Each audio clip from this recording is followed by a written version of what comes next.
Hello, everybody. Choto mate. Pick something. I always forget every single time. Okay, it's good. We're back. Oh my gosh. Hello. How's it going? It's the Great Ace Attorney. This is currently the highlight of my week is getting to play this game. So, I'm pretty hyped to be here. I hope everybody's Friday is going great. Hello, Zariah. Hello, lurkers. Hello, VOD folks. How's it going? Okay, so last I left off, intro music seemed lower than usual to me. You know, it also sounded lower to me, but I didn't fuck with it. So curious. Also, hello, Frost. I'll take another look at it later, but we'll cross that bridge when we get there. For now, where I left off, the ballerina lady, the prima ballerina, I suspect that her pet is a snake. I really hope it's not, but it would explain a lot. But you know, this is Ace Attorney. It's also very early on. There's still lots of room for swerves and shit, so who knows, but I don't know. I think it's highly likely that there's a snake inside this case. There's a snake in my case. Hello, boy. How's it going? Continue? Yeah, okay. Do not turn off your PC. I wasn't planning to. Okay. Oh, yeah. So this is like investigation part 2, I guess? I can't believe Cashew's finally tackling Ace Attorney. I have been wanting to play this game for actual years. I have been dying to play this game, but it's always been like a now that I'm like streaming, it's something that I would want to stream, but visual novels from my experience do not do good as streams. So I don't know if like I'm going to have to find a spot to put it in. But I mean, it's basically just boiled up to the point where it's like this is a for me day. Friday is a cashew day where I just play whatever I want. And that's Ace Attorney right now, so this is finally my excuse. We are still on the SS Buria, first class cabin passage away. I wish we haven't thrown out like that. Oh yeah, that happened, huh? Pretty good day. The lady at the Hawaiian Asian fusion place accidentally made my food twice and gave me extra for free? Holy shit. That's like winning the lottery. That's amazing. Double food? Oh my gosh. I actually had a really big lunch today too. Oh, thanks for the sub. I had a really big well, I guess it was like a combination lunch dinner, I guess. A dinner, if you will. But I had 2 portions of my rice with a sausage with spinach. My delicious spinach. But yeah, we were going crazy today. I gotta get through this rice faster because normally I've been experimenting with different ways to cook the rice in the rice cooker that I like. Because I freeze it right after and then portion it out. I portion it out and freeze it to eat throughout the week. But I've settled on I get these cheddar smokies and they're like sausages with like cheese veins in them. I get like a huge bulk pack of those and then freeze them. But whenever I make rice, I take some scissors, you cut it up into the rice. Before it cooks, you cook it with the rice. Oh my god, it's so good. And it gives the rice like a meatiness to it. But last time I made rice, I think I might have put too much sesame oil in it. I usually put like a tiny bit of sesame oil in the rice cooker before I cook it. But this time I think I might have put in too much or something. But because the rice ended up coming out like a paste, essentially. Like after having cooked for the same settings that I normally cook it for, it came out as essentially a paste. So it's just been like rice ball. Like I form them into balls whenever I'm portioning them out, but they were like truly rice balls. Like there was no texture. It just turned into a big amorphous rice blob, which I mean, it had a bunch of flavor, but I mean, my favorite part about eating rice is the feeling of you eating 7,000 tiny little things all at once, all with their own little firm identities. It's just friggin' delicious. I love it. But yeah, no, that failed miserably. So I think I'm gonna cut back on the sesame oil and see if that helps. I'll just add a bit of sesame oil after. Ick, cheese, but I'm happy you're getting some protein. Yeah. Isn't that food they make for extremely elderly people in Asian countries? Yes. I think it's called okayu. It's like the rice that you serve in water. It's just like calories, and that's it. That is all the food can be described as. But yeah, I was not a big fan of it. So I'm trying to get through this batch as fast as possible. I forget the Thai version's name. You know, I was almost considering seeing if there's anything I can do with it. Like now that it's essentially like a rice paste or something. Maybe I could even just like flatten it out, like heat it up, flatten it out, and then just put it in a frying pan with some oil and try to turn it into like some amalgam of a pancake or something. Like even just mix some flour in with it. Maybe? I have no idea, but we'll see. You ever enjoyed the amazing dessert that is sugar on rice? I have not tried sugar on rice. I have tried Milo on rice. One of my friends got me to try Milo on rice. So that was it was something. I probably wouldn't do it again, but as an emergency dessert, it was pretty good. It was pretty good. Milo, it's like chocolate it's like a chocolate drink mix. Make rice paper and make spring rolls with it. Maybe. I gotta figure out something. I gotta figure out something to do with it other than just eating it as is, because it's not it's not hitting the spot right now. You tried fried banana slices with sugar? I haven't. That sounds fucking amazing. Oh, brother. That's a person, not an ingredient. Yeah, well, Milo, you know, it goes down smooth. I wonder if I still have any of that. I might have thrown it out after I bought the Milo because I was like, I mean, it's okay. I don't really buy milk that often, but wow, Cashew's so handsome. Thank you, Armando.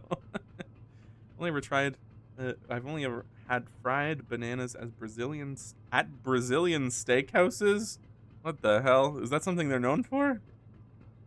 I've tried like fried bananas before, like a deep fried banana, and they drizzle chocolate on top of it. Pretty good. Pretty good. I like it.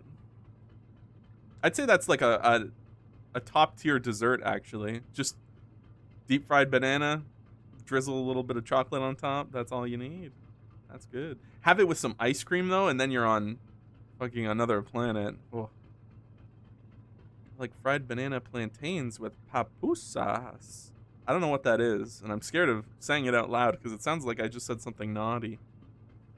I don't know. The ones I go to have it as an item they bring to the table. Huh. Yeah, usually the only time I find like fried banana is if I'm at like an Asian restaurant and then it's like a dessert option that they have is like, yeah, we got fried banana if you want fried banana. I'll always take it. I'll always get it. You ever tried the Elvis special deep fried banana and PBJ sandwich? I have never tried that before. I'm sure it's amazing. I've never tried it, and if I saw it, I would try it. I would try it. Papusas is like it feels weird to say. Like a quesadilla from El Salvador. Okay. Now who's the one making up names? El Salvador. He's back in freaking Resident Evil 4. His ass is dead. I've never had it before either. Darn. You know, opportunity. Opportunity strikes. You know what I've always really wanted to make? Sorry for this extended tangent at the start of the stream, and there's not even any music playing, so you guys just get to hear the engine revving. I've always really wanted to do one of those. I see the like egg recipes on like YouTube Shorts and on Twitter and stuff, where they just like pour some egg into a frying pan, and then they put the bread in there in a way the egg is like quadranted. Do you guys know what I'm talking about? God, I hope one of you guys know what I'm talking about, because I don't know how to describe this. A food stream. Yeah, recipe. I see you're still Final Fantasy 15 pilled. I believe it translates to the Salvador. We love to yap with you, dear. Aw. Good. I appreciate that. I like it without music. You get to hear Cashew's breathing. It's soothing. Trying to do the egg tornado thing with chopsticks lately. Oh, I have seen that. Yeah. Quartered? Kind of, yeah. Can I? Okay, real quick. I'm gonna omega tangent. Hold up. One pan egg sandwich. That's all I gotta search. It's like,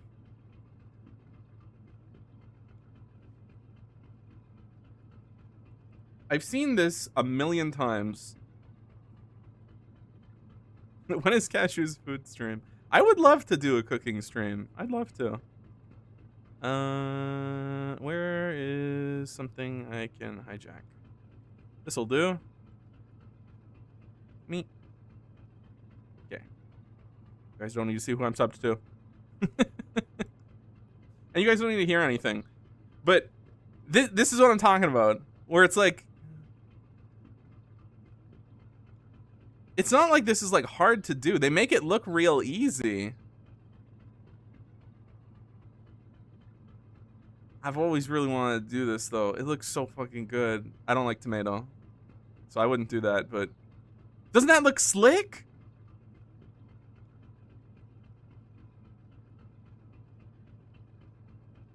I think that looks slick as hell. Ew, Bologna. I love Bologna. The fact that you're hiding your subs scares me. I mean, I don't think there's anything in here that's sussy. No. No, it's all up to code. The best in jest is a little sussy, I guess. Make it ham and I'm in. I also like ham. Ham's a good place to be. Yeah, I've always really wanted to make this sandwich, though. It looks super, super simple, and it looks clean as hell. But I only... This is going to sound... This is going to sound incredibly poverty-coded, but I only have a square pan. I only have a square pan and one of those electric frying pans, the big, like, rectangle ones. So I don't have a round frying pan. So I'm sure I could do this in, like, the electric frying pan thing just fine, but every time I'm like, I don't know. I'm not gonna bother with all that. Says the Say So Cat Boy. I am a Say So Cat Boy. Speaking of, did I talk about this on stream? I can't remember. Leo and me were talking when we were waiting for Zero yesterday.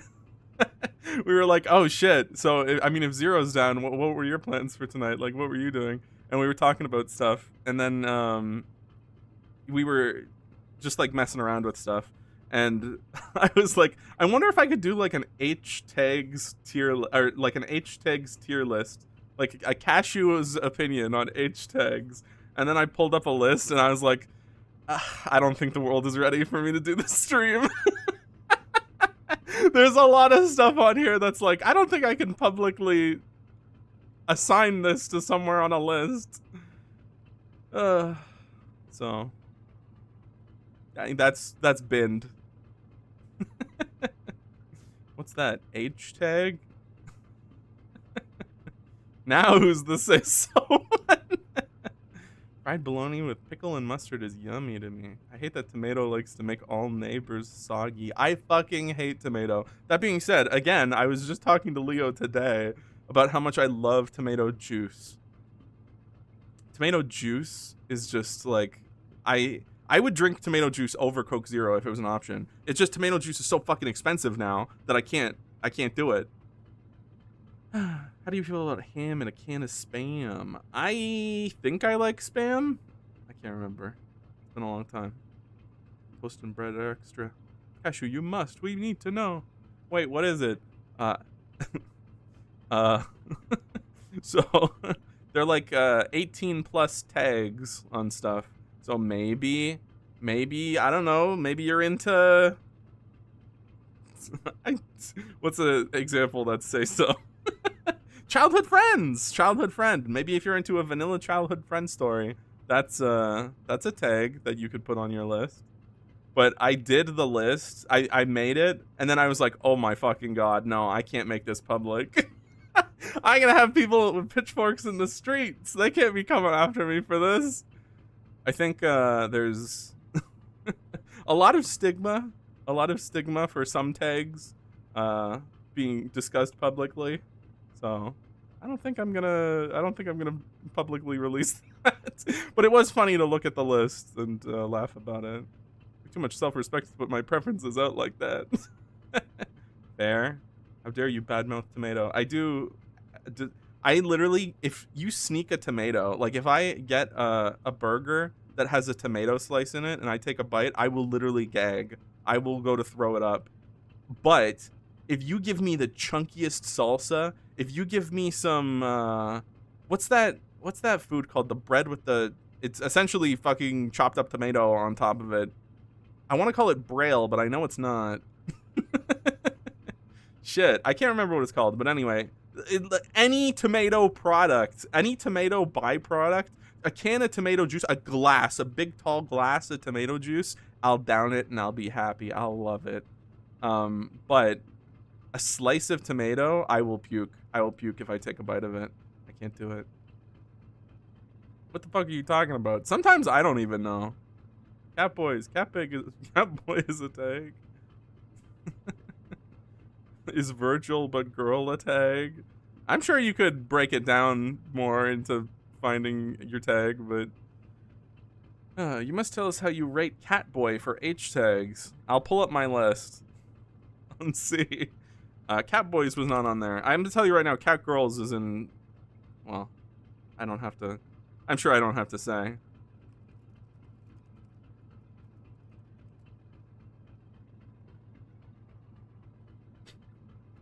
Oh, thank God. Yeah, some of this stuff ain't PC. I don't know. I used to make crustinis that fit that description. Girl Gill? What? What the hell is this thing that I'm talking about? Salsa on toast. I think it's like Italian or something. People freaking love it. Bruschetta! It's called bruschetta. Why did I want to call that braille? Well, I guess it's pretty close. Yeah, bruschetta. You give me bruschetta, I can get down with a bruschetta, but I can't with tomatoes.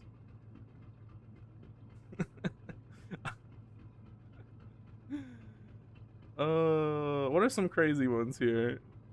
No, I feel like if I were to say anything here, you guys would be able to extrapolate too much. That's fine. You probably guess how I rate Catboys. Quite highly, I hope. I think I wish we'd managed to find some clues as to what the speckled band might be. It's a snake!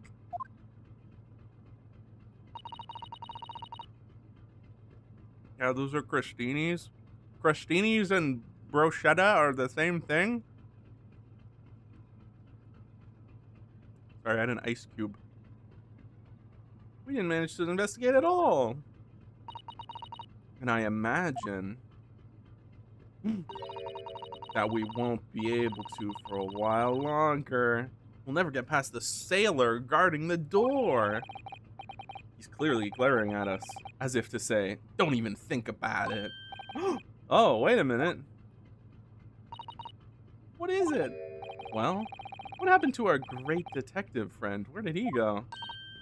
Oh, yes. He's completely disappeared.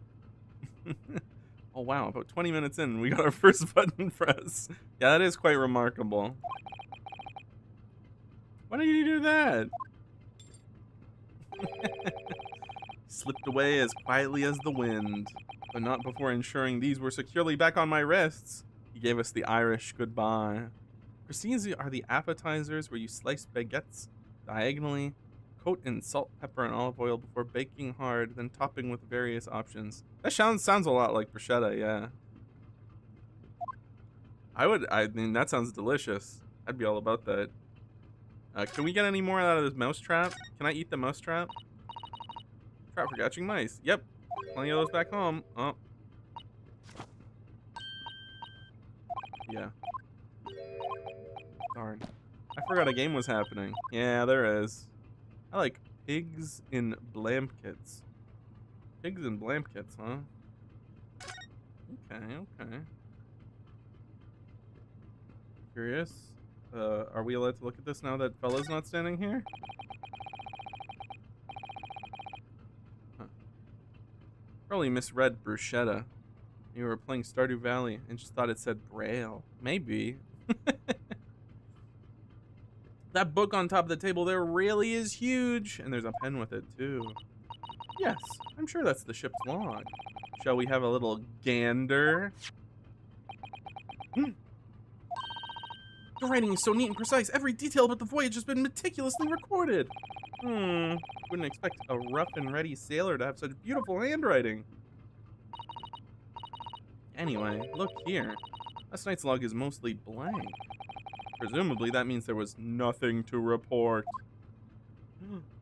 Curious. That door leads to the second class area. It's locked.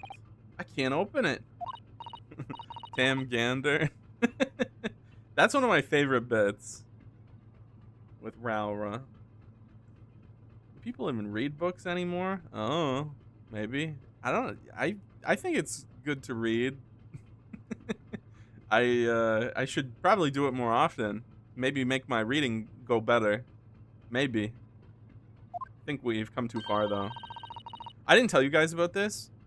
This is like actual dementia. It's bad. The other day, yesterday even, I woke up in the morning and this was like I had maybe like 3 hours of sleep the night before. I woke up, I grabbed my phone, I went to go check my notifications. I go to unlock my phone and I can't remember the password.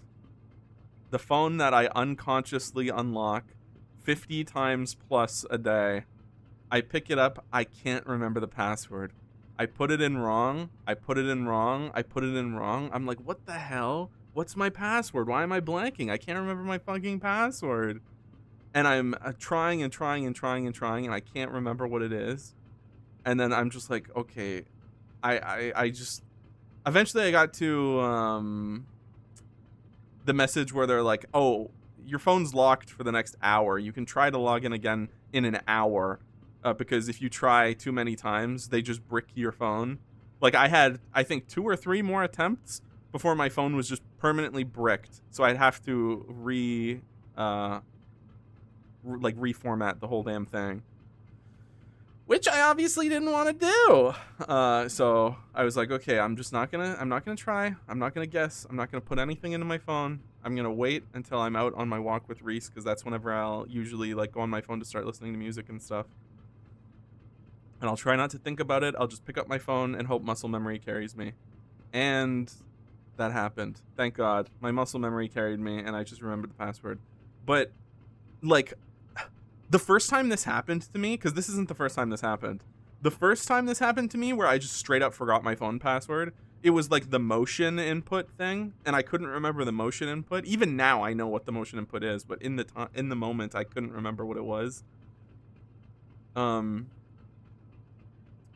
I switched it. I switched it to a number code. So it was just literally the login code on my phone was just 2000000. It's just all zeros. Because I was like, I can't forget that. There's no way I'm going to forget that. Like that's impossible. That's impossible to fuck up.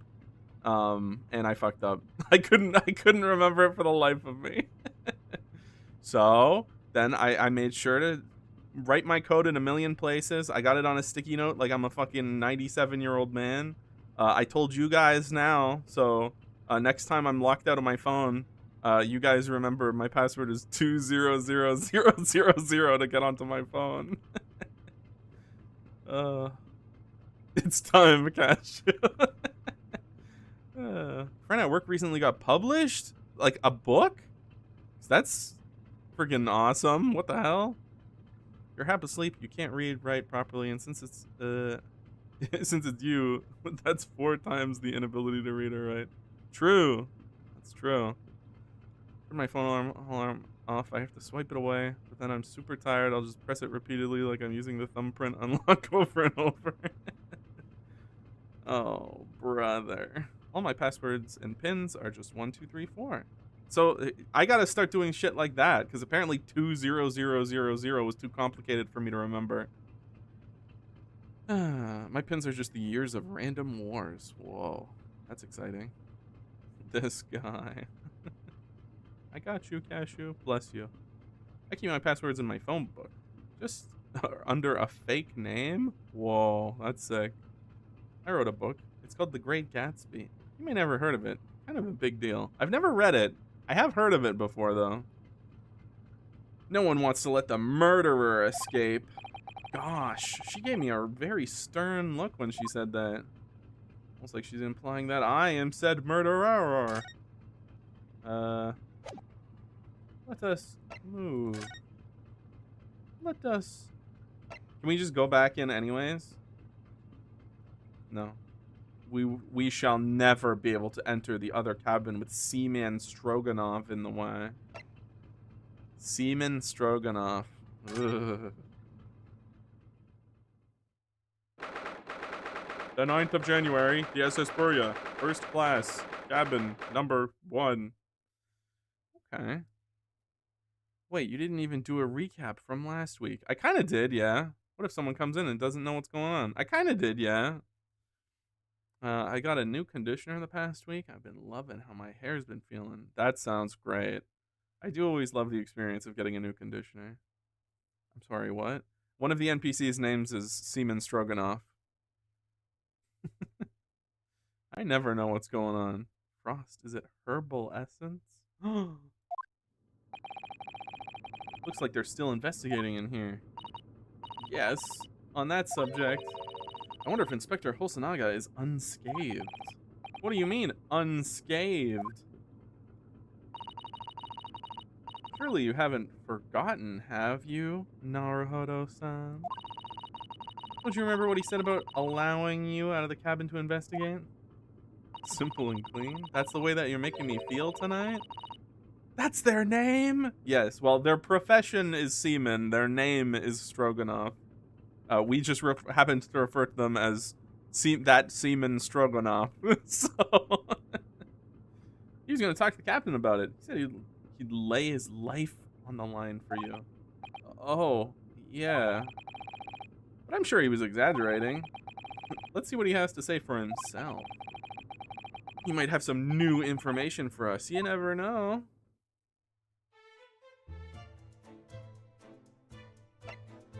Is he in the closet?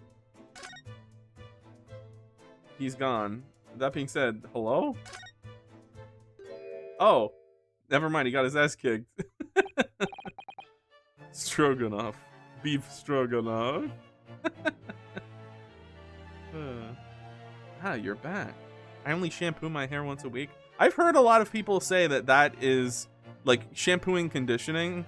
You're only supposed to do that like once every, like not super often. Like I've heard people say that you're only supposed to wash your hair like with product like once or twice a week.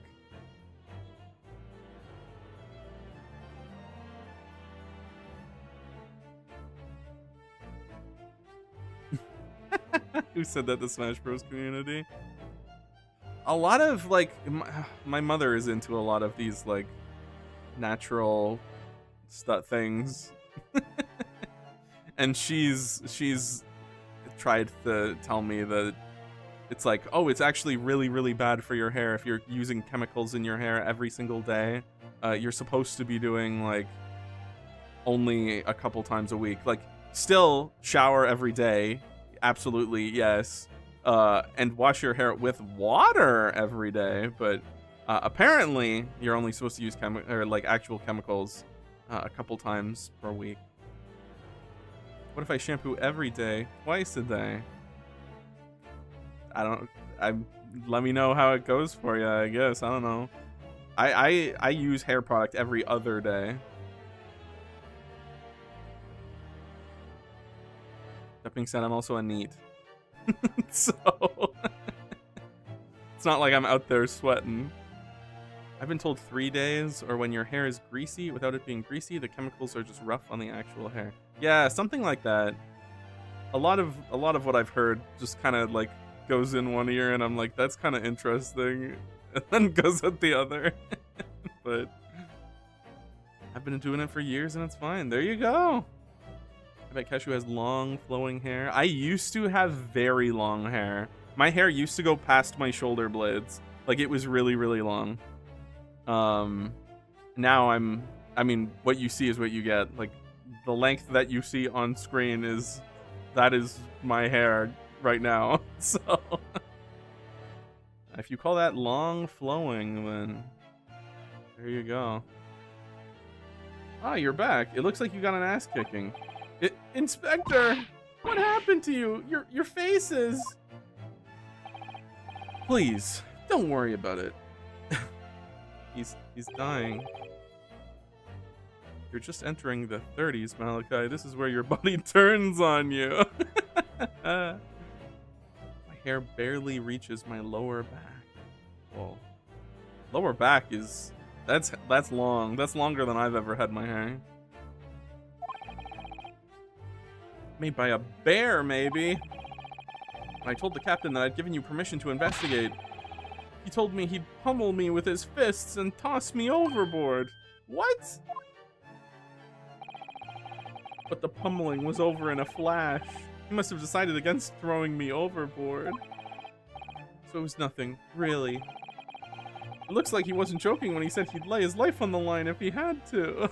These people are serious. I forgot what age I was for a second. I'm gonna be 30 this year. Uh-oh, SpaghettiOs. Well, thanks to your efforts, we now know a little about the neighboring cabin. Yes, so I understand. Oh. I bumped into a man claiming to be a great detective a little while ago. Sholmes. I think his name was something like Sherlock Sholmes. I don't think he was German, though. Ah, that explains it. I thought I was 30, but I'm 31. Well, go out with as many 20-year-olds as you can before it's too late. And Cashew is redacted. It's okay, I'm turning 32 next month. A veritable fossil. You guys scare me. I don't like talking about age. Yes, let's do it. The cabin next door. Tell me about the Sherlock Sholmes. Oh, Mr. Sholmes was here, was he? Yes. He seemed to be enjoying himself a little too much as he crept about on the floor investigating. But then he suddenly left. I suppose he must have become bored. Did he find anything at all? Actually, now that you mention it, yes. Just one thing. But he practically shouted it. It's shoe polish! Was all he said. Shoe polish? I wonder what he meant. Could it be that schmear?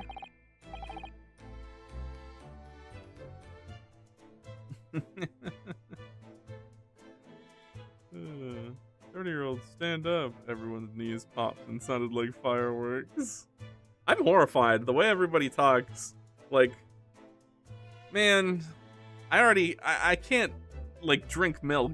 I can't eat like milk products. It was. Perhaps he was talking about brick-colored mark, do you think? Ah, yes, that must be it. But how could Mr. Schulmes know that it's shoe polish? He obviously tasted it. That leaves me cold, I'm afraid. I had no idea. Just wait. That's why I don't like talking about age. What is it, Susato-san? Well, Kazuma-sama was wearing leather shoes with a very dark tan hue. Dark tan?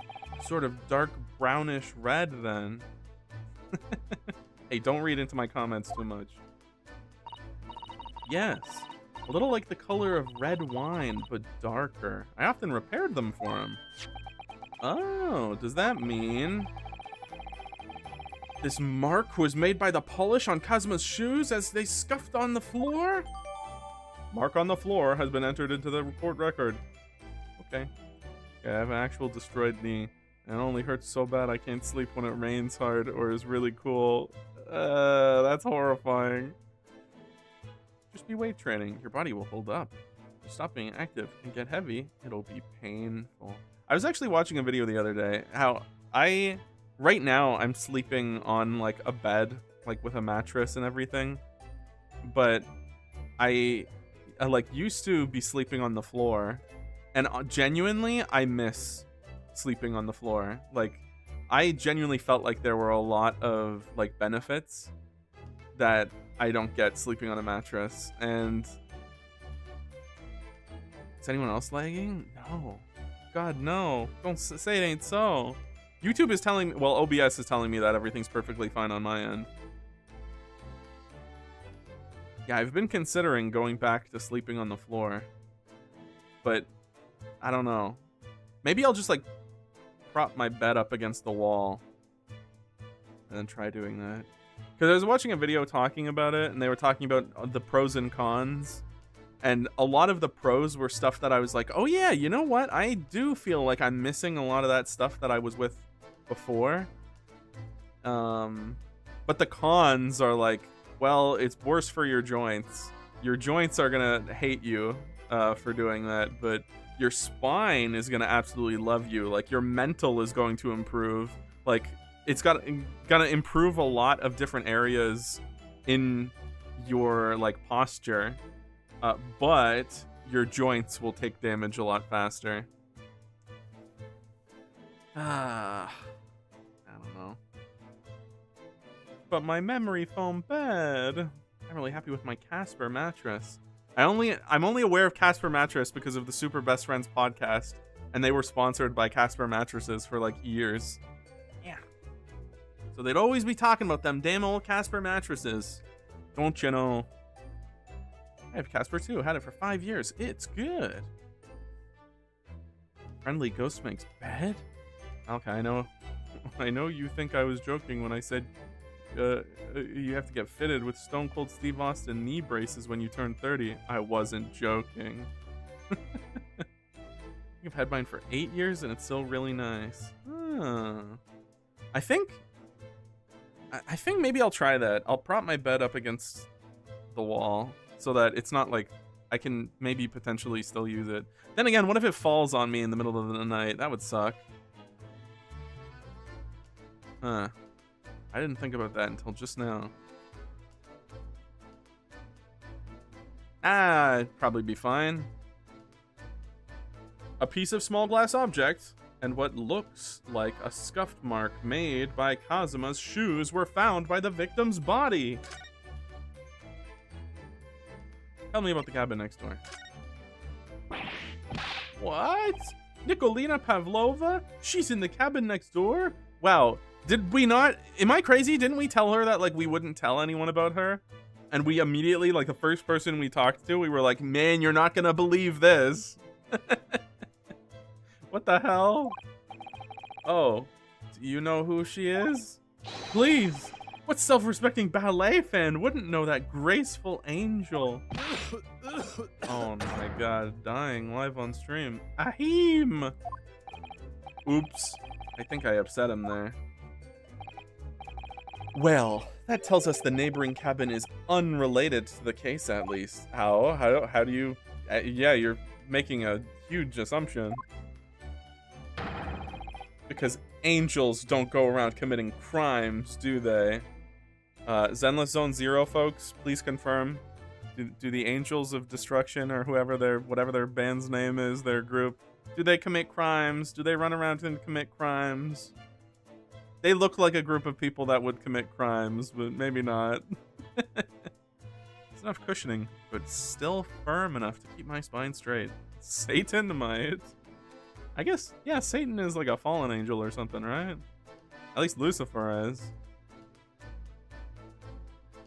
The Angels of Delusions would never.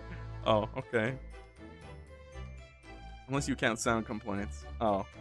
Well, there you go. That could be a crime.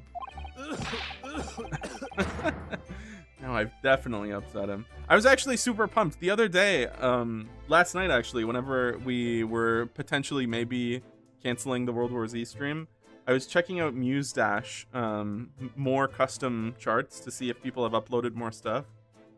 And they had a friggin' Angels of Delusion song with the music video. And I was like, whoa, that's sick. Yeah, I'll download that. I got maybe another like 10 new songs or such to add to the Muse Dash, but a bunch of them had music videos tied in, which normally that was rare, but I don't know why. All of a sudden, a bunch of people just started uploading stuff with the music videos attached, which is real cool. Dog, ... Uh-oh. Inspector, has your investigation in here proved fruitful? If I'm honest, there's very little more I can do. Our duty is to make sure the scene isn't disturbed. Ready to hand over to the Hong Kong police. Wow, that's cool. It is cool. I love Muse Dash. So I'm just keeping watch here, trying not to take my eyes off the job. Oh, I see. Ah, there is one thing. I do have a small piece of new information for you. What? Oh yes, do tell us, Inspector, please. Oh, the new information. What is this new information you have, Inspector? I hope it's Redreaming Angel. I don't know, I couldn't tell you. Is this... The Burya's medical officer has finished his examination of the body. I managed to obtain the report! Oh, Kazuma's post-mortem report? Kazuma-sama. So, what was the cause of death? Damage to the cervical vertebrae. Isn't that the spine? Is what's written in the report. His neck was broken? Oh, fuck me. Okay, never mind. Hey, well, the spine goes up to your neck. Yeah, why not? Yeah, it would seem so.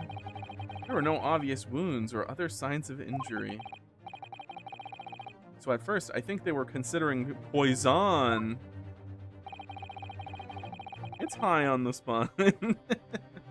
Technically correct. The best kind of correct.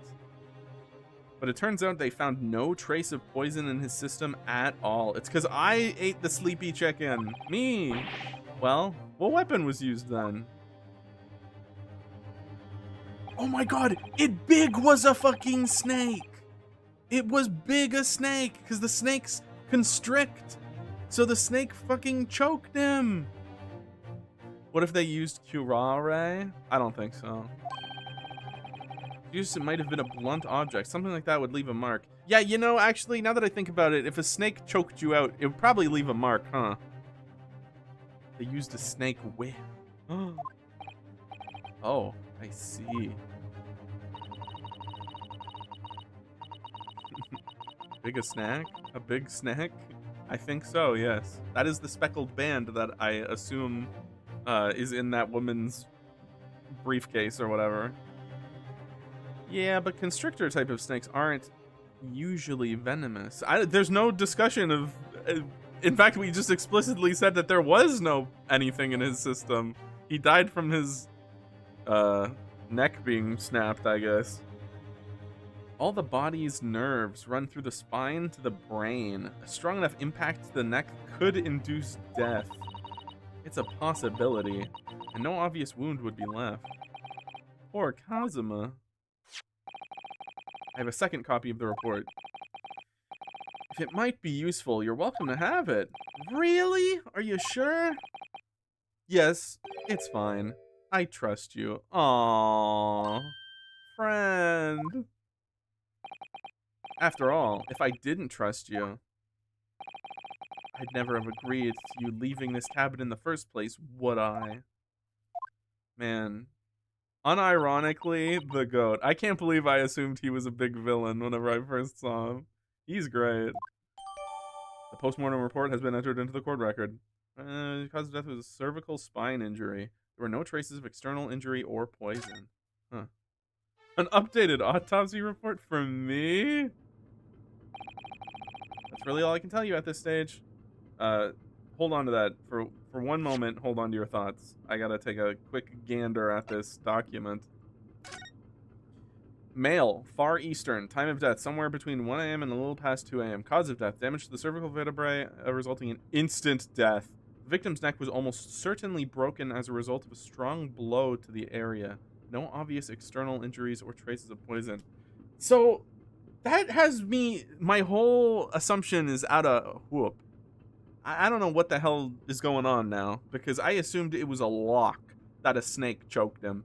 But if they're saying no obvious external injuries, then, I mean, surely if a snake were to freaking choke you to the point that your neck snapped, it would probably, I assume, leave a mark on your neck.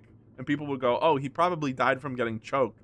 I don't know if they'd be like, I don't know, there's no external injuries. I couldn't possibly guess. Huh.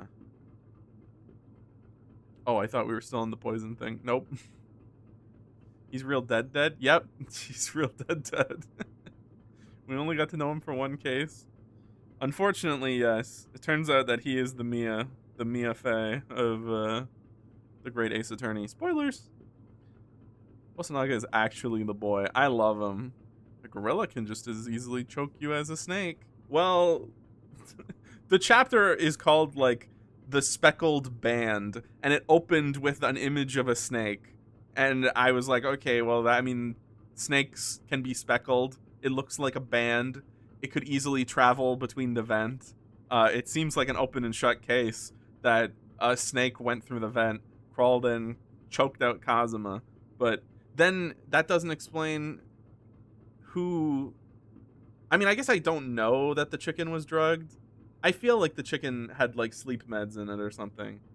Because we ate it, but not Kazuma. So somebody intended for Kazuma to eat that chicken, but they didn't know that he didn't like chicken, and we ate it instead. And then we have no memories of anything happening after. So I'm assuming somebody put, like, sleep drugs or something in the chicken, and we passed out instead of Kazuma, and then I assumed Kazuma got choked out by a snake, but I don't know. Maybe someone did Hunk's special move on him? Maybe. I'd hate to find out that's how he went, but at least it would have been quick in that scenario. I should return to my post. My fellow crewmen's eyes are boring into the back of my head.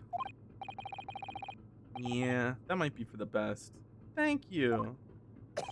Dankeschön. Ahem. Poor Inspector. You look exhausted. Oh, no. Well, I feel terrible that I failed to protect Asogi-san. He was my responsibility. That is pretty bad. Of course, my pain is nothing compared to yours. You were his friends. The truth is, seem to have a heavy head. I seem to have had a heavy head ever since I woke up this morning. He was also drugged! That's interesting. My head's still throbbing too. What the fuck? So did they drug everybody? Curious. Because nobody else knew that he was like an inspector that was like escorting him. I assume. Huh. Okie dokie. Can I get anything new off of this now? It really is such a beautiful color, this glass. Looks like whatever it was had broken clean in two. But the other half is nowhere to be seen. And there's this brick-colored mark, which is shoe polish, according to the great detective you seem to know all about. A bad batch of chickens, surely. You know what? Maybe that would answer it. Yeah. Cashew's so manly. Thank you, Armando. I appreciate that. We considered that he paradined himself. I don't know what that means, but maybe. Oh. You know how those Shanghai chickens get down. I suppose it must be Kazuma-sama's shoes. Maybe. What I'd like to know is, how can the detective be so sure that it's shoe polish and not something else? Because he's a great detective, of course. That's hardly a reason, is it? Alright. Oh, everything is updated. We can get new info off of a bunch of this stuff. I bet Cashew could have beat up Chuck Norris. Maybe. Probably not. Like he died like David Carradine did. I don't know who that is. Yes, that's right! And just a few minutes before he died, Kazuma saw something emerging from it. The speckled band, as he described it. The snake! It's a fucking snake! If only Miss Pavlova had been able to shed some light on it. But she seems as baffled as we are. Yes, I wonder if she's telling us everything, though. I'm not sure. I know most people aboard would say the same about me, but there was something about that woman that didn't sit right with me. Women.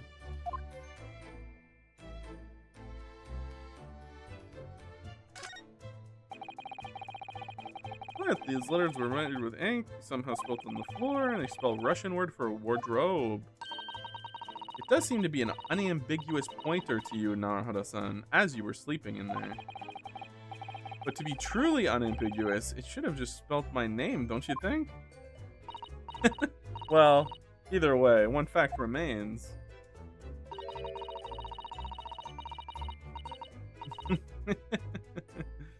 It's hard to imagine that Kazuma-sama would have written his last words, or word, in Russian. Which begs the question of who did write it. Curious. All the books provided for passengers accompanying this cabin neatly arranged on the shelf. They were all over the place when we first looked around, if you remember. That would explain why nobody woke up if the ship, like, slammed on the brakes or something. Can boats slam on brakes? I don't know, but all the books in our rooms were both shifted in the same direction. So, if everybody was in a deep, drugged, chicken-induced sleep, that would explain it. You have to look after the ship properly. Unruly behavior in the cabins leads to damage. They can drag anchor. Books are for nerds. Yeah, maybe. I don't know. But it really wasn't me who knocked them over. Well, anyway, I feel much better now that they're neatly lined up. I can't relax when things are untidy. We kind of fucked with, like, evidence. I don't know if that was, like, a good idea, but I guess what's done is done. Alright. Oh. The rules. The rules. Passengers must not keep weapons or other dangerous objects in their cabins. Pets are also strictly forbidden. Just got invited to a bonfire at a work friend's place, so I'm gonna have to hop off soon. A bonfire, that's exciting. Don't drink too much. Fire and alcohol is a dangerous combination. Burp. She called it her friend, didn't she? Yes. Although we don't know what form this friend takes as yet. I'm almost certain that whatever it is, it's inside the traveling case in her cabin. Mr. E9W, do you have legs? Yes. Prove it. No. Fair. It's been way too long since I've seen that stream. On fire. Ladies are usually at those. Score for all of us, boy. Oh, brother. Okay. I think I'm ready. Can I talk to you? Can we have a discussion? Me and you? You! Where did you go? Oh, sorry. I just went to the next door cabin to investigate. Why? Who gave you permission for this? Well, I mean, Seaman Hosonaga did. That new Japanese, was it? Later, I'll roll him into a ball and throw him in the cold room. What? Whew. He's gone back to guarding the door. I hope Inspector Hosonaga doesn't find himself in too much trouble on our account. He's really gone out of his way to help us, hasn't he?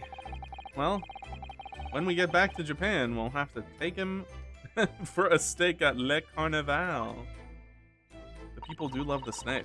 Steaks, not snakes. It'll be a very long time from now, Naruhodo-san. Also true. Why did you Mickey flies Susato like that? I don't know. It's a real mystery. Okay. Well, I didn't see anything else new in the room that I can investigate. So I think we're moving on to the hallway. Oh, just kidding. There's the desk. So it's just the desk. This is where Kazuma spent his final moments, writing his diary. 1:23 a.m. I can hear a faint whistling sound. It's the whistling sound of drugged chicken! 1:35 a.m. What looks like some sort of speckled band is dangling from the ventilator grill. Looking at his writing here on this page, it's almost impossible to believe that he's gone. Kazuma-sama left us a valuable clue in these words. I'm sure of it. We have to solve this mystery, Naruhodo-san. We will! Alright. I believe we've done everything we can in here. Is there anything else happening in the passageway?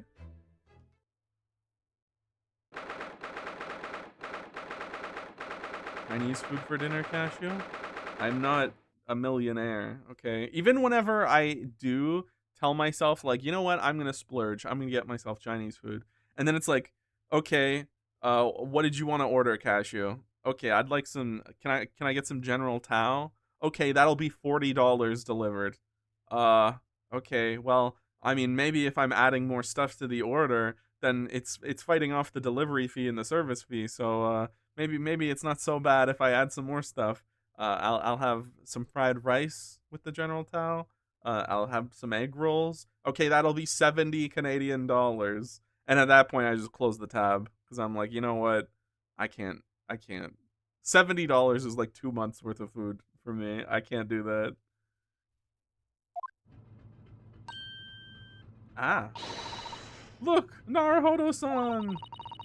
Seaman Stroganoff has gone. Strong enough? Stroganoff, the burly Russian sailor who's always crossing his arms and glaring at us. Ugh, all these Russian names are impossible to remember.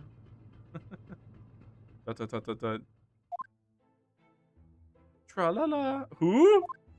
Who's Tra-la-la? Is this the friggin' the boatman in Undertale? Did you hear that? It sounded like someone singing. Tra-la-la, tra-la-la, lira, lira, lay. I did the great detective way. What the hell? This caroling. I know that lark-like voice. Well, never mind that now. This is a golden opportunity for us. He sings to himself. He's perfect. Yes, you're right. We must seize it. Let's go into our cabin so that we can check out that friggin' case. Listen, I'll tell you where Temmie Village is. Definitely before that stringy knot crewman comes back. Oh, brother. Stroganoff, not stringy knot. I need a shower, so I'm a lurk. All right, enjoy your shower. Remember not to use too much hair product. To the cabin. I feel like we need to spend a little more time investigating here. I agree. Oh, it's open. What does it mean? What does it mean?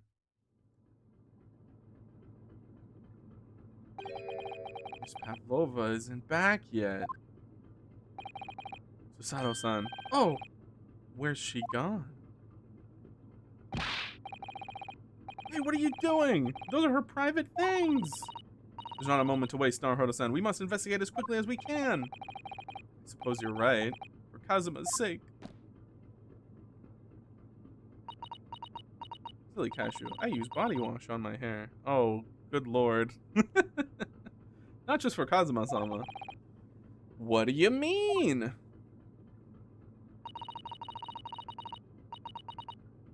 What goofy position might we find Sholmes in next?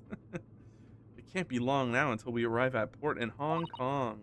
I don't want you to be in those handcuffs when we get there. Really? Does that mean we're friends? We must solve this case, Naruhodo-san, by ourselves if we have to. Yes, we will.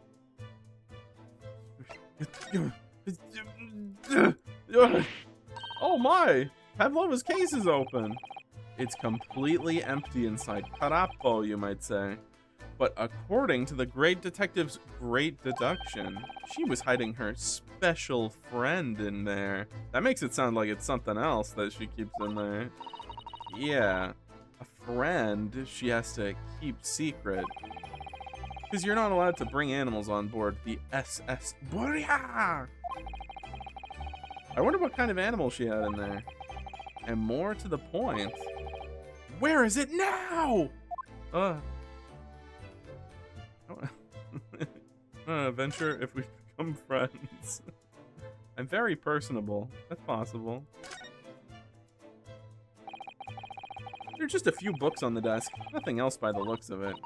Well, Miss Pavlova only ran away from the ballet last night. She's hardly occupied the cabin for any time at all. That's true. I wonder what kind of books she likes to read. Heh. Let me see. Yes, I see. It would seem that Miss Pavlova enjoys reading porn. Thanks. I think I probably already knew that. It's rude to ask too much of people, Naruhodo-san. Kindly remember that. Kind of interesting. I don't even know what it is. I suppose every cabin has a waste paper basket. Oh, okay. Shall we have a little look and see what's been thrown away? Naruhodo-san! It's poor etiquette to go sifting through someone's rubbish, you know.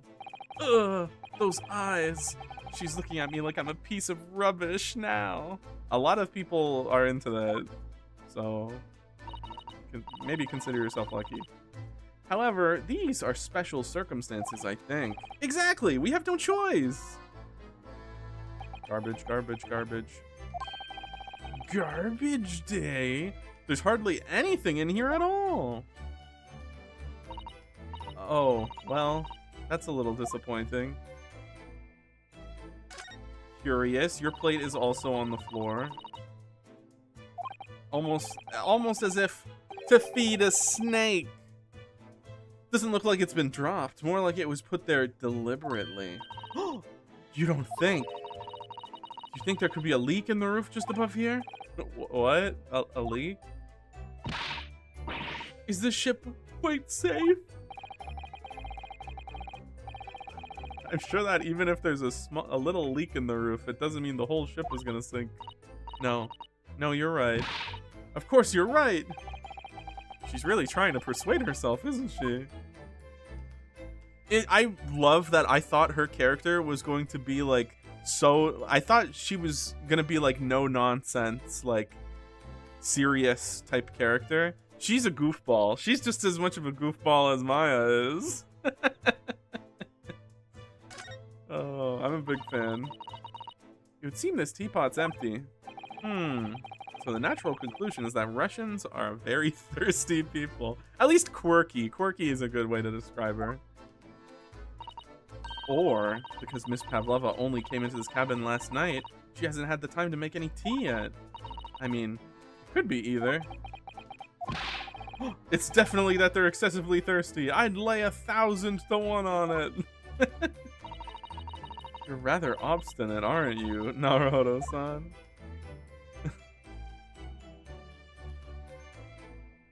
Over there. Curious. All the books have toppled over together. Look, every single one. You think that's a god of the sea, perhaps? He's toppled too, though. What? Huh? It's exactly the same as the bookcase next door. In Kazuma's cabin. Perhaps. Perhaps Miss Pavlova was practicing a difficult ballet pose and fell against the bookcase? I don't know. Would she really be practicing ballet on the same night she ran away from her ballet company? Alright then. It must have been you. You lost your temper and knocked them over in a fit of rage. Not everything bad that happens on this ship is because of me, you know. Well, anyway. I'll set them all straight again in here, too. I don't like seeing things in disarray. No, you're destroying evidence!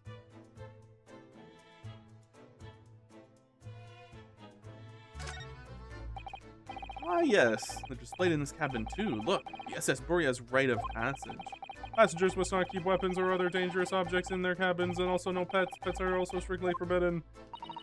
I suppose Miss Pavlova realized that she needed to keep the contents of her case a secret after she read this. Her special friend, I mean. I wonder where her friend has disappeared to now. Probably having fun exploring the ship, I imagine. I just hope Seaman Stroganoff doesn't find it and throw it overboard. Oh, yeah, so do I. The perfect crime. Am I allowed to look at this, or is that the... Naruto-san, are you there? Sorry, I'm right here, yes. Why? Oh, good. I thought you might have climbed into the wardrobe when I wasn't looking. There's no place like home. Believe me, I don't have some strange compulsion to jump inside every wardrobe I see, you know. Like somebody else. Well, anyways, I'm not sure anyone could fit inside this one. It's full of beautiful outfits. I suppose they're all stage costumes. Huh. I was rather hoping we'd find Miss Pavlova's friend hiding in here, but no such luck.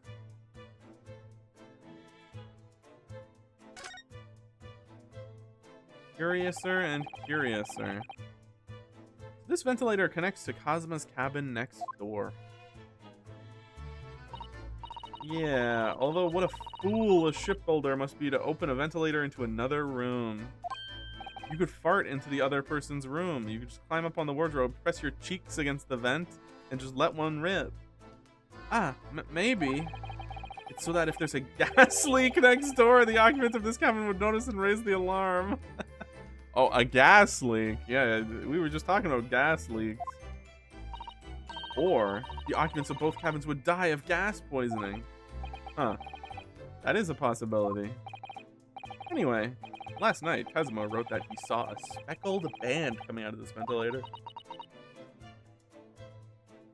Oh yeah. Uh-oh, bad news. I don't know what else is investigatable. This is new. One of those next to the bed in Kazuma's cabin, too. Yeah, it's the bell cord. Can't resist. But nobody came.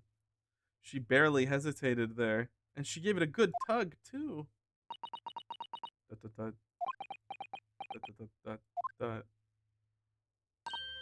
No, I didn't actually expect anyone to come. We don't want them to. We're trying to investigate in secret. Okay, bad news. The door, I guess, maybe is the door of note. This cabin has the same simple sort of bolt latch that our cabin door has. If the bolt's drawn across, there's no way anyone could enter the cabin from outside. Yeah, it's not some particularly heavy-duty bolt, is it? But still, it wouldn't slide across on its own accord, would it? No, and the door's made of metal, so there's no chance of trickery using magnets to unbolt it from the other side. I wouldn't have even have considered something sneaky like that. And it seals up perfectly, too. Stop any seawater from coming in.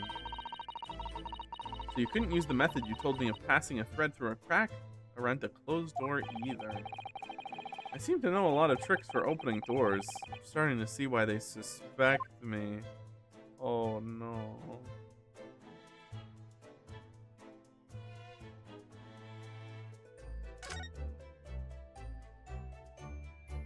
Uh-oh. Seems like we're out of options. Can we talk about this together? Nope. Okay, well. Perhaps we go back into the passageway. Perhaps we go back into my cabin.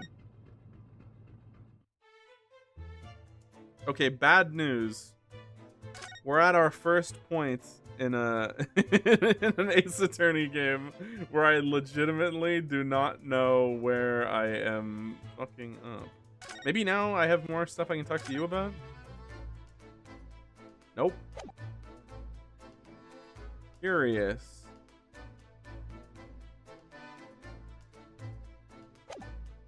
Can I... Nope.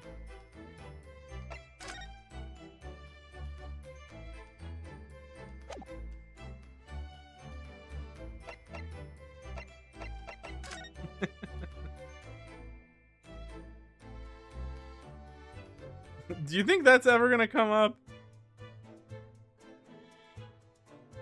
000901. Huh. Personal student number is engraved on the back. If you lose your pin, they won't accept you as a UMay student at the university. You may not come in, they say. Of course, you can get a new pin made if you can just tell them your number. I've actually lost mine twice already. I still don't know my student number by heart. I always say to myself, I mustn't forget to write it down somewhere, and then I forget that. Brother, tell me about it. And when you're in the move menu, it sometimes tells you if there's... Oh. Customer service quarters. ... I think perhaps we should investigate some more in this area. Oh? That sounds promising.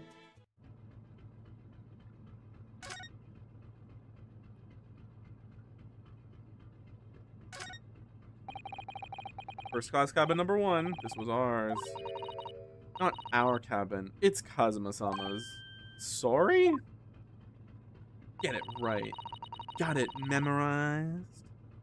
Your accommodation is confined to the wardrobe inside the cabin. You know how to make a stowaway feel small, don't you? As small as the wardrobe I've been calling home. Anyways, I wonder if Inspector Hosonaga has managed to uncover any new clues. Yes, we should probably find him and ask. Did we not talk to them about that already? Don't tell me that was the prompt, and now we can... out of curiosity, I'll see if it updated to like, oh, maybe we should talk. No, it hasn't changed. Okay, so we'll still look around in here. It's Pavlova's cabin. Cabin? Cabin? Same thing.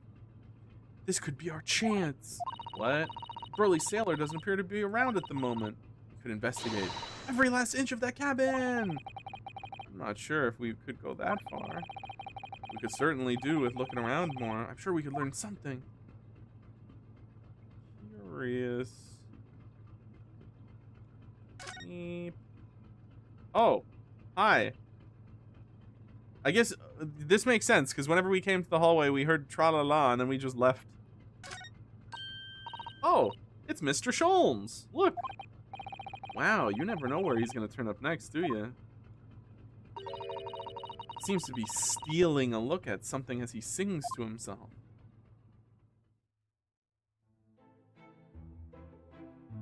Tra la la, leery, lira, lira, lay. I did it the great detective way. Something tells me I'm gonna remember that. He's still singing. Do you think he hasn't noticed us? Or he's simply in extremely high spirits? Yes, there were times, I'm sure you knew, when the yard bit off more than it could chew. Hey! I know that song. And through it all, when there was doubt, it's lucky her luck was about. Excuse me? I solved it all and I stood tall and I did it the great detective way. Mr. Sholmes! Ah! What the fuck? Oh my god. This is great. What is it? You want to fight, Honestly, interrupting a fellow while he's singing. And I was just about to reach the climactic finish. Sorry, I thought you were never going to stop, so I figured now's a good time as any. This is phenomenal. I love Sholmes' animations. He has a fucking, like, put up your Duke's fisticuffs animation. This is amazing. I very nearly dropped you to the floor with one of my famous right hooks. Alright, I get the picture. Now could you put those fists away? How dare you interrupt his climax, Cashew? I know. Drink break!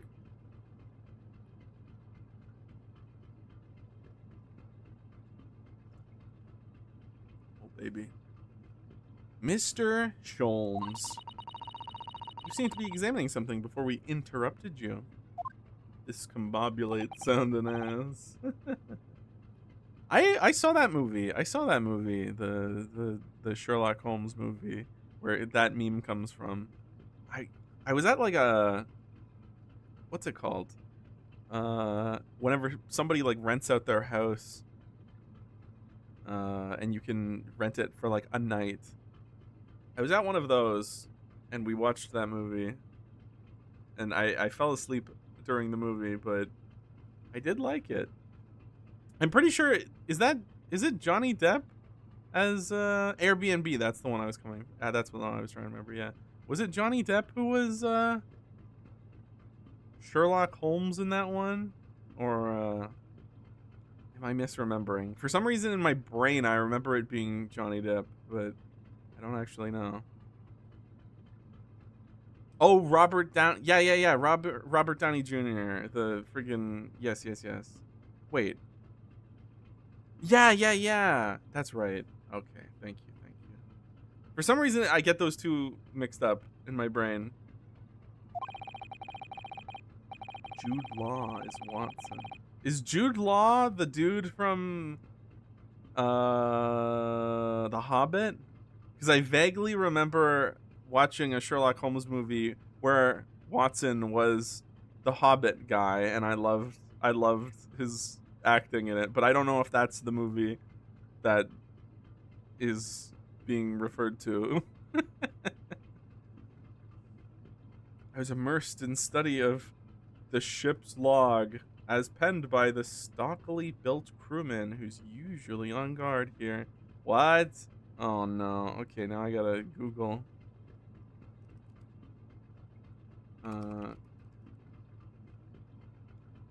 Wow, okay, this is not Jude Law is not the Hobbit. I could have sworn I remembered the Hobbit being I mean, it might not have been that one. There's a couple Sherlock Holmes movies, but I could have sworn I remembered him being Watson in one of them. Curious. Johnny Depp is the guy with the funniest court case of all time. Yeah, he's the one with the mega pint. He was drinking a mega pint. I was immersed in the study of the ship's log as penned by the stockily built crewman who's usually on guard here. Oh yes, the ship's log. Did you find out anything useful from it? Well, After 2 a.m. this morning, the majority of the entries are blank. I'll tell you why. Because someone ate drugged chicken and fell asleep. It means that there was nothing to report. Nothing of note happened, so... You truly are a student from the land of the rising sun. You've been utterly blinded by it. Sorry? Your logic, my boy, is inverted. Ooh. There's a Sherlock TV show where Doctor Strange plays Sherlock, and I don't know who his Watson is. There's a What? What the hell? The same message came out twice. That's weird. Whatever do you mean, Mr. Sholmes? Observe the other pages, and all shall become clear. So they probably, every, like, 30 minutes or something, have to write in the notebook, even if nothing happens. They probably have to say, like, nothing to report or something. So the fact that there's just a huge missing gap means somebody drugged the fucking chicken. It would seem the same crewman, Oft, stands sentry in the first-class passageway. And he has an almost religious practice of recording nothing to report every half hour. What did I fucking say, man? Down to the time. It's not because I worked in an overnight dog resort thing where I had to do this exact same shit. Every 30 minutes, you had to leave reports to be like, yeah, this is what's happening. And that basically just meant you'd be writing like 2:30 a.m. The dogs are not being kind. The dogs are being assholes. All the dogs are barking. They don't like it. There's nothing I can do. Or just nothing to report. Oh, he writes in every 30 minutes? Nothing to report. Precisely. Put simply, the seaman writes nothing to report when there is just that. And yet, the ship's log from last night is largely blank. He didn't even write nothing to report. Do you mean? Yes. There were circumstances afoot last night, which led to the seaman being absent from his post. What kind of circumstances? What happened? That remains a mystery for now, but we can be sure something significant took place. So significant that it caused the seaman to forget his regular habit of scribing nothing to report in the log. Burp. Oh, you were talking about Martin Freeman, who played Watson in the TV show, who went on to play the Bilbo. I guess so. Maybe. If that's the name of the Hobbit man, and if he did actually portray Watson in a piece of Sherlock Holmes media, then that must be what I'm referring to. These are important details. I'd stake my life on it. You must log the ship's log in your mental file. The ship's log has been entered into the court record. Now that deduction was worthy of a great detective. I was gonna say, he was a bit of a bumbler in the last sequence, but this was a genuine, bona fide, like, deduction. Like, a good one. Ah, you're starting to understand what my way is, I see. What makes Sholmes Sholmes? Brilliance! Ah, ha, ha, ha. Ah. Oh. Ouch. Your head hurts because you had the chicken. What is it? Are you hurt? Oh, don't worry yourself. I seem to be afflicted with a throbbing head this morning for some reason. Nothing more.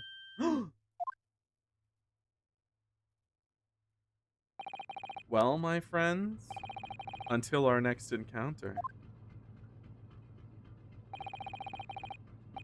He still has all the perception of Sherlock, but he jumps to the wrong conclusions as his gimmick. So he has astounding amounts of perception, but his wit is not particularly high. Some seamen back then could not read or write their names, so they just left an ink blot as a signature. It was called a seaman stain. Oh, brother. He's still singing to himself. I can hear it as he wanders down the hallway.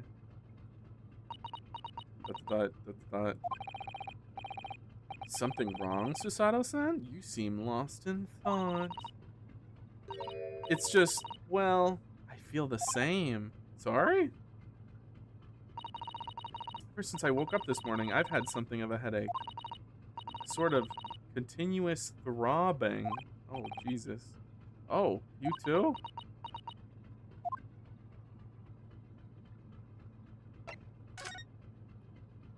Hmm.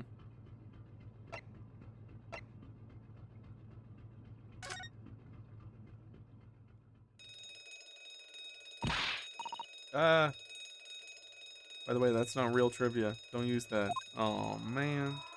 Ah!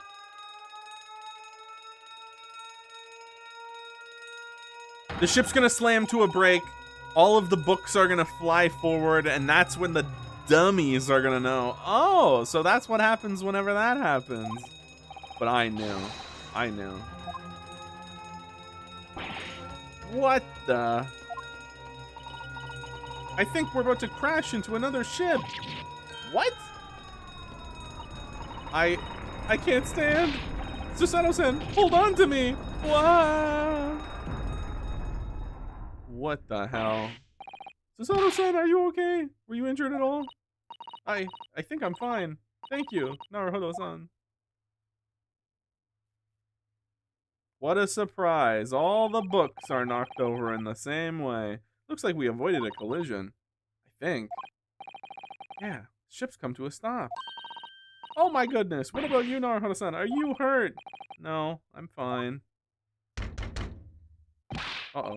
Hello, is anyone in there? Shout if you need assistance. Oh, that sounds like Inspector Hosonaga. Ooh. You didn't predict one of the other mysteries being solved here, Catboy. So who's the real dummy? No! Yeah. Is that you in there? Naruhodo-san! Unbolt the door, quickly! What? The bolt? Oh! When it slammed on the brakes, the latch actually closed the door as well.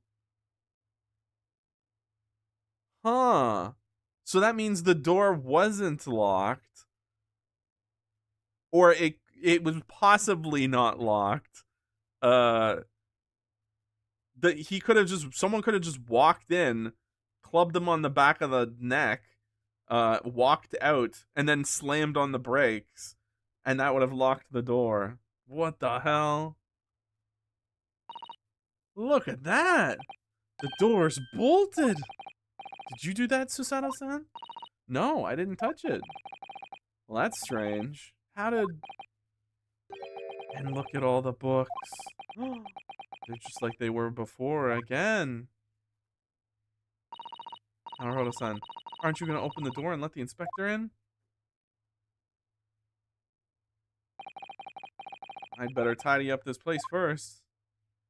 What the... Well, I mean, we could have just let him in. Our violent emergency stop had solved one mystery, at least, in a very vivid way. I knew that what awaited us on the other side of the cabin door would not be pleasant. I hurried around tidying the cabin with a new sense of foreboding in my heart. To be continued. This one felt like it was way shorter than the first investigation part. Cashew, Cashew, Con Cashew, hello, Isaac. Yes, save. Right here, please. Onegaishimasu.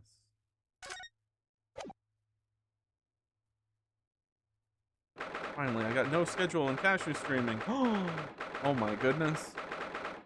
Usually you're going off to go do exercise or such. SS Burya Miss Pavlova's cabin. Somehow, the door to the cabin we were in ended up bolted after we made an emergency stop. Susato-san took a deep breath, then gently slid back the bolt. So it was not a closed room murder. You! What are you doing in Miss Pavlova's quarters? You both look unhurt. Good. Yeah, we're fine, thanks. What on earth happened? We heard something. We were gonna collide with another ship. Yes, it appears we have a false It appears to have been a false report, though. Oh, how did that happen? There's a dense fog outside, so it's extremely difficult to see. Someone must have saw a ship ahead. Since summer came, I started another exercise. Now I'm doing 3: running, swimming, weightlifting. Hell yeah, self-improvement. That's a great path to be on. This woman, this person obviously triggered the alarm, and that's why we made the emergency stop. Everything is chaos. Passengers are screaming. Crew are running everywhere. This first class area is the only quiet part of the ship at the moment. Oh, I see. Hope you do too, Cashew. I really need to be doing more. Since I started to do like full-time streaming, right now I basically only like go out on walks with Reese and do some like weightlifting, but that's basically it. Someone triggered the alarm. Does that mean someone pressed the button outside? Arrgh! You wicked intruder, dressed all in black. You're the devil. Sorry, me? I've been called a lot of things before, but devil's a first. It's better than nothing. Yeah, but any type of like resistance training is really, really good to keep doing. Otherwise, you turn into a marshmallow. You opened my traveling case. How could you? It was already open. Wait, what? No, we didn't touch it. That's right, Miss Pavlova. It was already open when we came into your cabin. Inspector! Yes? Arrest this man! I know he did it! He's a criminal! It's not enough that he killed a man. Ah! And he's a stowaway as well. If Vixen promises not to steal chicken, do you believe? Who? Ugh. Take him away! He's a trespasser as well as everything else. Stowing away, trespassing, killing. She's right. You are a devil. It doesn't look good, does it? There's a cell below deck. Throw him in. Tomorrow we dock in Hong Kong. Then we'll give you straight to the police. Vixen means fox. Really? I had no idea. I thought a vixen was just like a hot lady. A fox who eats chickens. What the hell? I had no idea. I could have sworn that was just slang for a hot lady. Wait, a cell? Please, Inspector Hosonaga, is there nothing you can do? This is a Russian vessel. I really have no jurisdiction here. After my last effort to appeal to the captain's good nature, I think I'm out of options. This is terrible. This is a real crisis. I've got to find a solution. Immediately! Sholmes, save me! Yeah. You've never heard of a foxy lady? Yeah, that's the only time I've ever heard it. Wait a minute. Huh. I see what you're saying now. Hey, so we're not like villains. Can I get out? Listen, I'm sorry that we snuck in here without your permission, but get out now. We just need to investigate in here to help understand what happened to Das Vidanya. Ugh, it's no use. She's not gonna listen. I need to find someone who will. Surely you'll listen. Please, just give me a little more time. I do nothing for you, except show you the way to the ship's prison cell, the brig. Thanks, but no thanks. But I'm innocent. I didn't kill anyone. And trespassing and stowing away. Well, you know, sometimes life can lead you down some unusual avenues and, well... Enough! You're guilty! Ship's cell. Say this 10 times fast. It is very difficult for me to say ship's cell. is only place fit for you. Come on, there has to be someone, some savior to rescue me from this crisis. If only there was somebody. If only Sholmes was hanging around. If only. You've got yourself into a difficult situation here. By entering this cabin uninvited, I mean. Sorry, I was just so desperate to find a clue. I'm afraid there's really nothing more I can do to help you. If I push my luck any further, a punch to the face would be the least of my worries. Say rural juror. Oh my god. Rural juror? Rural juror. I don't like that. I don't like that one bit. I have to take responsibility for giving you the freedom to investigate Miss Pavlova's cabin. Now this happened. I'll have to report to the captain at once. I really need some help here. I need a savior. Come on, Sholmes, slightly off screen. Huzzah! He's just hanging on to some bullshit. What the? What are you doing up there? He's got the tiara. Mr. Sholmes? Mr. Sholmes? Naturally, I was analyzing what a weight of 20,000 rubles feels like on one's head. Have I not told you that as a detective, it's my business to know what other people do not? I told you he'd be hanging around. This isn't mere tomfoolery, my boy. Oh, no, no. Well, why were you hanging from that hook before then? Isn't it obvious? To properly assess the weight of the 20,000 rubles, naturally. I wished to determine if it would bend that conceited-looking hook on the wall, so full of brag and bounce. How is he so great? I never know whether to take this man seriously or not. Ah, you again, the great detective. Ah, Inspector! I confess I've been looking for you. I have something to report to you most urgently. Well, you might try looking for me somewhere other than a hook on the wall next time. What is to report? Speak! An urgent report from a great detective can mean but one thing. Yes. The case of the curious murder that took place last night here on this vessel, the steamship Buria. He solved it. Has been solved by me, naturally. What? Huh? Really? Yes. I've eliminated all other possibilities. No other explanations exist.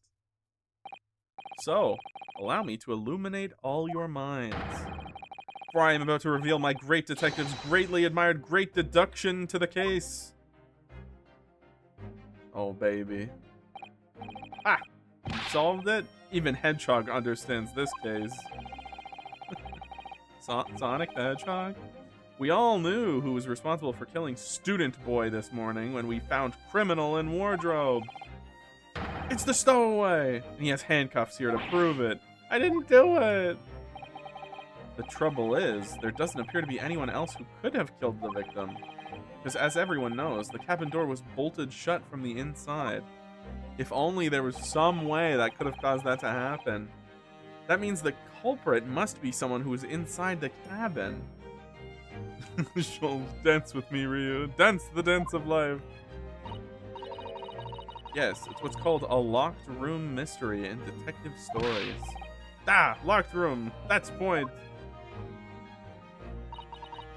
The room was locked. Well, I can't deny that. There's no way the bolt could have been drawn across from outside the cabin. We're all quite mistaken. The cabin next door is not a so-called locked room at all. What? Oh yes, there's another entrance.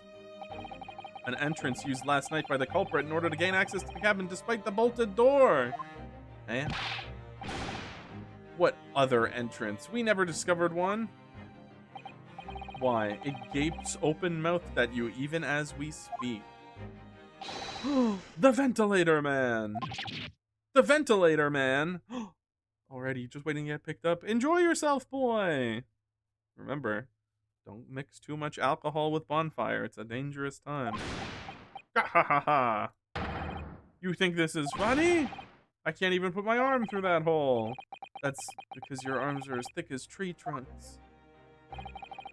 You're suggesting that the culprit entered and left the victim's cabin through that tiny opening? It's not possible. Ah, but it is. And last night, the victim even witnessed the intruder in the act of passing through the ventilator.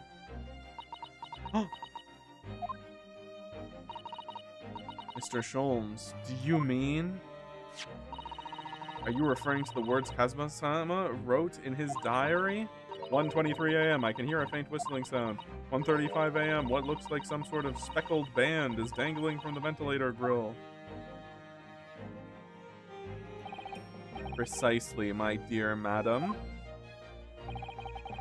But what does it mean? What is this speckled band? The answer to that particular conundrum is in this very cabin. Huh? Mr. Sholmes? What are you doing? There's a distinct element of danger, but fear not. I am ready. What I am about to expose to you all will shock you to your cores. Behold! Yeah! What the? Oh my god. It is a fucking snake! Pardon my French. Allow me to introduce you all to the band. The speckled band. Snake? Indubitably.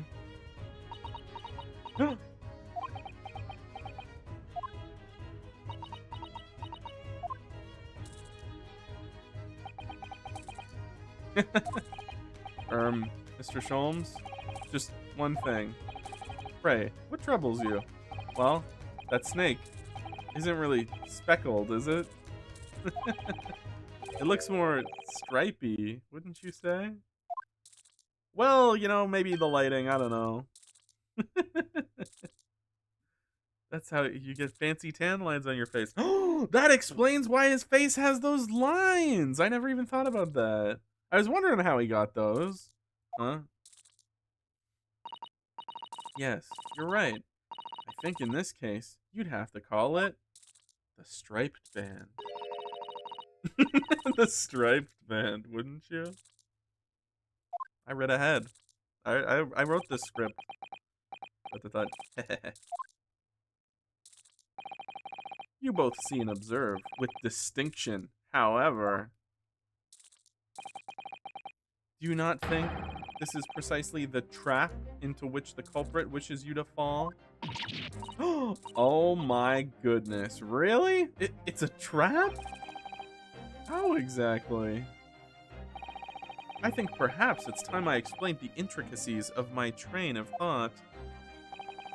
Are you ready, Miss Pavlova? I'm sorry for the young man who died, but that is all. His death has nothing to do with me. This whole thing has nothing to do with me. There are two conclusions I have drawn from the facts. Number one, last night your friend infiltrated the victim's cabin. And number two, that same friend was responsible for the victim losing his life. No. He's turned as white as a bowl of rice again. Sholmes must be right. He's hit the nail on the head. This young woman's friend killed Mr. Asogi? Oh. Looks like he can't speak with that snake coiled around his head. I would advise as little movement as possible, Seaman. You wouldn't want the fangs of that long friend in your neck. So everyone, let us begin. Sherlock Sholmes is proud to present his logic and reasoning spectacular. The Great Deduction. The game is afoot. Sherlock Sholmes is like the best character. Intruder's identity. Miss Pavlova, moments ago you claimed the following. His death is nothing to do with me. This whole thing is nothing to do with me. Yet you cannot deceive yourself. A moment. Yes, when you recall these horrid events, your aching heart smarts with pain. Okay, so that's the part we gotta swap. And it's that very pain that evidences your inextricable link to the victim's death. So, we ask, what's the nature of this intruder that stole into the victim's cabin on that portentous night? What the hell? He actually is. You don't even know the height of his peak. Man, Ace Attorney has so many amazing characters in it. I don't want to... Like, I'm in the moment right now, so there's an element of recency bias here. Sholmes is fucking up there. He's way up there on my tier list right now. Why, naturally, it was the friend which you boarded this vessel, was it not? Ah, as I suspected. Another telltale glance. Without doubt, your friend is the writhing serpent we see before us. Huh? So it's not. And yet, that fact leaves us in a quandary. He'll only climb higher. The victim's written observations on the night in question tell of a speckled band, whereas regrettably, this specimen's markings do not fit that description in any way. What explanation can we give, pray? What was this sight that fell upon the victim's eyes last night? Huh? What is this? What are you doing? No, don't look at me. This has nothing to do with any of this. Oh, but it does. You have to answer this quandary even now, hidden behind your back. Oh my god. Yes, that which you are trying but failing to conceal is the snake's slothed skin? Evidently, after the subtle and horrible crime, the most deadly friend of yours shed its original skin. No. I don't know what you're talking about. Last night, through the ventilator visible in this cabin, your then speckled friend slithered next door. Like, Sholmes? He feels like a fucking, like, cheat code in the Ace Attorney universe, where he'll just walk in and, like, correctly piece together so much shit that we don't have the evidence for yet, and he'll just come out and be like, no, this is how it was. He'll just have all of this information. Using the bell cord on the other side as a bridge, the serpent silently descended into the victim's quarters. In the dim light, it appeared to the young gentleman who was about to lose his life as a speckled band. In summary, the nature of this friend of yours, which last night infiltrated the scene of the crime, is a rare breed of snake whose markings change each time it slows its skin. What? Balanced out by his love to mess around and not tell all his knowledge. Yeah. Snake so dreadful, we can only imagine it would be found in the deepest depths of India.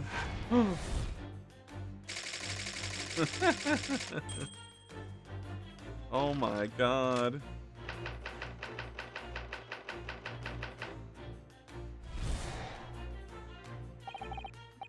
Ah, hiccup. Moving on, we come to the heart of the matter, the grim demise of the victim. How did this young man lose his life, and why? According to the data of which I have been apprised, it would appear there were no visible signs of injury. Ah. In fact, the circumstances of the victim's death can only be explained by a terrible venom. What? Sholmes! You know that there was no... Well, I guess maybe there's the distinction between poison and venom, maybe, that he's thinking, but we know that it wasn't poison. Now, if we take that as fact, We can reasonably imagine that there remains evidence to affirm it at the scene of the crime. Oh no!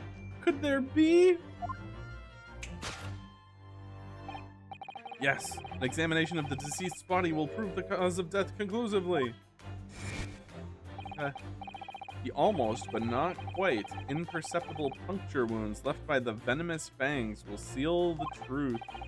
Yes, the vestiges of the snake bite delivered by your terrifying friend. This makes no sense. Unfortunately, Sholmes, just this morning, the coroner gave me a new updated autopsy report. Oh no, another updated autopsy report. I loved how anytime I would watch like lawyers reacting to Ace Attorney, anytime that they went like, haha, unfortunately, I guess you weren't made aware that there was an updated autopsy report. Anytime I was watching like actual lawyers reacting to that, they would freak the fuck out. That and be like, are you kidding me? How did this shit make it to trial if the autopsy report got updated and I was never apprised this information? It never came across to me until trial. You can't just like submit this shit like in the middle of freaking court. An actual kangaroo court. Yeah, that's inadmissible. Yeah, I mean, both parties, you need to, it's called disclosure. Whenever you're like giving the other side your evidence, you can't just like surprise people with shit. Yeah, they don't do surprise evidence. No, you don't do that. There's no point feigning ignorance, Miss Pavlova. The Ace Attorney games do that all the fucking time though, where somebody's just like, oh look, by the way, I found this at the crime scene and I just picked it up and didn't tell anyone about it. After the discovery, that is correct. After the incident, you endeavored to hide everything, didn't you? But now your involuntary glance betrays the hiding place you chose. What did I say again? That's right. You hid the evidence that links to the victim's death in that traveling case. When we first met in the cabin, it came to my attention that your case moved periodically. Disclosure. Okay.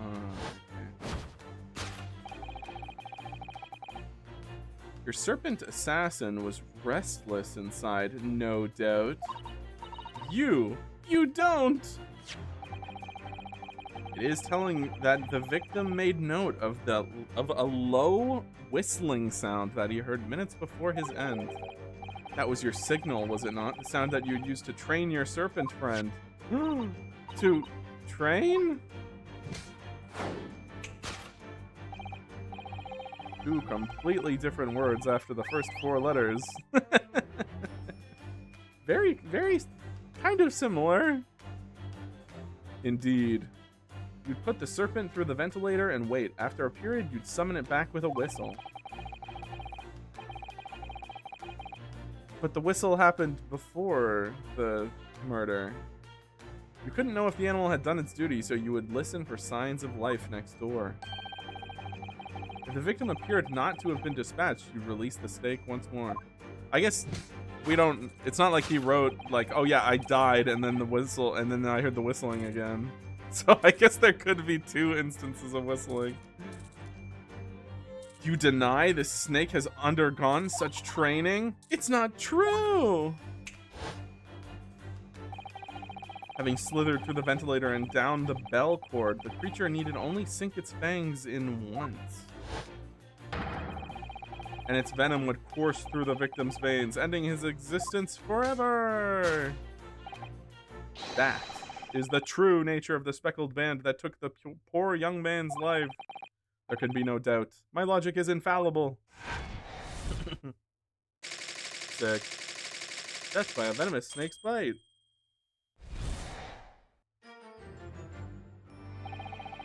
Thus concludes Herlock Sholmes' great deduction of the speckled band. I think we gotta mess around a little bit of pieces of that, but I liked where a lot of it was. Miss Pavlova has trained her pet snake as a killing machine. There on the floor, you'll observe a saucer of milk. The promise of food is the key to training any creature. Do snakes drink milk? I'm gonna start flicking my hack bill again. You've gotta. It looks so slick. Incredible. You've solved the mystery. Amazing. Your great deduction really lives up to its name. I see now why Herlock Sholmes has become such a household name. My dear man, it was nothing remarkable. As the Russians say, I could have done it with one left hand. Is that what the Russians say? Could I venture an opinion, Mr. Sholmes? But of course. What's on your mind? It's just about your deductions before. Some things don't quite make sense to me. I welcome questions as to my method, and will answer both loudly and proudly. Oh, well, good. First of all, snakes are egg-laying creatures, part of the reptile family. You are well informed, madam. And reptiles, don't drink milk. Ah. It's really only mammals that like to drink milk, you see. So, I'm not sure it would be possible to train a snake using milk as a reward. No matter. No doubt Miss Pavlova used some other treat to encourage her pet to do her bidding. Just gotta call, my ride's almost here. Have fun, enjoy! I love her hidden book. I do love that she just has a book that she takes out, and it just contains all relevant information. Tashkani. Milk was merely an example. The logic holds. Well, there is something else. Snakes have no ears. Oh yeah, I don't know why I didn't question that. I mean, surely I know they like hear through like vibrations and shit, right? Maybe, you know, whistles, maybe they're a frequency at which snakes can perceive them. I don't know, probably. Ah. Yeah, so I'm not sure it would really be possible to signal a snake by whistling. But madam, what of the tales from Arabia? What? Have you not heard of the snakes that dance to the sounds of a flute? That's true. I think perhaps the performers play their music in time with the snake's natural movements. No way. Oh, I see. No hands, no feet, no ears? These creatures are so inept as to be practically useless. Oh boy. I'm sorry to any snakes in the audience, but that is really funny. Don't take it out on the snakes, Mr. Sholmes. Won't somebody think of the snakes? There's one other thing. You have more? Snakes use the scales on their bellies to propel themselves. So, I'm not really sure that a snake could manage to climb up a flat bell cord like the ones in these cabins. Then it should try harder!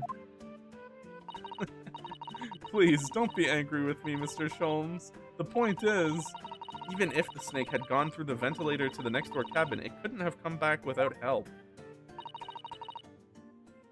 What I'm trying to say...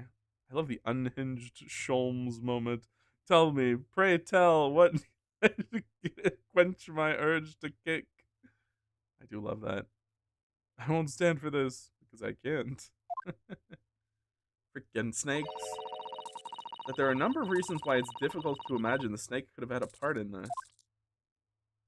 No, no, no! You've condemned me to prison! We should have just let this fly. And we could have let an innocent snake go to prison instead.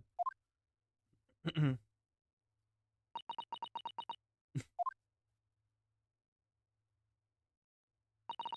think we need to step in and help again. Mr. Naruhodo! Oh no, you don't mean. Yes, we must modify Mr. Sholmes' latest deductions and turn them into the great ones they ought to be. I had a feeling this was coming. Alright, let's give it a try. Just what I was waiting for. Mr. Naruhodo. Yes, right. So, cast your eyes down upon your wrists again. What? Let us begin the dance. Your handcuffs are gone! Where did they go? Fear not. I shall see they're restored after our work is done. I really wish you'd leave them off. Squadala, Mr. Naruhodo. Now, everyone, let us begin. Sherlock Sholmes is proud to present his logic and reasoning spectacular. Course correction. Hold it, Mr. Sholmes. Cool. Miss Pavlova, moments ago you claimed the following. Let us leave? Let us leave! Nothing to do with me. The whole thing's got nothing to do with me. You cannot deceive yourself. Ah, hello, Reese. Yes. When you recall those horrid events, your aching heart smarts with pain. Hey! She does have a pained expression on her face. Yeah, that is true. Looks as though Kazuma-sama's death is weighing heavily on her mind. You're not sure Mr. Sholmes has read her quite correctly, is that it? Could there be some other way to interpret her expression, then? Let's take a moment and really look closely at Miss Pavlova.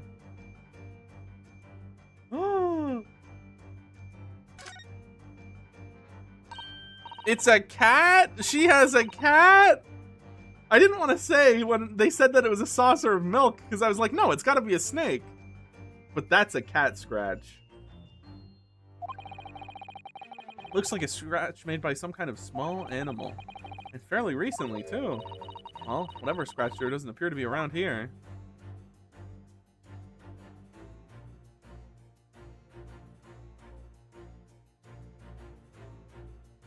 I really thought that was going to be... That was going to be it. Am I able to, like... Oh. Well, not really.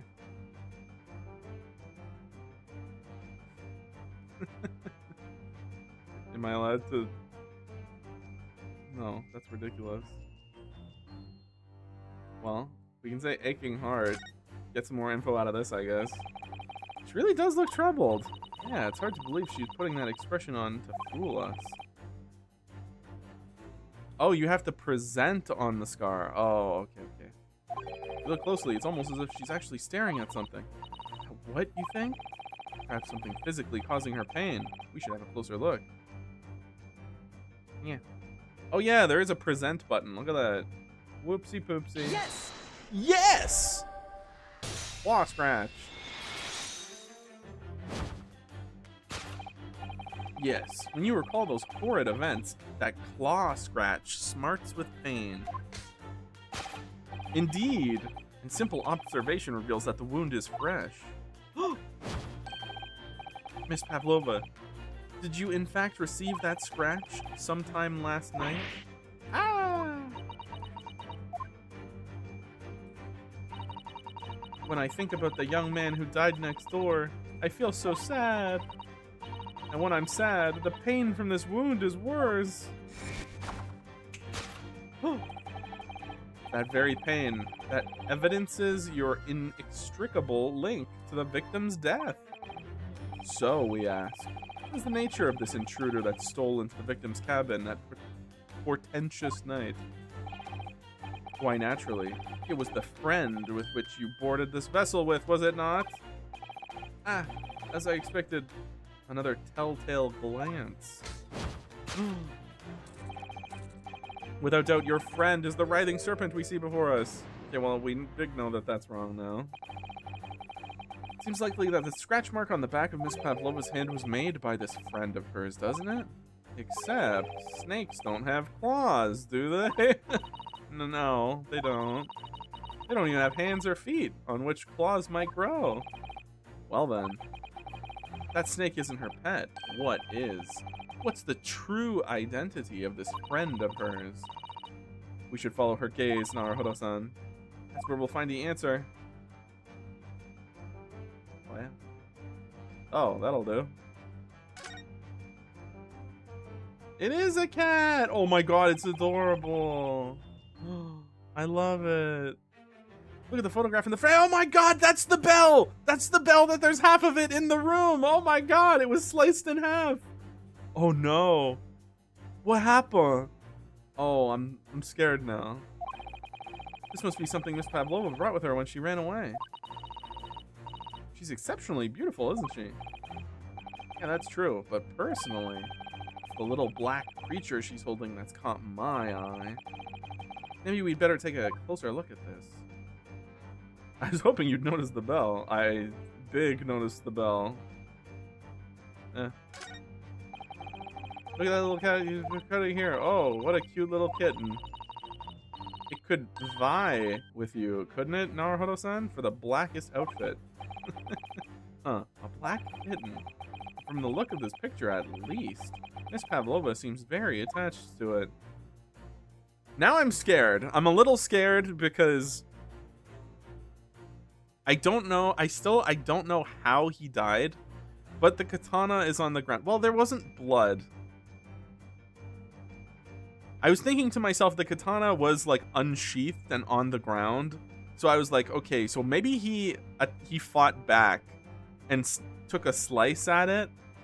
And whatever that was, which I guess was this bell, got sliced in half by the katana. But God, I hope that's not the case in that circumstance, because otherwise I don't feel too good about this cat's chances. Yes! But we also still haven't seen this cat, so we don't know where the cat's at. Although, no, it was moving in the suitcase. Never mind, so it is fine. Without doubt, your friend is the little kitten we see before us. Yes, the scratch on the back of your hand makes that abundantly clear. I love so much that we like course correct all of this so that it's like completely different than what Sholmes was originally presenting. And then right after this, Sholmes is going to be like, yep, that's my genius deductions. And everyone's going to go, wow, Sholmes is a genius. Oh, I love it. I love the idea Kazuma needed his katana to fend off the kid. Well, I mean, maybe it's just he heard a noise and was like, oh shit, what's that? And then turned around and quickly slashed. And he didn't know. Maybe he just didn't even know what it was. Oh no. The whereabouts of this black kitten isn't clear, but what is clear is that you brought the animal with you when you ran away, didn't you? Ah! At the dud. Everyone, bye. Have a wonderful night. Catch you all later. Adios, boy. Goodbye. Darka. Cool name. Darka is my best friend. I couldn't leave her behind. Darka would appear to be a Russian blue. And yet, that fact leaves us in a quandary. The victim's written observations on the night in question tell of a speckled band, whereas regrettably,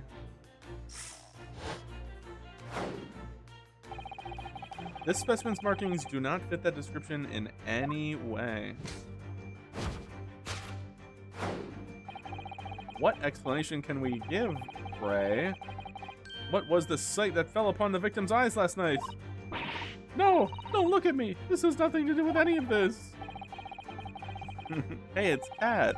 I didn't want to say it, but they do remind me of Cat, whose name I can't say out loud because he's right beside me, and if I say his name, he'll start harassing me.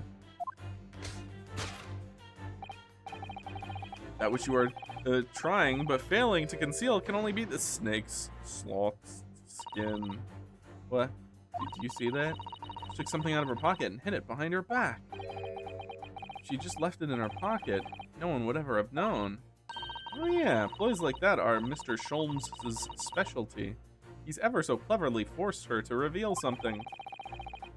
I thought deduction was his specialty, or maybe making me believe that was a ploy too. And anyway, find it hard to believe that's the skin of a snake. Also, on the topic of black cats, when you adopt Inky and ZZZ, you can get the chance to rename him. Oh, no way! I keep... So, every single time that I play, before I finish my dailies for the day and everything, I make sure to set the day to evening. I look around for that cat. I don't find him. I set it to, like, night. I look around for that cat. I don't find him. And then I'm like, well, I guess maybe it's just, like, a random chance and I'm just getting unlucky. And then I close the game out.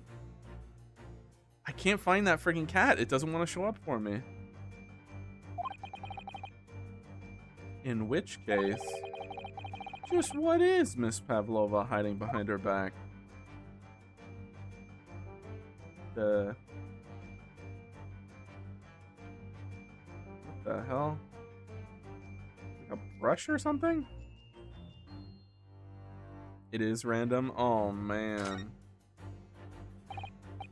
Well, it is speckled, and it is a band, but... What is it? It seems to be soft and fluffy. A long piece of cloth of some sort. Looks like a handle on one end. I think it might be a cat's toy. Oh, I see. It's a teaser. Sort of common in the West, apparently. How is that a toy for cats? Cats like to chase the band around and paw at it. Kittens in particular love that sort of play. You only need to wave it in front of them and they pounce to catch it.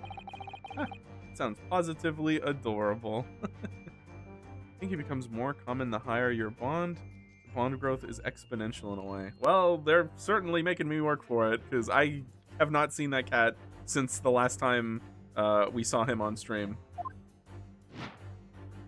Cat's toy. It's the cat's toy. Yes!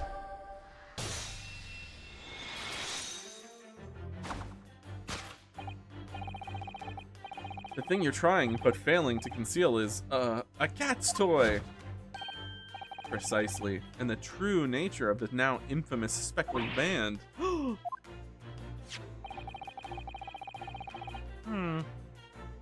It was this toy that you dangled through the ventilator. You waved it around, I presume? Naturally, the victim could not fail to notice it. But why? For what reason? My dear boy, there can be only one answer to that. After her feline friend disappeared through the ventilator into the neighboring cabin, Miss Pavlova attempted to use the speckled cat's toy to incite the creature to return. Ah. In summary, the nature of this friend of Miss Pavlova's, which last night infiltrated the scene of the crime, is a blithesome Russian blue breed of cat by the name of Darka.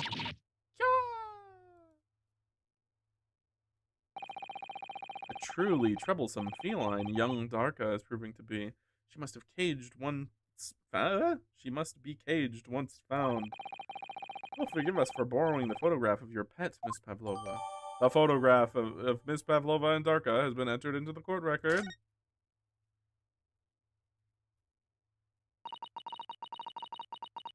It was after I gave her food last night.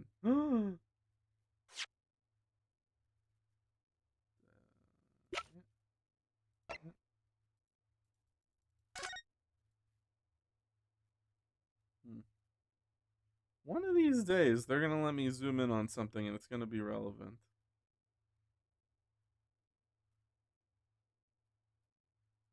Okay, I have to keep remembering. I keep psyching myself out.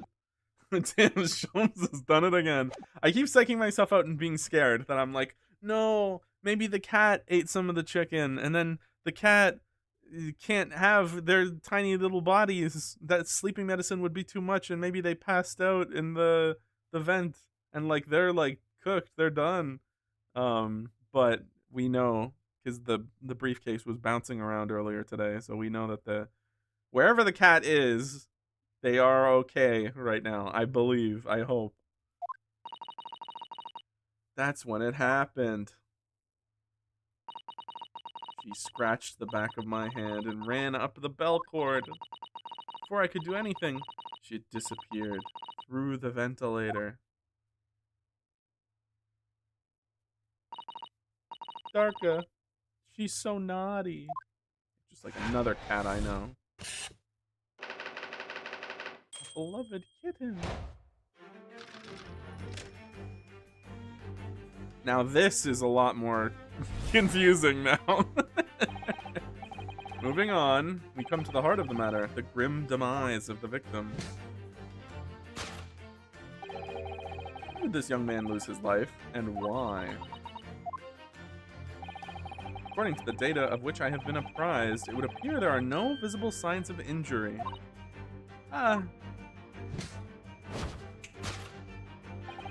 In fact, the circumstances of the victim's death can only be explained by a terrible venom. Yeah, well, this is a big note, right? What Mr. Sholmes says is true. There were no signs of a wound anywhere on Kazuma-sama's body. That's right. But Mr. Sholmes seems to be unaware of a very important detail. Kazuma wasn't poisoned. Yeah, it would seem so. Let's give him the information he's missing now. Where's the autopsy? Boom. Yes! Yes!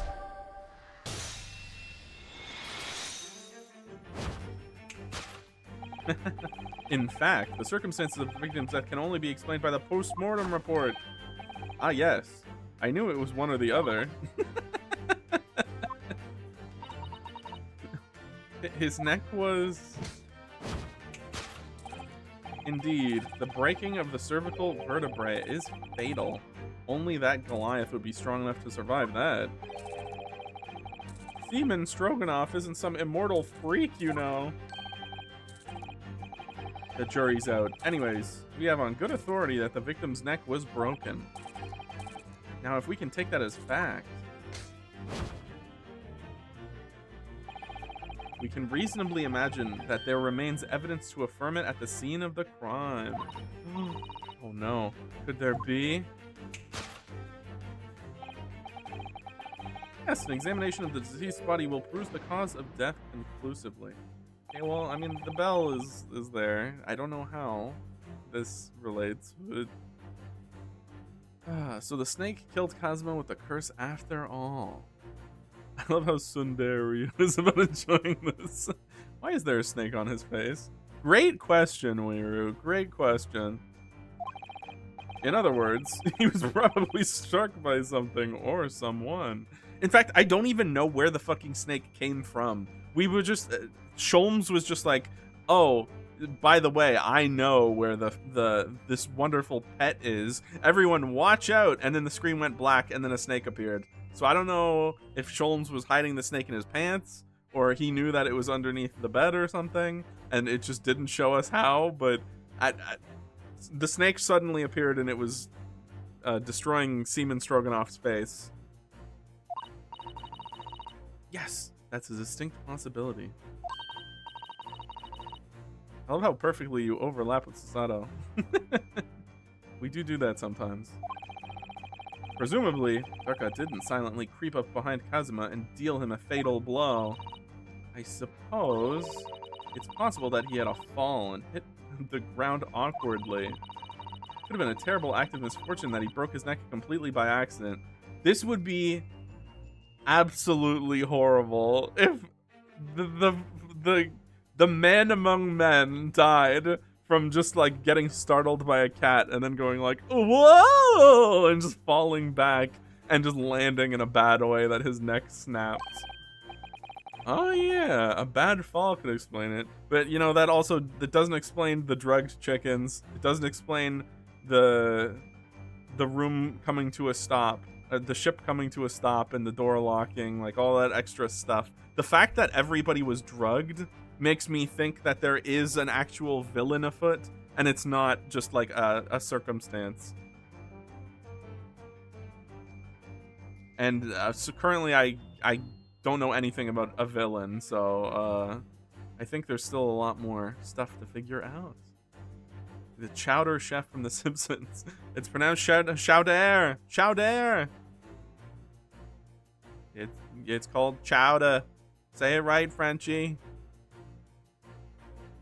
This is how Reese eventually gets arrested. It's not looking good for Darka the cat. Actual Kyodai going down like a jobber. No. It's rather hard to believe of Kazuma-sama, though.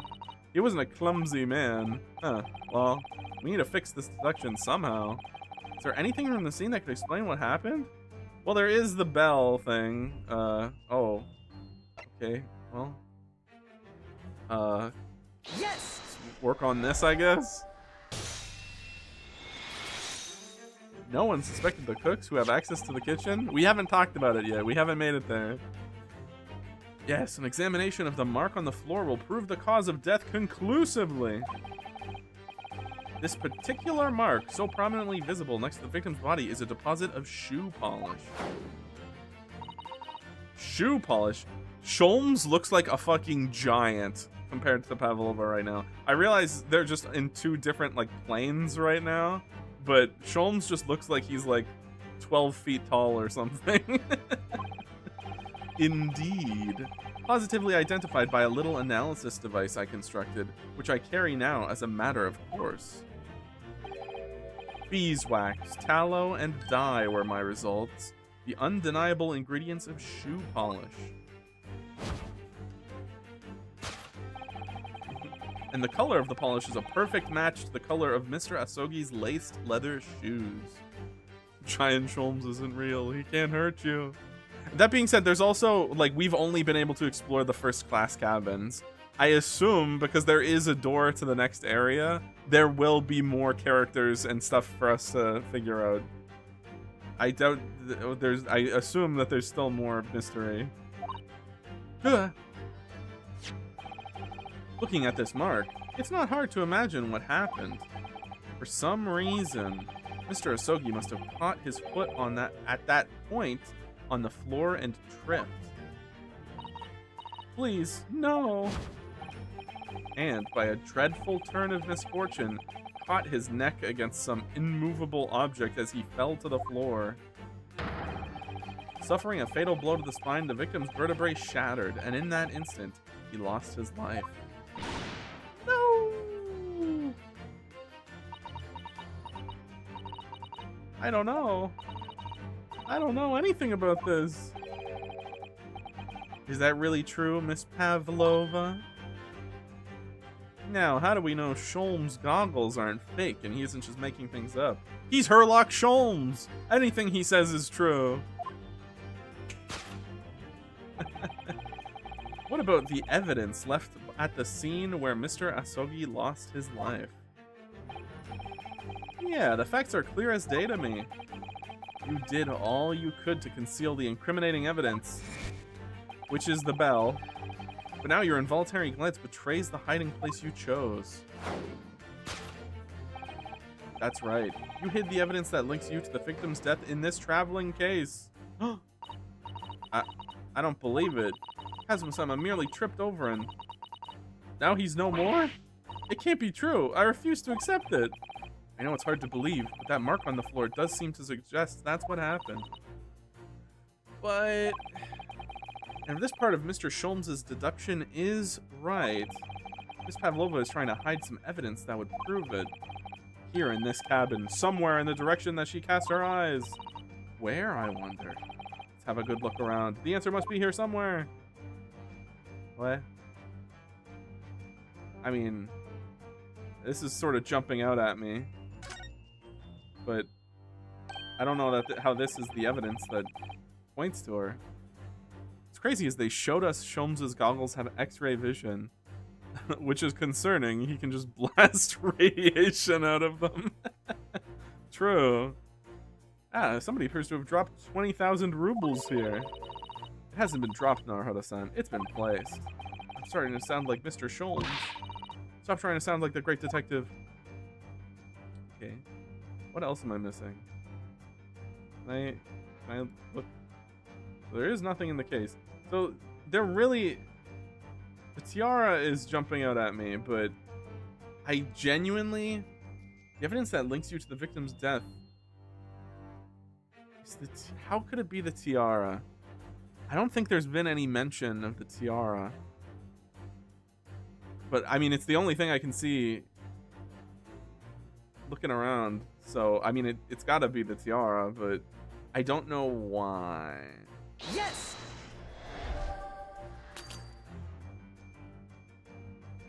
You tried to hide the evidence in plain sight, didn't you? It's the tiara. Okay, so it's not the tiara. Because we're definitely about to lose an HP here. That 20,000 rubles is enough to make anyone lose their head. What precisely was your intention with that, Mr. Naruhodo? It's following the natural progression of deduction. Sometimes the truth hurts.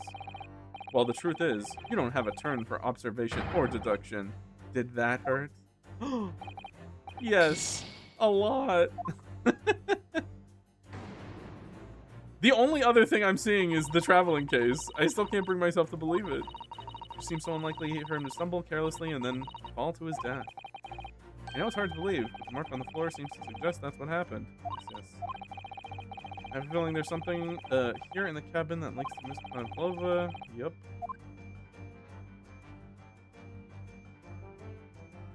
I'm going crazy.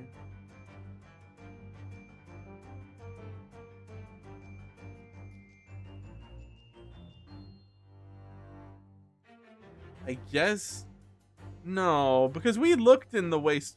I'd be pissed if it was the waste paper basket. But there's like nothing else.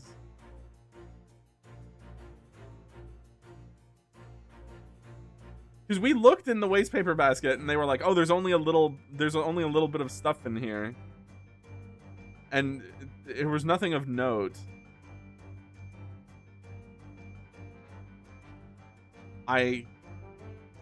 Yes.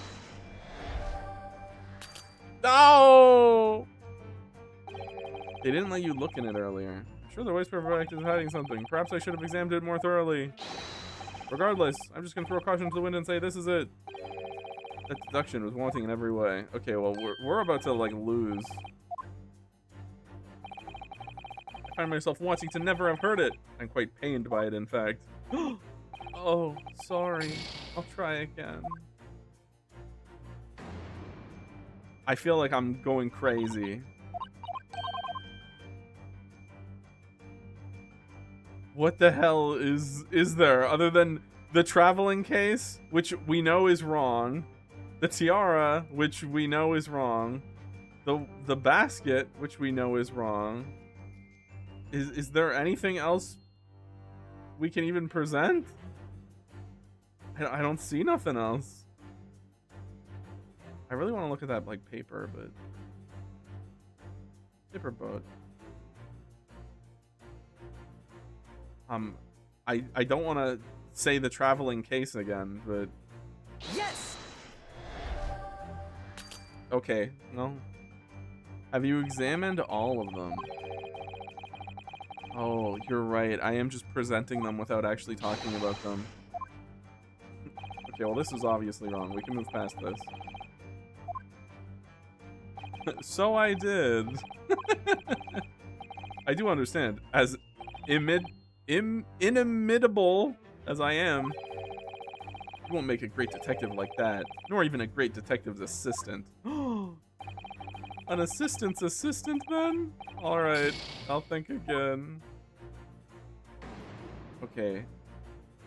Perhaps I am allowed to investigate the wastebasket.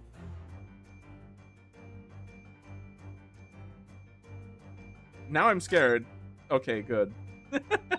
Because my only options there were history and present.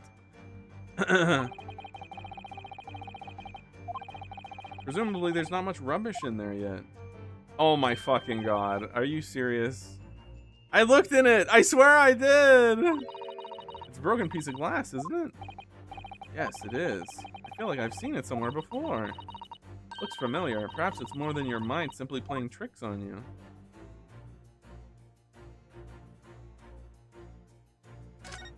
Am I allowed to say it's the waste paper basket now? Yes. Okay. Oh, brother. That's right. You had the evidence that links to you in the victim in the waste paper basket. Ah. It's kind of crazy that I suggested that this was what happened, and the game told me no. Hey, wait a minute. This isn't clean cut. This is all jagged. Uh-oh. Wait a minute. I'm pretty sure whenever they described this, they said that it was cut perfectly down the middle. This is big, not that. Fragment of some intricate glass object, it would seem. Huh. They didn't let you actually look inside of it earlier. Susato stopped you. Huh. Well, alright. I thought we had a whole conversation about, like, oh, special times calls for special measures. Let's check it out, or something. That must have been for something else. Another piece of broken glass on the floor in Mr. Asogi's cabin. As you can see, the two pieces fit together perfectly. Okay, never mind. I guess it does fit together perfectly. So, Miss Pavlova, shall we consider what this tells us? Why would it be that part of the glass object which was evidently broken at the scene of the victim's death should be found in a waste paper basket in your cabin? Yeah! You're well acquainted with this glass bell, are you not? I've never seen it before. Well, could I direct you to this picture of you and your cat? I don't know. In that hushed Russian accent of yours won't save you this time, dear girl. Why? Because we have conclusive evidence linking you to the bell in question. What? Take it away, Mr. Naruhodo.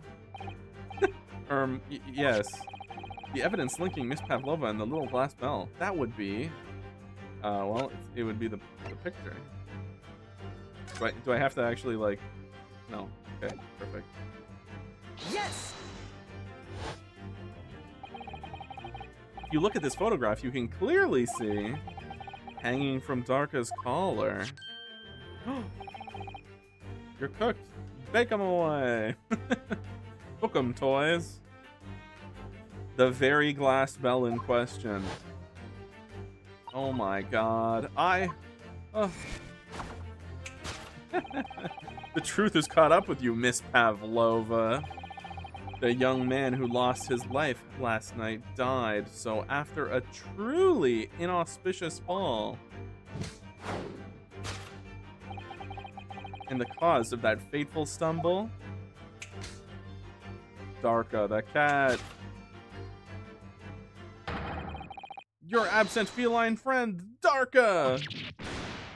Yeah!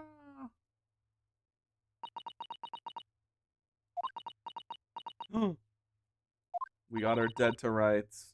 I couldn't tell anyone. I'm sorry. Death by tripping over a cat. Jesus. Deduction complete. Elementary. Nice. I can't take this MC seriously when he's named Mr. Naruhodo. Isn't friggin' Phoenix Wright's Japanese name? Am I crazy? Isn't Ryu something? Naruhodo. I'm pretty sure that's just Nick's like Japanese name. I know it's not Ryunosuke, obviously. It's like Ryuichi or something? I can't remember. It's been far too long. Ace Attorney universe is filled with almost exclusively joke names. It's true. There's a person in the room with us right now named Beef Stroganoff. Tell us exactly what happened last night. Phoenix Wright is basically the exact same name as Ryu and JP. It was a little after 1 in the morning. It was so late, but I hadn't had time to feed Darka, so I gave her some food.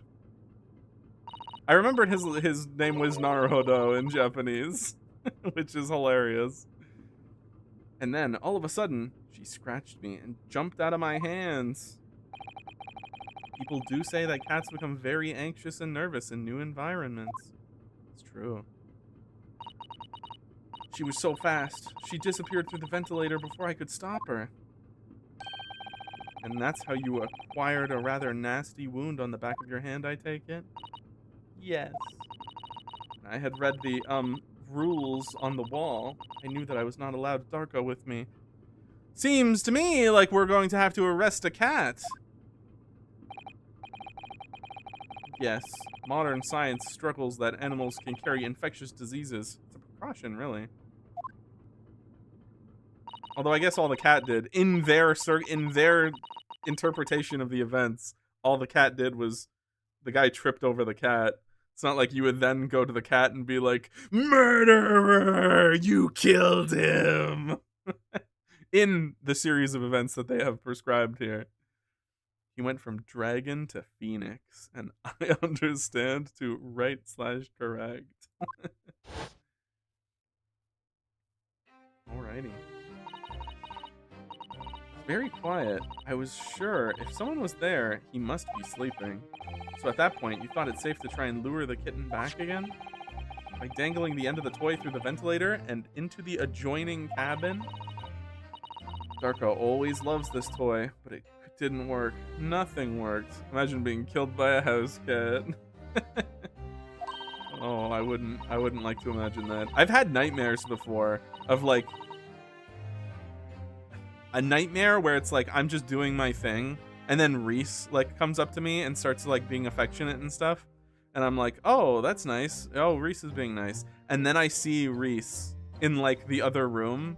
And I'm like, what the hell? If that's Reese, who's... And then I look at the cat that I was being affectionate with, and they're like staring at me like a human would. Like, it's hard to describe, but they're looking at me like not a cat, like a fucking mimic or something. And it's like standing on its two legs looking at me. That type of dream. And then I like wake up and I'm like horrified. I've had that type of dream all the time. The Thing. Yeah, just like it. So the faint whistling sound Kazuma wrote about in his diary was Miss Pavlova trying to retrieve her pet. Cats have a propensity to remain hidden in the shadows when frightened. True. Yes. So there was nothing else I could do. I just had to wait until she had calmed down. But then, she heard a crash. No! He stepped on her tail!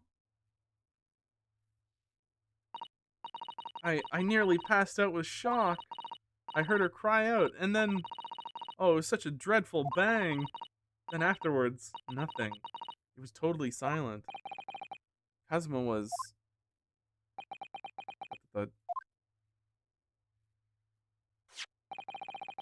the appearance of the black-brown mark on the floor, it seems likely that what you heard was the victim stepping on the glass bell and tripping up. The SS Borea is a large vessel, but even she can pitch and roll violently without warning. Mr. Osogi was already off balance as a result of the ship lurching when the kitten got under his feet. A combination of unfortunate factors could easily have caused him to fall over. That's actually bone-chilling. It legitimately is. That's why I call it a nightmare and not a dream, because it's actually horrifying. They're ignoring very key pieces of evidence. So, there's so many things that I'm like right now, it's poised as if like it's all being wrapped up, but we don't know why the katana was drawn. We don't know why everyone was drugged. We don't know about this emergency stop that happened and locked the doors. So potentially the door was open and not locked. Like there's so much spots we still don't know that it's... I'm assuming we're maybe at like the halfway point. But what became of the kitten afterwards? But in the end, I managed to get her to come back through the ventilator.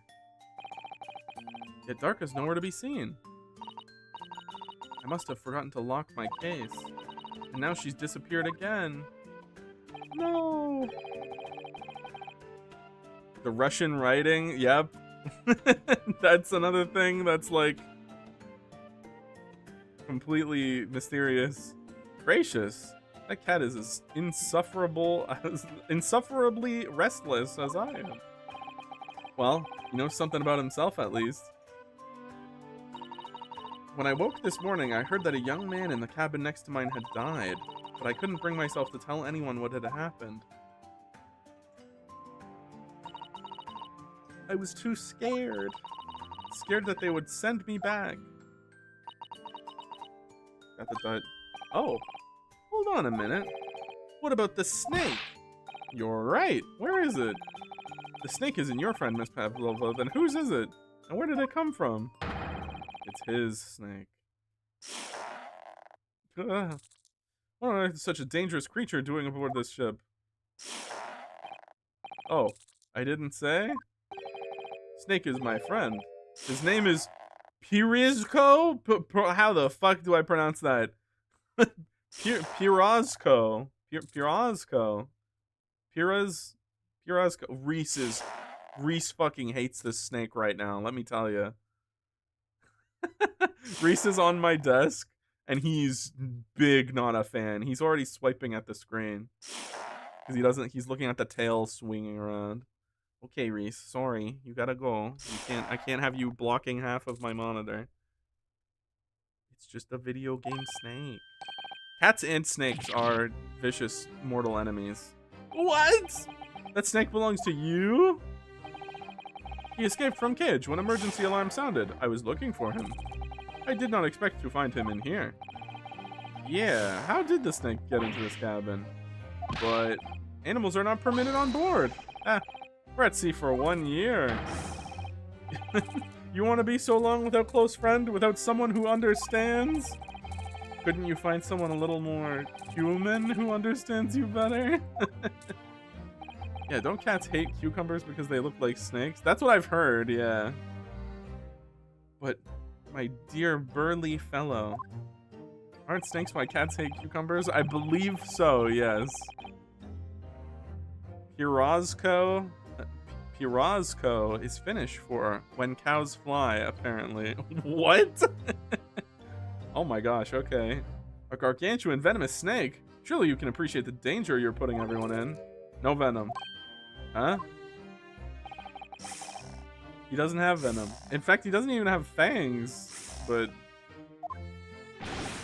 he's harmless. Very long, but very gentle. He's adorable, like a granny. It's venomless? Yes. Now he's hungry, so he's in a bad mood. But once I feed him, you'll see a big smile. And you feed him what? Milk, I suppose? I mean, the snake is clearly a constrictor. Like they say, milk chickens? Like they say they milk chickens? Ridiculous. Snakes that drink milk are only in stupid stories. Eats mouses, big fat round mouses. Oh, so is that what the mouse trap in the passageway out there is for? Of course. How else can I catch my friend's favorite food?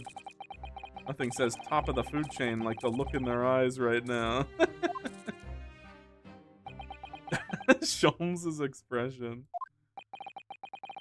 He refuses to drink milk. It can't hear a whistle. It can't climb up a bell cord. It's not even venomous. Oh, the deuce did something so inept to land a starring role. It's not my fault. I don't make up stories. My Pirozko is nothing to do with this incident. So that's what happened. Well, that's the truth behind my best friend's tragic death. Or is it?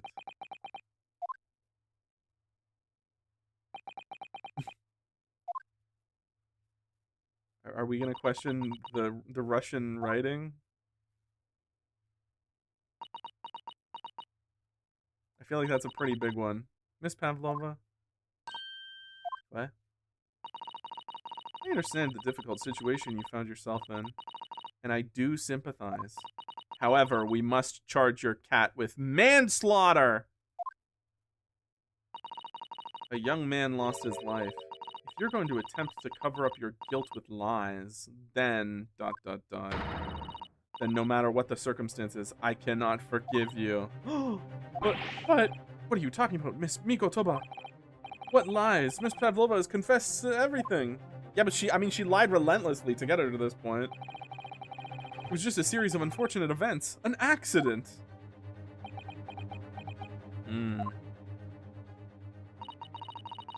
I'm no great detective like Mr. Sholmes. I don't have a gift for knowing the truth. But even I can see that was not the truth. Don't you agree, Mr. Naruhodo? Yeah, to be perfectly honest, yes. There's a discrepancy in Miss Pavlova's story. I'm sure of it. I can't quite put my finger on it. Sholmes, you want to chime in here? I confess. I was intending to let Scotland Yard deal with any outstanding issues on this matter. Oh? I'm only present here for a very specific reason. The truth is, you, Mr. Naruhodo, are simply a distraction. A distraction? I do hope you've not been finding your shackles too uncomfortable. Uh-oh, we're back in those. Why did you do that? Especially as they're on your wrists as a result of my intervention. I was rather hoping I could resolve matters before we made our next court call. You were, Mr. Sholmes? Yes, but I overlooked one important detail. Uh-huh. The deceased young man was a very close companion of yours, was he not? Yes. Kazuma was my closest friend. I owed him my freedom, even.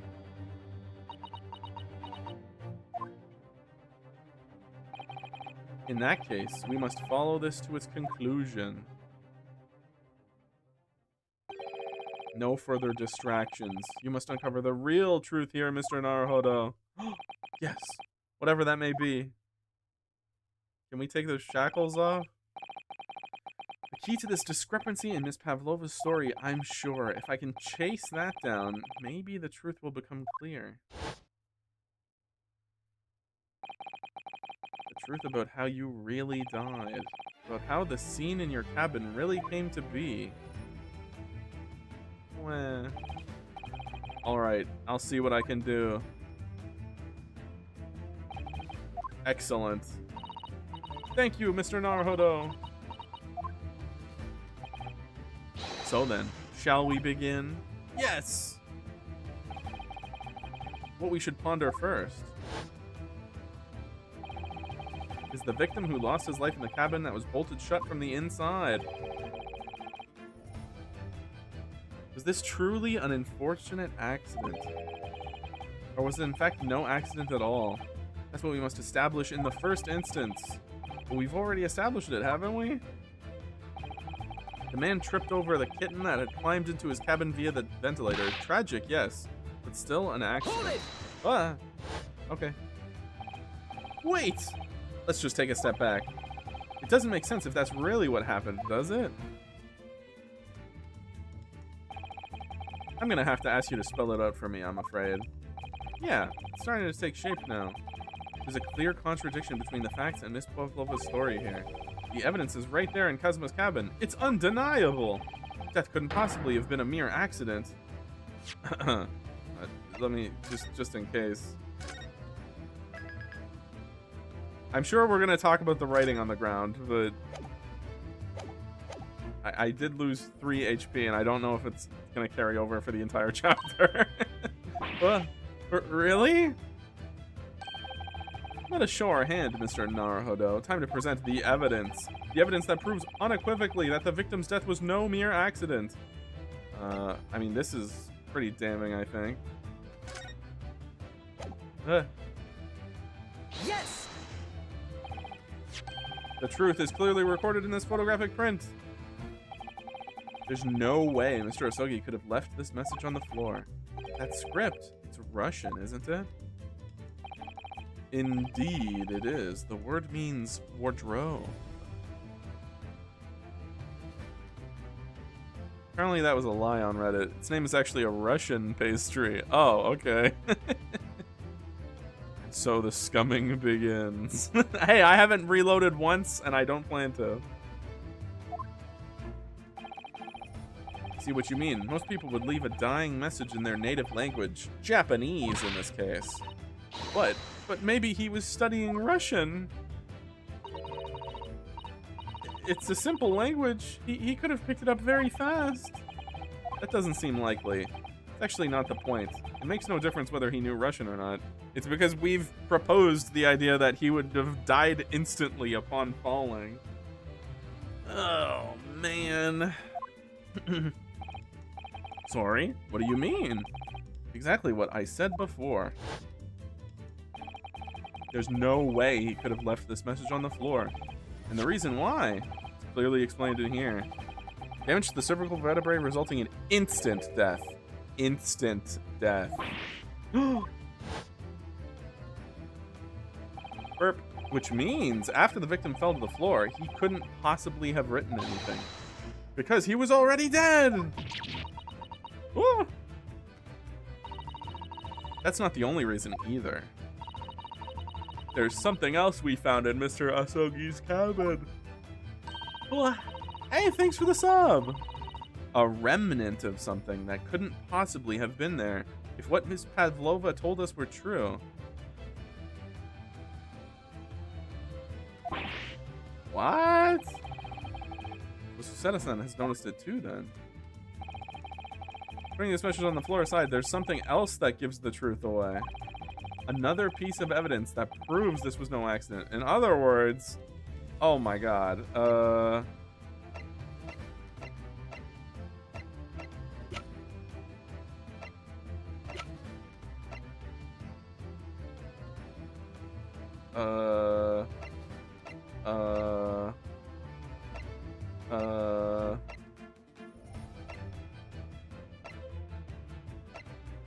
Prove that it's not an accident.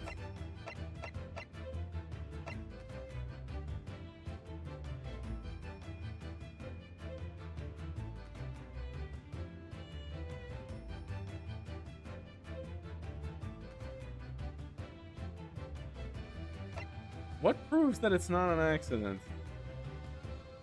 I don't want to present it. I want to look at it.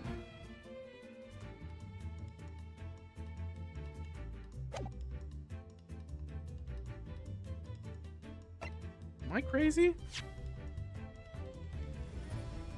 So a remnant of something that couldn't possibly have been there if what Miss Pavlova told us was true.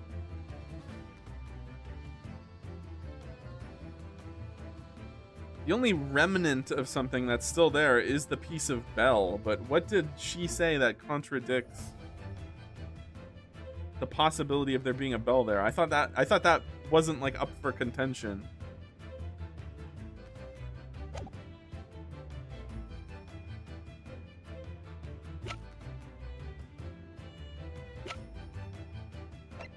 Guess I'll try it. Yes!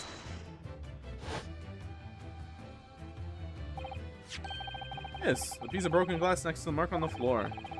That's a glass bell the kitten had around its neck. We already know all about that. It was broken in half when the victim tripped over the cat and fell.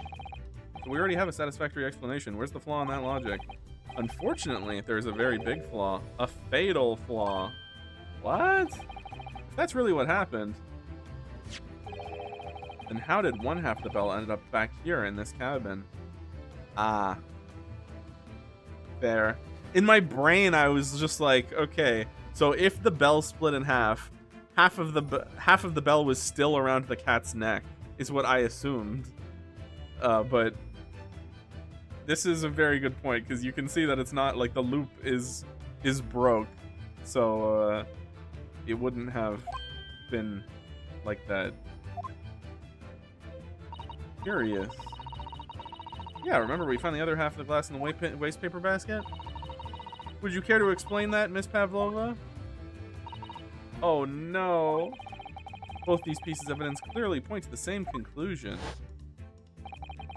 Now, when Mr. Asogi died last night in his cabin, there was someone else in that room.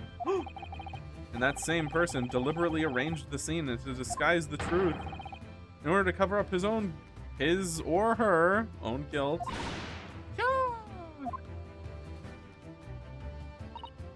Yes, there was someone else present in Mr. Asogi's. Oh, who the fuck?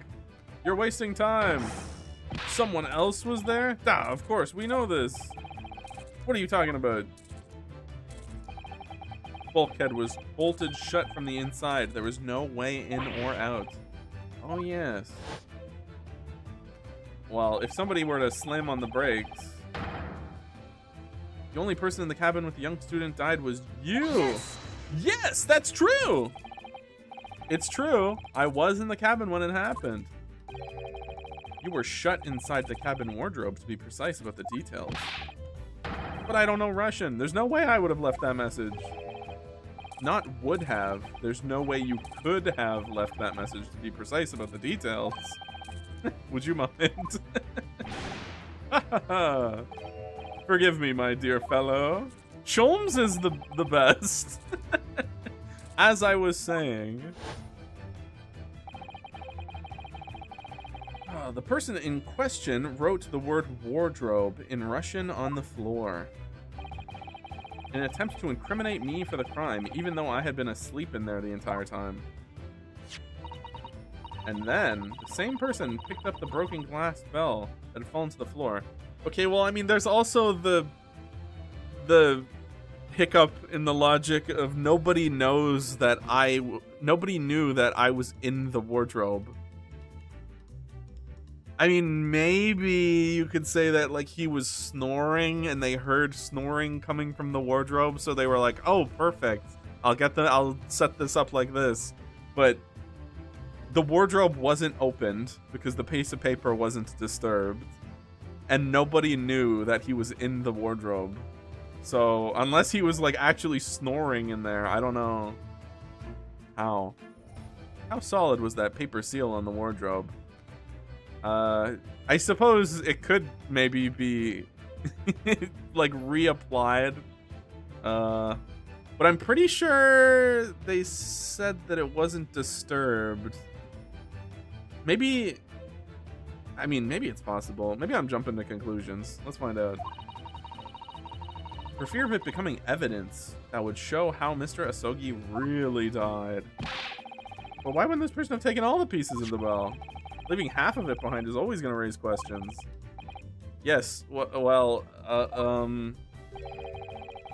it was past 1 o'clock in the early hours of the morning. The cabin would have been quite dark. A single small lamp suspended from the ceiling would have barely cast any light onto the floor there. Little wonder, then, that the culprit failed to notice a fragment of the tiny item. You all suspect me, don't you? Ah.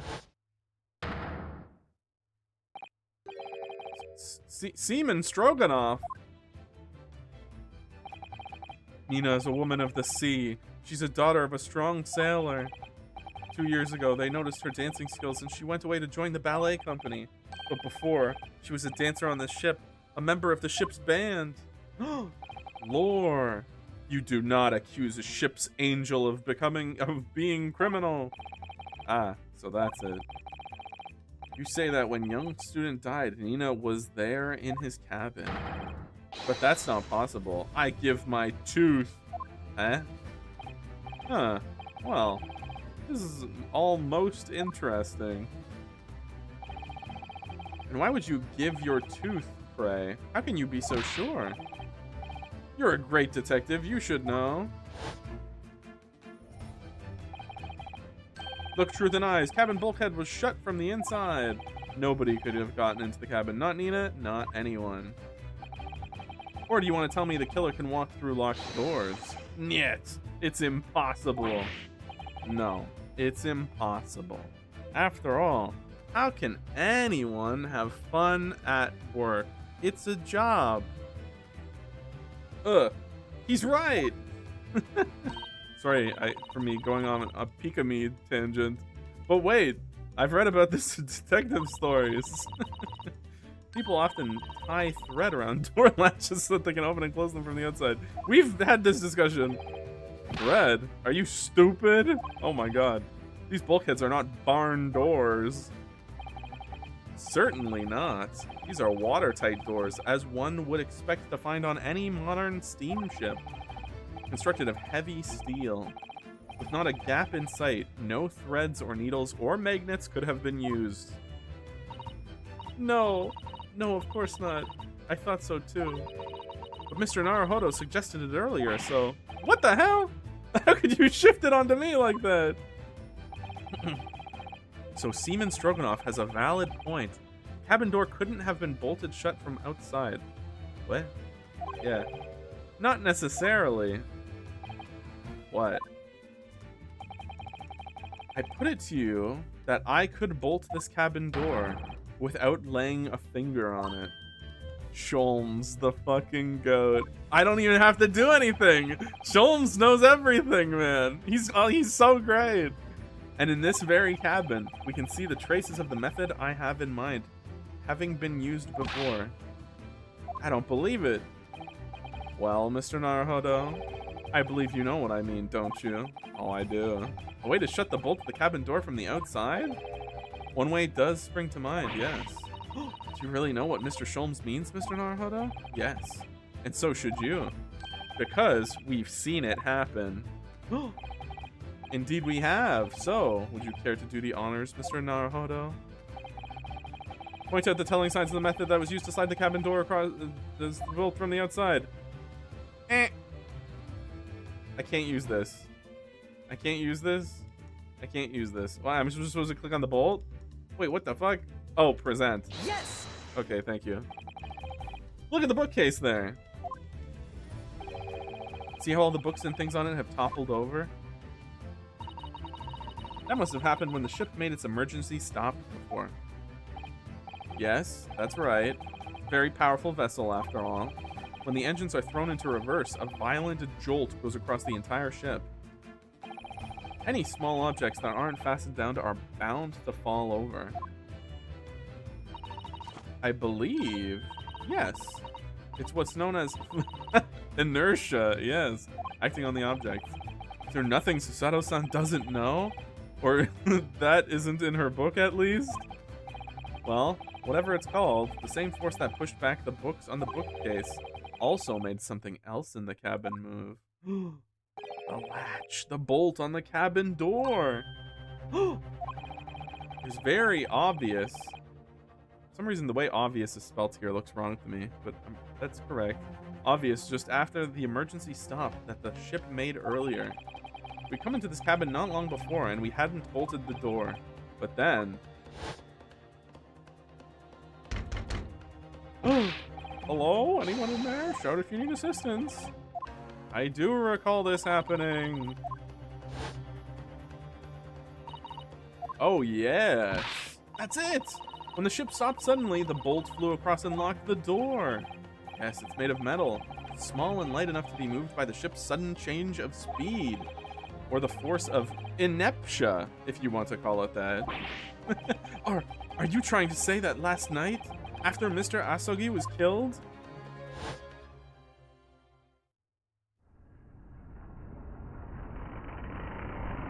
Somebody slammed on the brakes, it's true.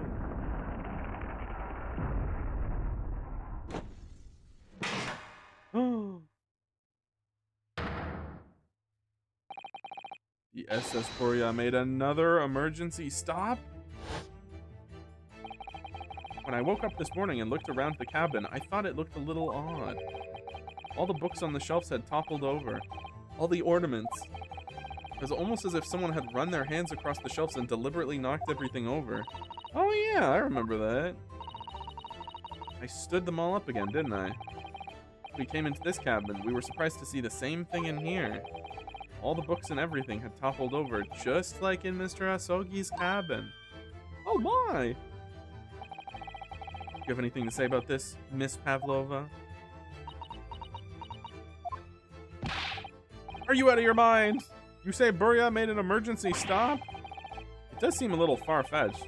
How could that have possibly have happened? Unless you're saying that the culprit is actually someone from the engine room.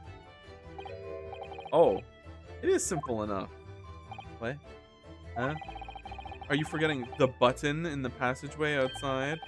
Used to trigger the emergency alarm? Oh yeah, of course. There was a notice, wasn't there? Telling you only to press the button in times of emergency. On dark nights when the fog is dense, the captain cannot afford to rely on the eyes of his lookout alone. Hence the placement of a number of buttons around the vessel to allow any crewman to raise the alarm. The sort of button one is almost compelled to press to satisfy one's curiosity.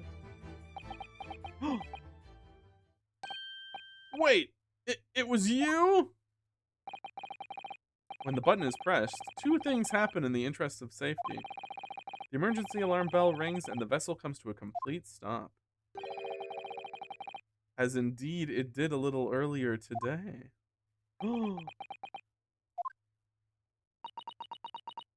Sholmes the goat.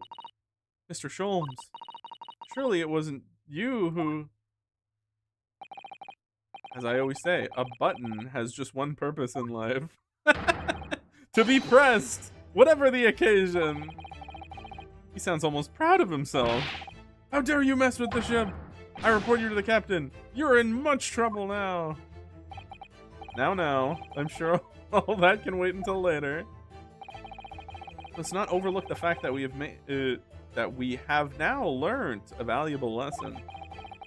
When the vessel makes an emergency stop, the bolts on the cabin doors slide closed. So, what we must now consider... Yes, it all comes down to one thing now. Last night, after what happened to Mr. Osogi, did the ship make an emergency stop, or did it not? You're idiots! Buria is a huge ship with many passengers. If we make an emergency stop in the middle of the night, there would be chaos everywhere. What are your thoughts, Mr. Naruhodo? Well, seems to me like everybody ate drugged chicken. It's certainly possible that some kind of emergency happened last night. We have evidence to support that idea. Really? What evidence, Mr. Naruhodo? Fascinating. Do show us, my good man. What evidence promotes the theory that some emergency gripped the vessel last night? I mean, am I crazy? The books? What happened to the... Why'd we stop talking about the books?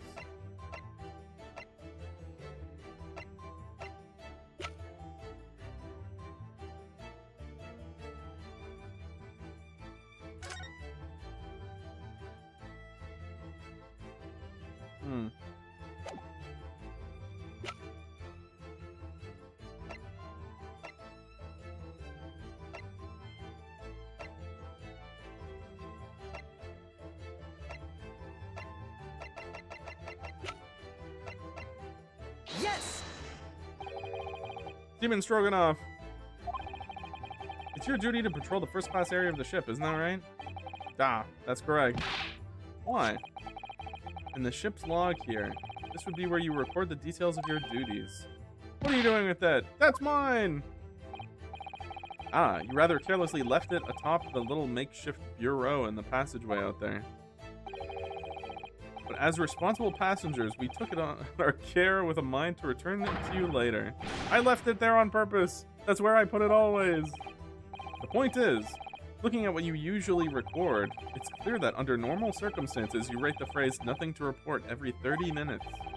But from 2 o'clock last night until first light this morning, nothing was recorded at all. Nothing recorded in the log. That is... because nothing happened. But if nothing happened, you would have normally wrote "nothing to report," wouldn't you? Gulp! Indeed so. Which tells us, shortly after 2 a.m., something happened here aboard the SS Buria. Something sufficiently significant to make you forget to fill in the ship's log, in fact. Are you suggesting that the ship really did make an emergency stop in the middle of the night? Stop talking rubbish! Ugh. If I'm perfectly honest, I find that a little hard to believe myself. Oh? Why? Well, because if something as major as an emergency stop really had happened, surely all of us would have noticed? That's very true. Thanks to emergency stop we experienced earlier, we all know what it feels like now. The ship lurched so violently, the alarm bell was so loud, I can't imagine that anyone would sleep through that, even if it was the dead of night. Well, no, that's a good point. What of the throbbing? Oh God. Sorry? What do you mean? Your head, man. The throbbing of your head since this morning. We've all suffered with it. Oh, yeah. I do have a headache. You're right. In fact, I haven't been feeling myself since I woke up today. Nor have I. My head's been feeling heavy ever since dawn. Yes, you've all been afflicted, haven't you? Just as I had suspected. He's right. My head's been throbbing today, too. And since eating dinner yesterday evening, everything has felt sort of hazy. I can't really remember anything that happened after I climbed back inside the wardrobe. Then the first thing I noticed this morning was the throbbing pain in my head. I'd already been dragged out of the wardrobe. Had those handcuffs placed on me by that point. Why didn't I wake up when all that was happening to me? Tell me, Mr. Naruhodo. You boarded this vessel as a stowaway, didn't you? Oh, well, yes. Sorry. Oh. Hello, Malachi. What prompted this message? Was it the throbbing? Stowaway class of accommodation doesn't usually include meals. What did you survive on? Ah, well, Kazuma looked after me. He was always happy to share his meals. So you enjoyed some of the whole roast chicken dish that was served yesterday evening, I take it? Yes, in fact, I had all of that. Kazuma wasn't fond of chicken. Oh, really? So the victim didn't eat any of the chicken at all. That's right. He didn't touch it. Is that relevant? Oh, yeah. My dear fellow. Does that not strike you? Mr. Sholmes, do you mean to say that there was something wrong with the chicken? I do. No! Really? Is that really true? The meal prepared for the passengers last night had been tampered with. Tampered with by the addition of soporific, designed to induce a soporific. Soporific, what the hell? Designed to induce a very deep slumber in those who consumed it. A sleeping drug? Do you mean whoever did this laced every meal with a sleeping drug so that no one would notice the ship's emergency stop? Mr. Naruhodo! Of course that's not what Mr. Sholmes means. What a far-fetched idea. Precisely. Lacing every meal of every passenger on board with a soporific drug would certainly be impossible. Unless, that is, every single member of the crew was a conspirator. What the hell? Mr. Sholmes, my God. That's a hell of a ploy. Well, Seaman? I'm sorry to say that any more deception in this matter will get you nowhere. What the hell? You refuse to talk. There would have been an inquiry made through the shipping company, of course. And were that to happen, every member of the crew and the captain himself would be hauled over the coals. For aiding and abetting a renegade. Ooh. Please, no more. I'll tell everything. I can't make problems like this for everyone anymore. These crewmen are your former comrades, I believe. Yes, so when I decided to run away, I asked them to help me. We all agreed to help, everyone together. She threw away everything, her fame in the ballet, Mother Russia. We wanted to help our angel. Oh, I don't believe it. You're right. We put sleeping drugs in the chicken last night. Yes, I remember now. I did notice chewing on a lump of something strange and bitter at one point. What the hell? He must have been really hungry. We could not make all drug. How do you say, dissolve? Talk about heavy seasoning. At midnight in waters near Shanghai, we brought our angel on board. She was helped by comrade on shore with small fishing boat. All the passengers of the SS Burya slept soundly. Thanks to the almost magical effects of the slumber-inducing potion that evening meals had contained. So, if that's what happened, the only people awake on the ship last night were the crew, people who dislike chicken, and the newly boarded passenger, Miss Pavlova.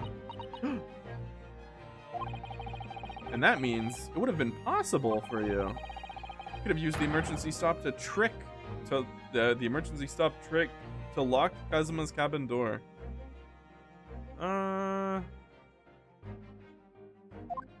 Okay.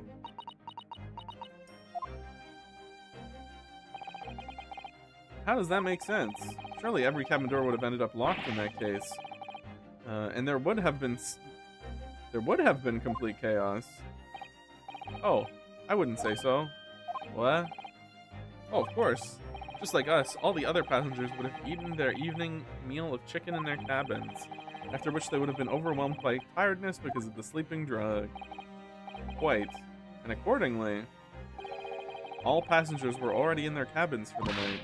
Oh, yes! The overwhelming majority of passengers would habitually sleep with their cabin doors bolted anyway. Not one of them would have found it remarkable for the doors to be locked in the morning. Ah. Wait a minute, is this whole game a murder mystery on a train? No. Right now we're on a boat. We're solving a murder mystery on a boat. But this is episode 2 of, I assume, 5. Usually Ace Attorney games have 5, like, chapters in them. And this is only chapter 2. The culprit brought the entire vessel to emergency stop in the early hours of the morning. That's cool. It is. This is also a locked room murder. At least it was proposed to be a locked room murder, which are also very exciting. You've talked a long time and said many things. What's the point? The point is what I said earlier. There was somebody else present on the scene when the victim lost his life last night. Somebody who left a message in Russian on the floor in an attempt to incriminate another. Someone who tried desperately to hide the broken fragments of glass that would reveal the culprit's identity. Sholmes, you beautiful bastard. And somebody who abused the ship's emergency stop procedure in order to lock a door. All told, a busy night. My man. But...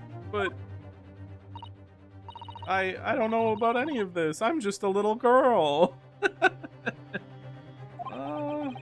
You like to speak with your long English words and explain your clever ideas. But I'm a sailor, and sailors don't listen to long, boring stories we don't believe. Sailors like me, we trust only what we see with our eyes. Huh. Yeah, there's 5 in this game? Okay, cool. A laudable trait. What? I am quite of the same disposition, my good man. Observation to me is everything. Mr. Naruhodo? Yeah? Do you hear it? That accusatory cry of guilt on the wind? What's accusatory cry of guilt? Sorry, you've lost me. Proof of involvement, man. But you can't hear such a call with your ears. No. You must hear it with your eyes. For observation is the basis to all deduction. The wind. It's pushing me. What are you talking about? I believe the time has come. Naruhodo, please present the evidence. For one final logic and reasoning spectacular to expose the truth. Fuck yeah. So far, this is my favorite part of the game. The logic and reasoning moments are so good. So, Mr. Naruhodo, your assistance, if you please. With what exactly, Mr. Sholmes? With observation, my dear fellow, just as I said. These two prevaricators? I don't know what that means. Observation. You remember, Mr. Naruhodo, we know that somebody tried to fabricate evidence, don't we? By tampering with the scene of Mr. Asogi's death. I mean, if somebody has ink on their fingers, that's pretty fucking damning. We're looking for, yeah, trace of evidence. Precisely. You're delightfully quick to grasp my meaning. All right, I'll see what I can see. So we're looking for a trace of evidence that shows someone else was here last night when Kazuma died. You haven't seen Peak yet, I'm sure.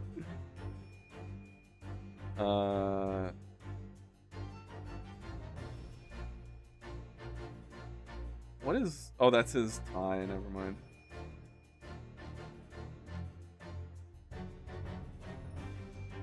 I mean, I was... Right ear? What the hell? The ears are selectable? I was really hoping to... Oh, fucking my guy. Oh, no. Oh, no. Not beef stroganoff! Look at this. It's some kind of stain in an unusual place. You're right. It looks like ink, if I'm not mistaken. Ink. And look at the color, too. It's clear where this came from. Beef stroganoff, how could you? Yes! No.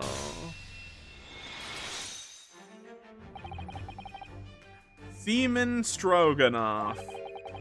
You seem to have quite a large purple stain on the back of your white uniform there. Eh? Ah, yes, I don't know where that dirt comes from. So nothing in particular comes to mind about the stain? What are you trying to say? It would appear that the significance of the stain has escaped your attention, Seaman. Allow us to make it plain. Very large purple stain on the back of Seaman Stroganoff's uniform. I think what made it is clear. Indeed it is. So, Mr. Naruhodo, present the evidence that proves it. My pleasure. All right then, the evidence that proves that the stain on the back of Seaman Stroganoff's uniform really is. I mean, it's gotta be this, right?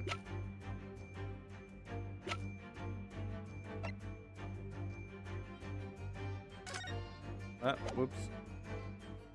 Yes. What are his hands? Ink doesn't come off easily. That's what the first place I checked was their hands, and there was nothing. So I don't know. And the ink it shows, that's what caused the stain on your uniform. Ink. A rather unusual color of ink, purple. Ah, the penny drops at last. Now you see the significance. God, I love Sholmes. The Russian word on the floor next to the victim's body was written in purple ink. And the stain on the back of your uniform is ink of exactly the same color.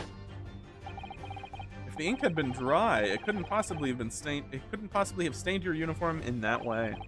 Which means you must have been present in the cabin in the moments immediately after the ink was spilt. Yikes. Alright, yes. It was me. I did it. Everything. Oh, no, he's trying to cover. What? I arranged everything in dead student's cabin to make it look like the wardrobe man did it. Then I pressed the button to make Boria do emergency stop and the bolt cabin door shut. I did everything so no one would suspect our angel. Biff, please. I mean beef. Don't worry. Angel, let me do the talking. It was after 1 in the morning. I was on duty, patrolling the passageway. Then our angel came to me. She was white like sheet. Biff, please. You must help me. Okay, so he didn't, like... He set it up. I see. I went over there. The door to the cabin number one was open. And I looked inside. I saw the student boy on the floor. What happened here? Please, don't tell anyone. My little one. My little furry friend. Darka. We recall. Everything that happened in the cabin like Angel told you. Kitten escaped through the ventilator into Mr. Asogi's cabin. Then he tripped over it and broke his neck when he fell to the floor. Yes, that's right. So after the incident when the cat ran away, he just wanted to protect his Oshi. I'd do the same. I would do the same, yes. Miss Pavlova then visited the cabin next to hers, only to find its occupant lying lifeless on the floor. She said she was worried about when she heard the sound of something falling on the floor. That's when she went to look. No. Angel?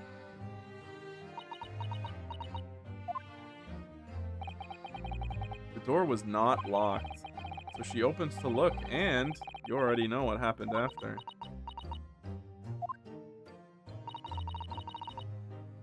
There's just one thing, if you wouldn't mind.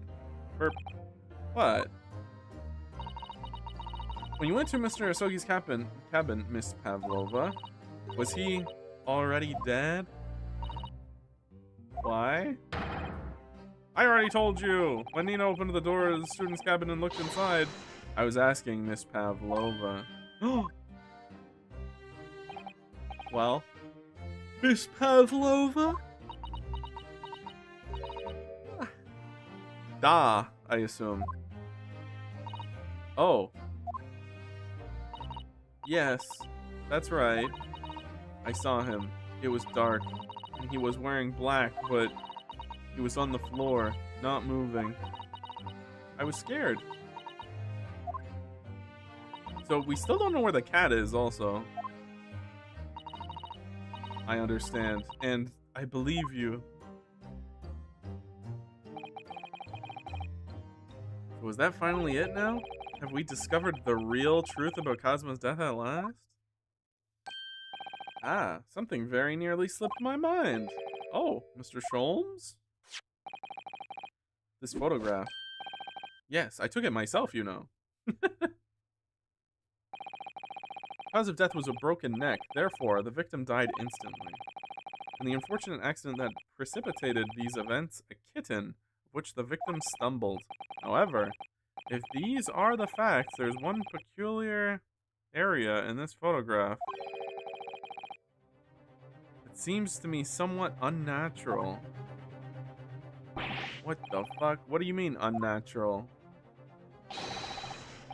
What are your thoughts on the matter, Mr. Naruhodo? Oh, well, I don't know. I mean, you could probably break your neck if your face falls like this. Which part of the photograph print seems unnatural? I mean, either his head's position or the fact that you're landing on your stomach means you would probably be able to brace with your hands and not break your fucking neck. But, I mean, who's to say that they didn't just land a funny way?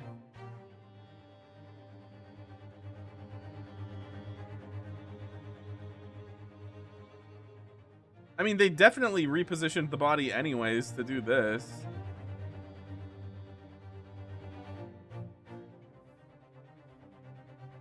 What do people do when they fall? They get back up. Hey, speaking of, I'm gonna go grab some ice, so I will be right back. Swoop.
Hello.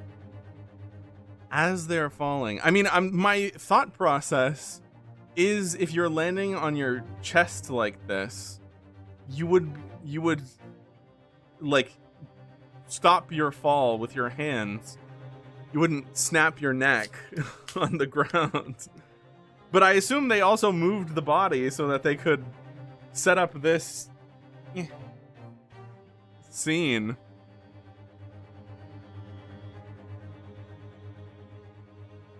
I'm pouring a drink. I guess I'm gonna do this. Yes. Uh-oh. Well, that's not good.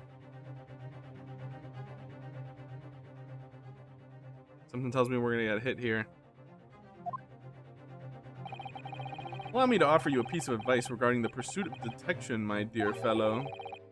When noting a crucial point, it can be helpful to keep your eyes open. They were open. And it can't be equally helpful to use them. Sorry. I'll try that. I think it's plain what Mr. Sholmes means by unnatural, isn't it? Word written in a foreign language underneath his fingertip, surely. That particularly crass detail was orchestrated by the culprit. No, I mean to identify another point. Imagine, if you will, losing your footing yourself. Would you land as the victim has? What of your hands? You look like the sort of fellow who stumbles with some regularity. This should be an easy task. Why do I? Husband tripped and fell, and by some terrible stroke of bad luck broke his neck. Which part of this photograph and print seems unnatural? They're really pointing to the hands, but I know that can't be it. I guess his head placement? What the hell? Cashew, Leo is a nice guy. Leo is a nice guy, that is true. But even that, I'm like, I don't know. I don't know what they're trying to get me to point out here. Uh-oh. Well, it's not the head. Okay, well, we're big fucked. We're big fucked. What do we do? Oh, God.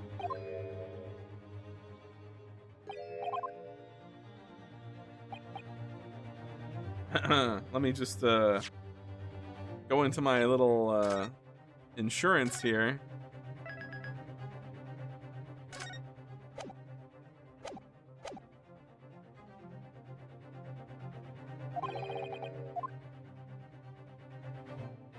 Well, if you they point out the hands, you clicked one of the hands.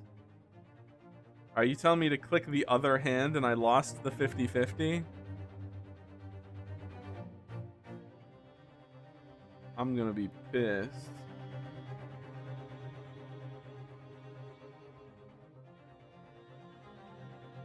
You wouldn't have your fist balled up like this. You would have your hand open. Yes. All right, if you really fell due to an unfortunate accident, then this fist doesn't seem to be quite right. Very true, very true. The exact same thing occurred to me. In a fall, one's instinct is to open the palms flat. Yet here we see the victim with the left hand tightly balled in a fist. Sholmes looks like a nerd. You hold your tongue, Armando. Sholmes is the greatest. Almost, you might say. As though he were gripping something. What do you mean? Simply that I took the liberty of investigating the victim's fist a short while ago? What? Okay. You did? And what, pray, do you imagine I found there, my dear fellow? If it's her fucking earring, if it's this woman's earring, oh, brother, is this going to be incriminating? Because she does have one very notable earring on one of her ears, and the other ear has nothing. And whenever I was looking for ink stains, I saw her ear was a selectable thing. So then I was like, what? That's odd. Oh, no. It better not be her earring. Why, of course, my dear madam. Why would I keep you in suspense? Dude. Oh no. Oh no. This is not looking good for our freaking angel here. Oh, a crescent moon with a little gemstone in the middle. Let me just, real quick. There's no way. Okay, I was gonna say, if in the picture she had that exact same earring, that'd be really bad. But no, she doesn't. She doesn't have it.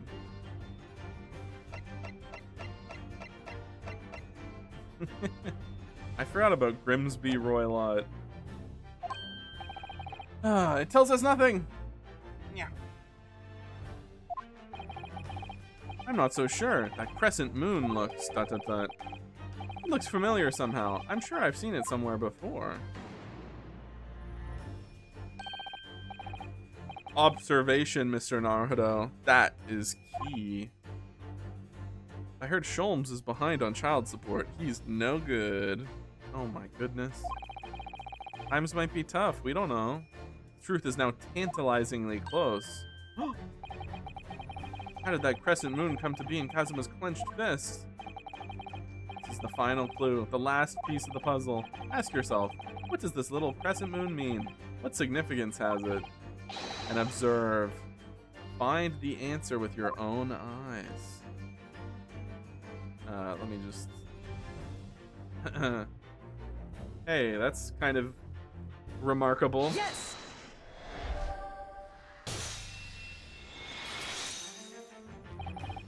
Miss Pavlova, on your ear there. I see you have a crescent moon as well.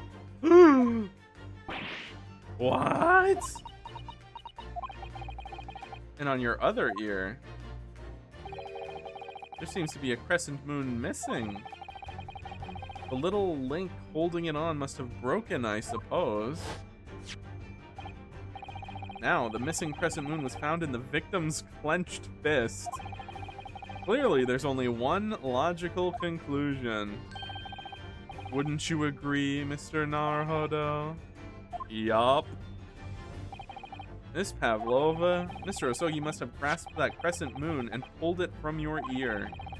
Perhaps just moments before he fell to the floor.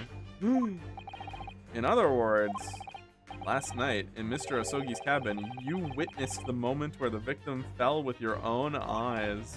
In fact, you were quite literally at arm's length from him. This is crazy. Oh my god. But then the question is, why did Mr. Osogi do that? Why did he pull your earring from your ear and hold it in his clenched fist during his final moments? Oh no. Angel. No one can protect you now. Please, Miss Pavlova, tell us the truth.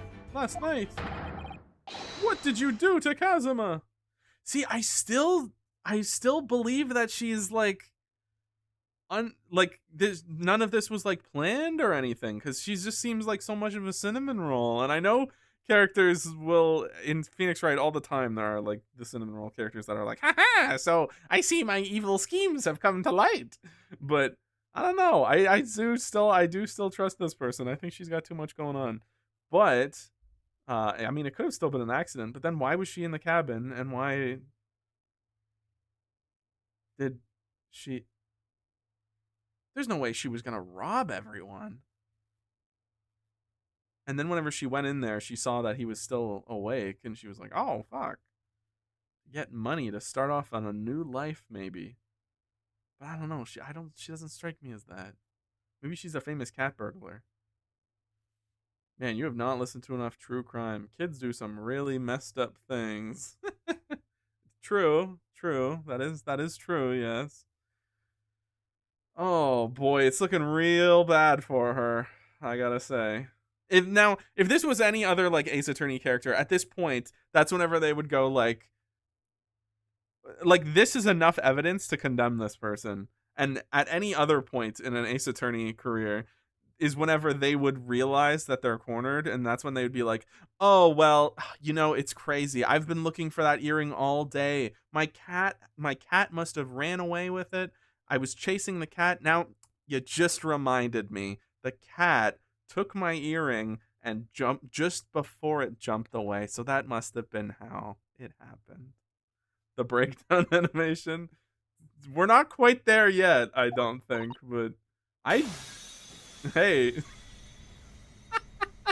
Okay, well, when I say the breakdown animation, I meant like them actually being like, "Oh, you got me," not one fucking click away. When I think about everything that happened yesterday, it it was too much. The fucking timing on that was hilarious. Cat ran away with the spoon. How could it have taken away with the earring? Running away? The fishing boat in the middle of the night?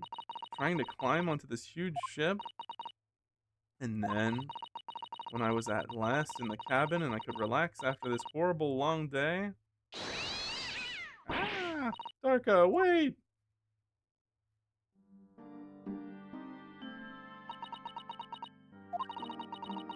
Couldn't believe it when she disappeared through the ventilator. I tried to call her with a little whistle. I tried waving her favorite toy, but nothing worked. Darko would not come back.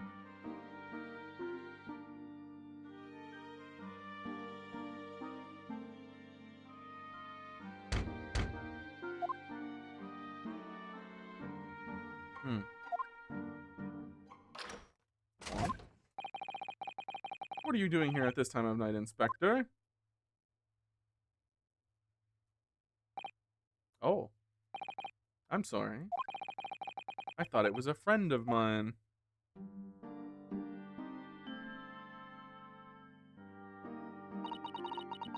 The young man from your country. He was very polite and kind. He helped me to find Darka, and he promised not to tell anyone. But then, when I had my friend in my arms again, and I was going to leave the man's cabin... Just a moment. Sorry, but... Oh, yes? I'm sure I know your face. I've seen you somewhere before. Ah. And this was whenever she lashed out to kill him, to silence him. You're the Russian ballerina. Huh? No, I don't know that name. My heart nearly stopped when he said that. He knew who I was. How could this man from a land in the faraway east know a Russian ballerina?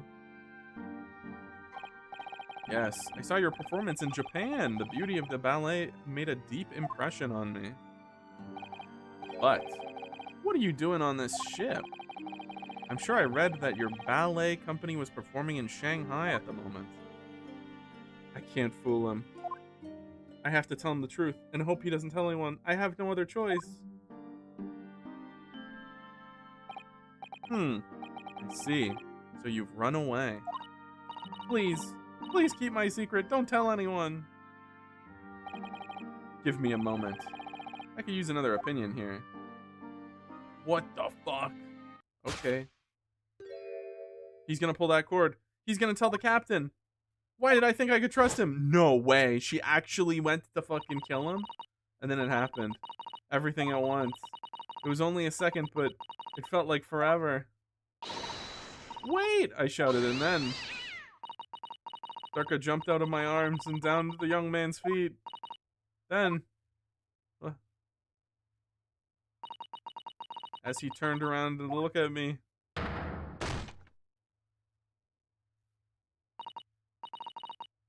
I pushed him. Oh no. I didn't even know why.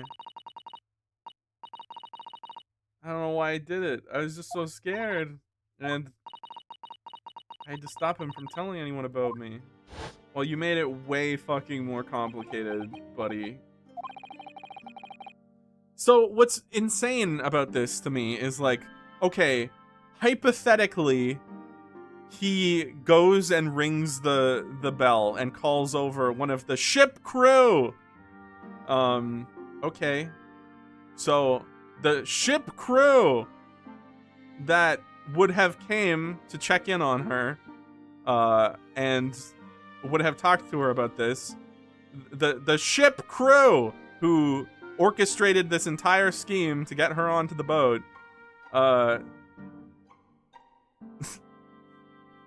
Why would she be scared if the ship crew found out about it? Hello, Silver. Oh my god. And Cameron. They don't know she has the pet, though. Oh, man. For the cat? She... Oh, Jesus Christ. I mean, that's true. Yeah. What the hell? This is... Oh my god, I'm sick to my stomach that our fucking Kazuma died because of this. Insane misunderstanding. From Seaman Stroganoff, who was on duty out in the passageway. I heard Nina cry out and thud on the floor, so I ran to her. Standing at the cabin door, shaking like a leaf, she looked at me and said, "Help me, Biff, or Beef. If they find out, I'll be... Please, I have nowhere to go." Cashew, don't pretend you wouldn't do horrible, horrible things for Reese. True. She's afraid they'd kick her off for breaking the rules, and this is her only way out. But I'm like, she is their friend. She worked with them. She has experience with them. Beef Stroganoff was prepared to throw his life away and be like, yep, no, I did it. I incriminated everything. It was all on me. I did everything. It was me. And he has a pet. And when he justified it as like, it's whatever. Yeah, it's a rule, but like, whatever. We're out here for a long time. I think it's insane of her to be like, oh God, they're gonna find out. I mean, it's possible she didn't know about the snake. It's possible she didn't know about the snake, so maybe she thought that was an ironclad rule, despite having worked on this ship with them all. I don't know. It's dumb. It really was a way to go. I hate it. I hate it.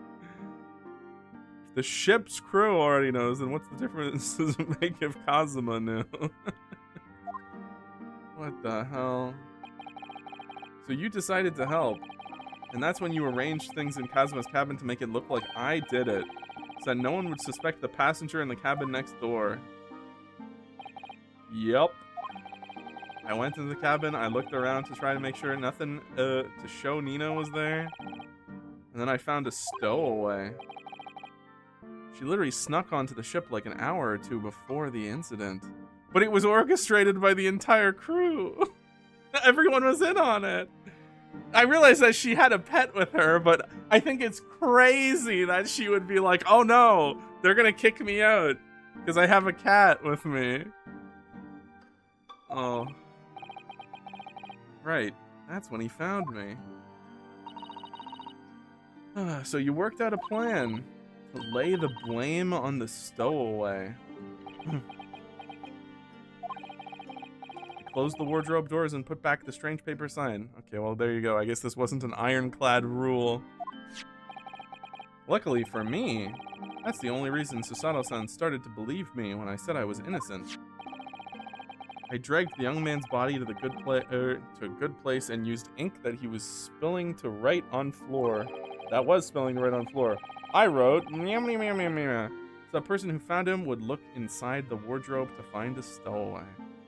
Did Ryunosuke sleep through a violent murder? Yes. Everybody on the ship was drugged, except for the staff and the girl. They were all asleep. Also, we only know Biff is this close with her. That's true. That's true. We don't know all the rest of the crewmates are also, like, ride or die with her. And tell me, what of the glass bell? It was by my feet, so I picked it up. He was drugged, so yeah, he did. Yup. Oh, that's right, the dinner. Yep. Everybody who ate the dinner, all of the passengers, got drugged. By my feet, so I picked it up. I see.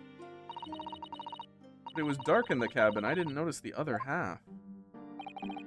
Then Angel went back into her cabin and I finished the job by pressing the emergency alarm button in the passageway. Yes. So damn, it's solved!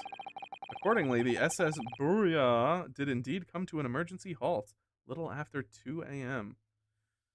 Kazuma wasn't either. And if only he did. If only. Thus enticing the bolt on the cabin door to slide shut, creating the locked room mystery.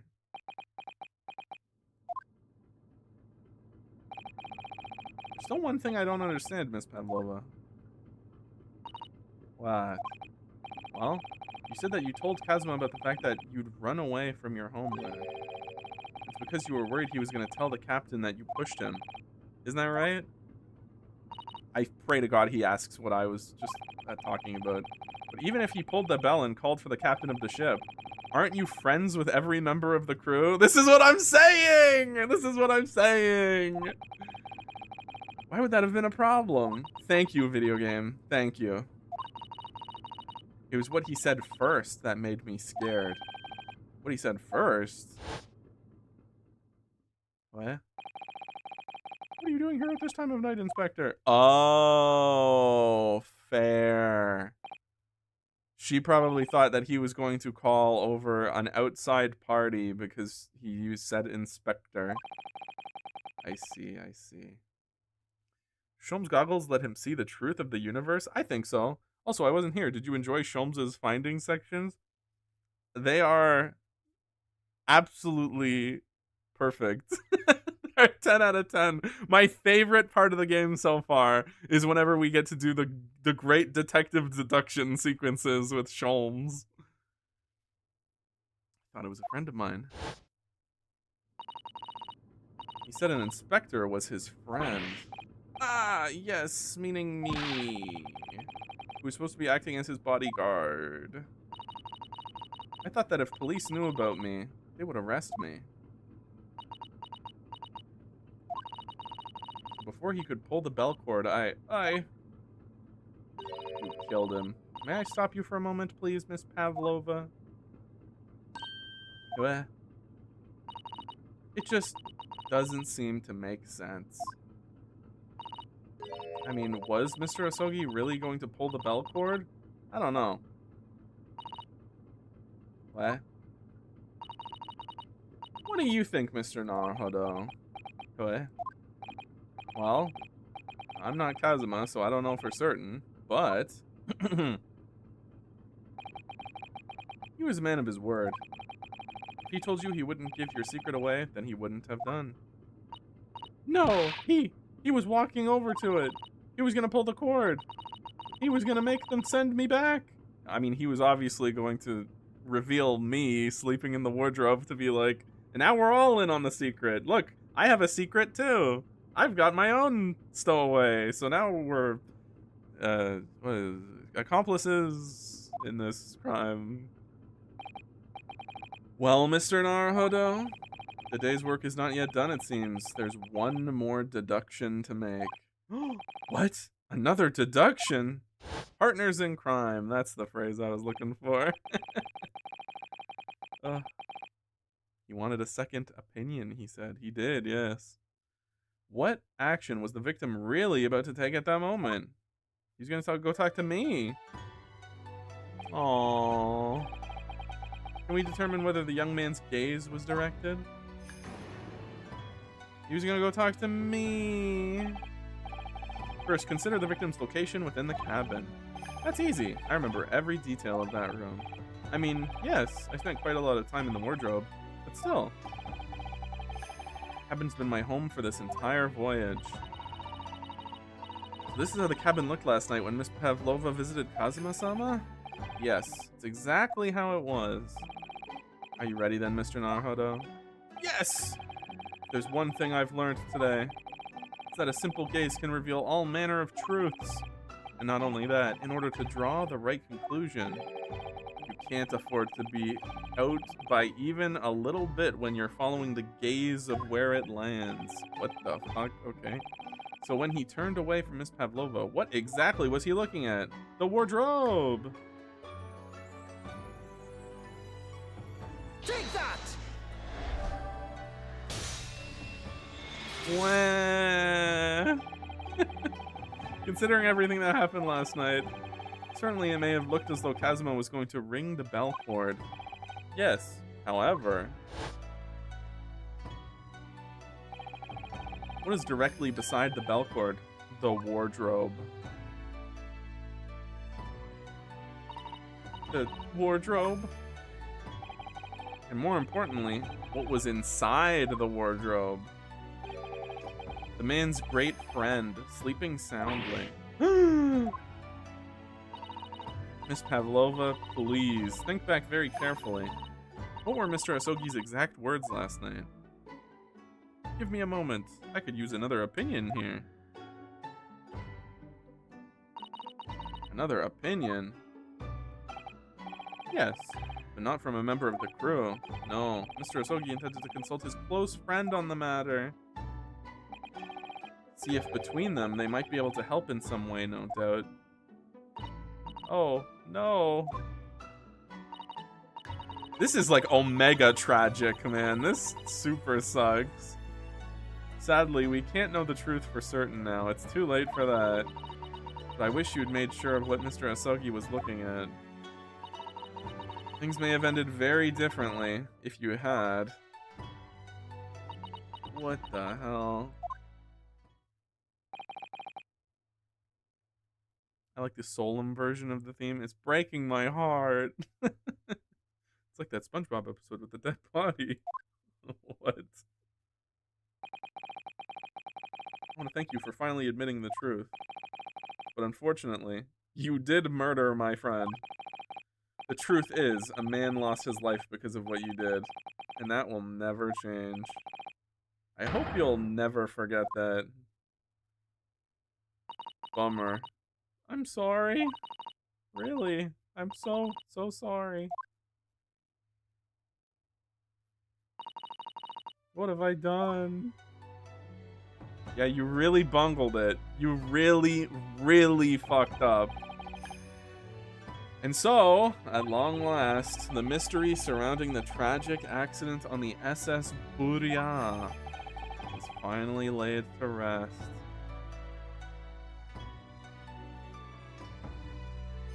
Jesus.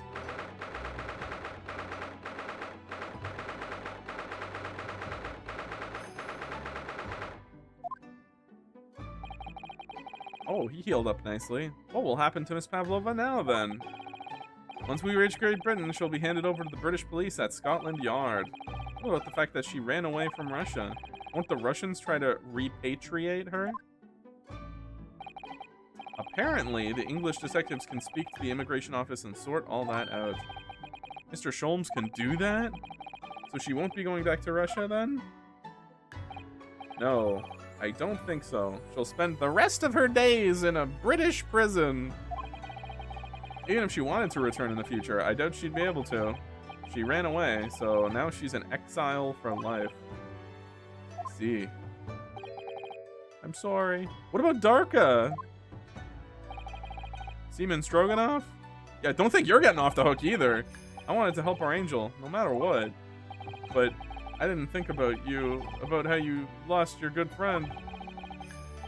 I'll go with Nina. I'll give myself to the British police. That's kind of you. In the meantime, thank you for letting me go free again. Kazuma's death feels like such a waste, but...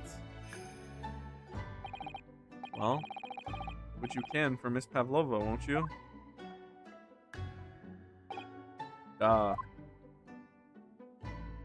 Damn.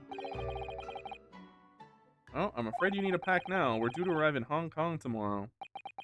As much as it pains me, I'm gonna have to hand you over to the consul to arrange your passage back to Japan. Oh yeah, I'm a stowaway.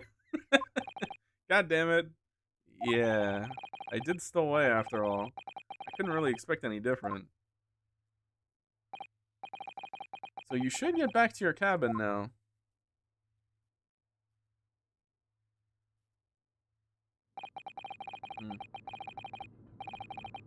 Looks like my study tour to Great Britain is over before it even begun then. It's a waste, but we needed an excuse to make the MC a lawyer. It's so sad. I say let the beautiful woman go. If evil, why hot? Oh look, Kazuma left me a note. Please give Ryu my awesome cool sword. I mean, I was also really focused on the fact that the sword was unsheathed, like drawn on the floor, and it just never came up that it was like, oh, okay. Uh, I assumed that that would have been a point of like focus, but I guess it never came up. So maybe it just flew out. Oh, what's that? Is it someone weeping? Oh.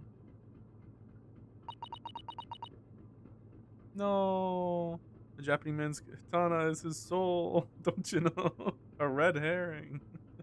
There was a literal red herring character though, Beef Stroganoff, and he ended up being an actual part of this. Pearl, hello, hello. Sorry, I have to go to bed early. Hey, no problem. Good night, Pearl. Sato-san? Naruhodo-san, I didn't know you returned. Oh, well, I haven't been back long. Inspector Hosonaga just told me I should pack, you know, ready to leave the ship tomorrow and all that. Oh, boy. No! I was just about to say, I won't be able to take if she has a crying animation. I still can't believe this happened. I can't believe someone's life can be over just like that. Susato-san.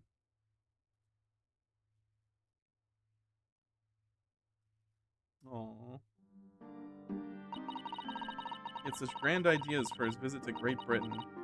So many dreams, and now they've been cruelly taken away, just as he has. I thought I could never forgive the person responsible. But now we know the truth. That it was just an accident. Just a silly series of mishaps. I mean, yeah. Oh, man. Ugh. The fact that she shoved him, like I thought she was just gonna go, wait! And the cat was gonna freak out and that was what caused him to trip.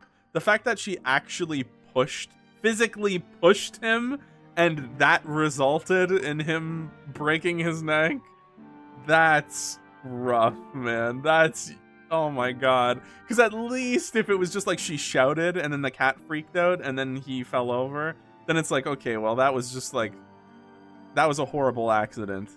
That was a horrible accident.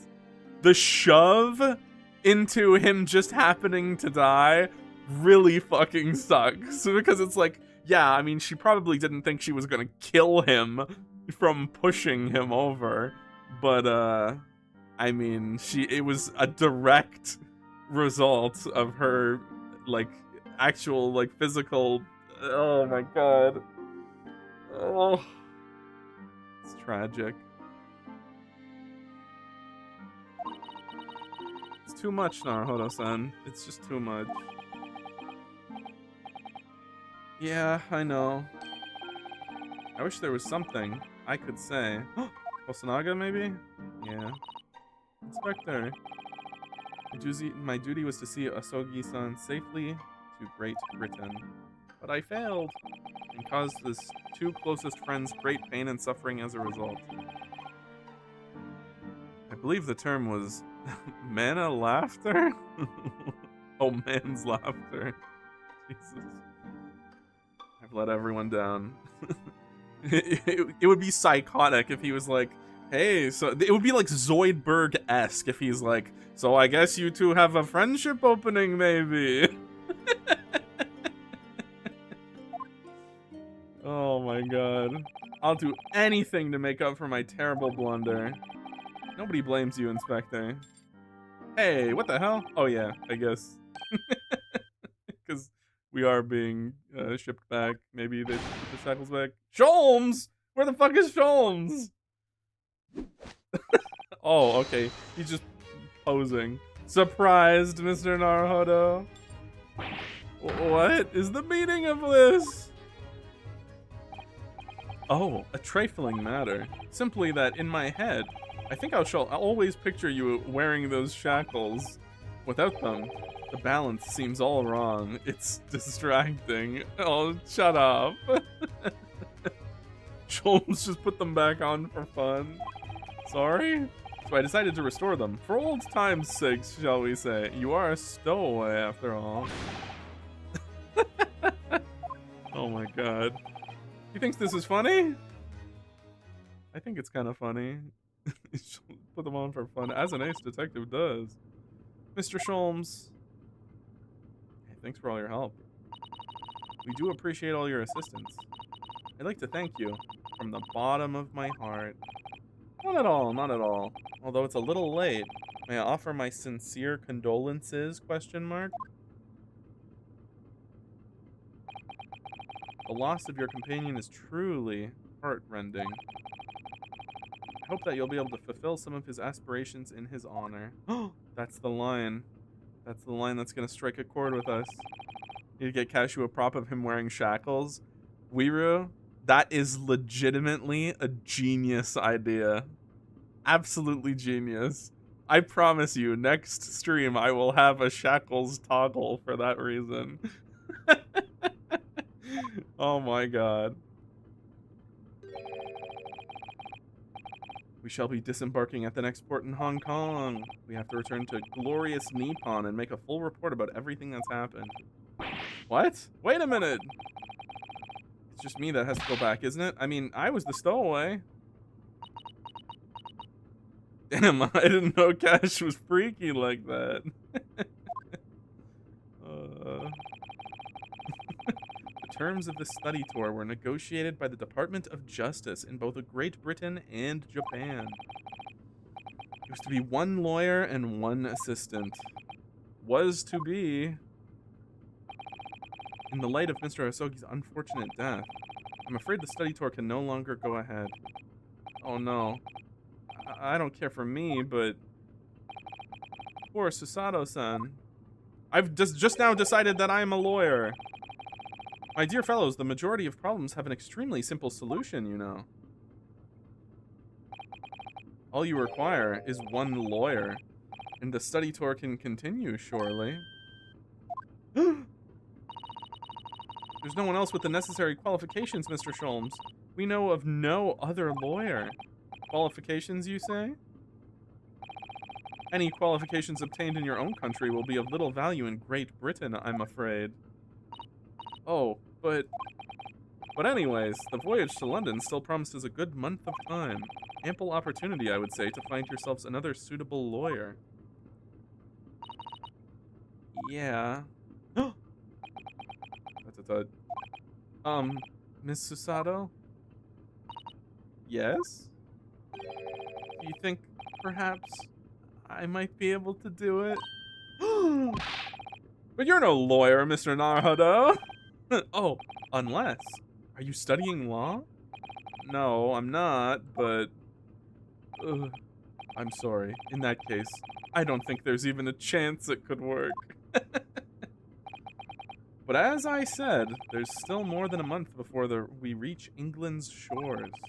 Isn't that right, Mr. Naruhodo? Yes, I have a month in which to study, to learn what I must to become a lawyer in Great Britain. Mr. Naruhodo, that's ridiculous. Are you seriously suggesting anybody could learn all of that in just 40 days? There's only one way to find out. Cool. I'd work my fingers to the bone, Inspector, every single day. Will you let me try? And if, by the time we reach Great Britain, I haven't learned enough to be recognized as a lawyer, I'll take whatever punishment is deemed appropriate. But why put yourself in such a difficult position? For Kazuma. Aww. He said that there was something he had to do in Great Britain, and that he would sacrifice anything to make it happen. He was passionate about it. I can't let all that passion just come up to nothing. And anyway, it's for my own benefit too. I will become a lawyer. I have to. What do you say, Miss Susato?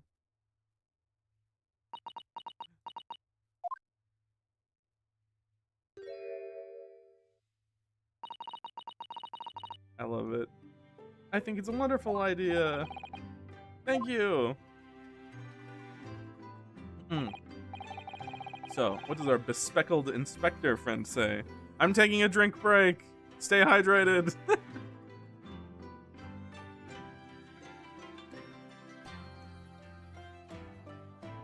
Are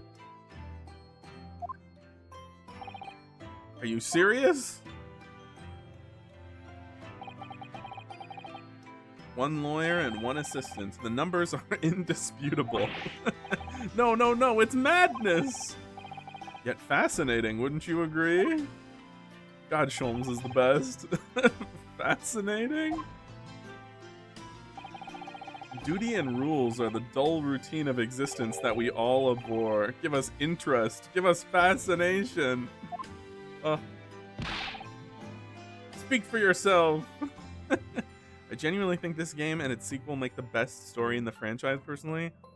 Oh, that's so awesome to hear, because so far I'm absolutely loving it. Besides, qualifications are no measure of a man. What matters is his character, no? Sholmes has won me over like no character in an Ace Attorney game has.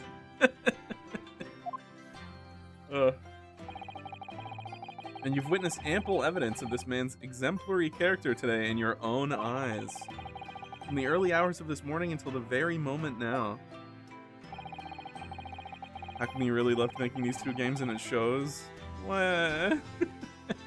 Despite contending with the passing of his close companion, and despite the accusation of guilt, this man has shown resourcefulness, intelligence, and above all, courage.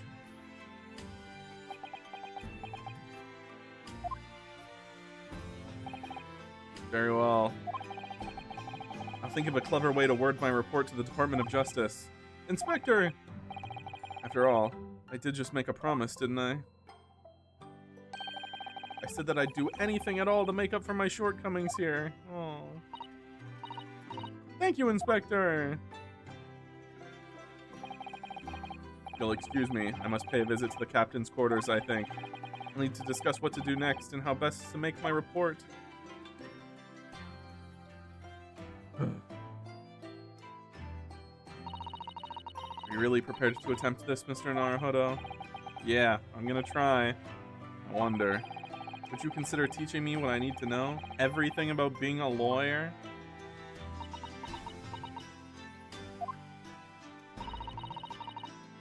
I'd be delighted to help you. Man, just seeing the freaking, like, the animations of the characters, like the poses that they do whenever they do like these classic Ace Attorney gestures, makes me emotional. There's so much like emotional baggage tied to a lot of these gestures that it's just like instant damage to me. How do I make my desk slams not so wet? Thank you. And Mr. Naruhodo, I'd like you to take charge of this. What? Me? Yeah.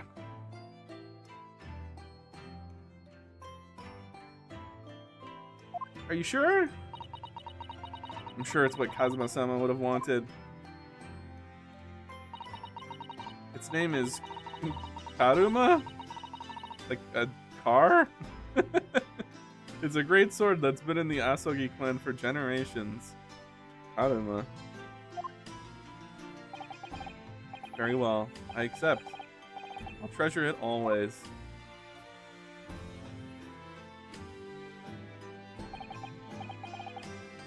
So then, Miss Susato. That's Kuruma. Oh, whoopsie poopsie. Karma. Oh, that's fucking awesome. Von Karma, shut up! That's stupid. I love it. It seems we'll be working together for some time to come yet. It'll be an honor, Mr. Naruhodo. Oh. And for the next 40 days, I shan't grant you a single minute of freedom. Oh, that was a cute animation. Fulfill every spare moment with study. Yes, that's exactly what I need. But before we begin, I have an earnest favor to ask of you too. Goodness, what is it? Please throw me at the... throw me at the ground 3 times! No problem. I don't have anything against throwing women to the ground. What? I should never have doubted you. You were Kazuma-sama's closest friend. Of course you would never have done anything to hurt him. That should have been obvious from the start. But I allowed suspicion to get the better of me. And no matter how upset I was feeling, it's completely unforgivable behavior. No, you were in shock. You just found out about me stowing away, and the cabin door was locked from the inside. No! I won't let you make excuses for me! Invent the Ryunosuke takedown. Whatever the circumstances, I shouldn't have thrown you, not yet once, but 5 times! That number keeps creeping up, doesn't it? Please, you must. Just take hold of me and throw me. Do it! Don't even think about it. No, I don't even know how. I've never thrown anyone in my life. Very wise, Mr. Naruhodo. It isn't a skill one acquires without considerable training. Oh, Mr. Sholmes. I observed your throwing technique several times with great interest. I confess I was most impressed. When did he see that? I presume that would be a form of Japanese wrestling. Oh, well, in a way, it's not wrestling, but my own interpretation of an ancient jujutsu technique. Apparently, it's called the Susato takedown. It leaves your head swimming, believe me. How beguiling. Yeah, she's gonna use that pickup line now. Sholmes. Wait, what's the pickup line? I'm gonna throw you to the ground. I have no problem throwing to the ground. Is that the pickup line? I'm a practitioner of the combative arts myself. I'm somewhat of an accomplished boxer. There he goes, dancing around again. I wonder if you'd be so kind as to instruct me on the technique of your arresting throw. Throw me to the ground 3 times. Okay, yeah, that's not a bad one. We'll keep that in the back pocket. Yes, I'd be honored. She's gotta like fangirl too, because she's a big fan of Sholmes. Then let us not dally. Demonstrate, my dear madam. Don't demonstrate on me. Oh, of course. She's gonna do it on me. Are you ready, Mr. Naruto? Sorry. Hiya! Oh, God. As you can see, you throw from the abdomen. Oh, yes. Arresting indeed. And this is what you term the Susato takedown, is it? Actually, no. That was a Susato squash? What the hell? Oh, no. You're gonna be practicing more wrestling moves on me. In my groggy state of concussiveness? Something? Consciousness? A scene where an evening recently spent with Kazuma flickered into my mind. Oh, no.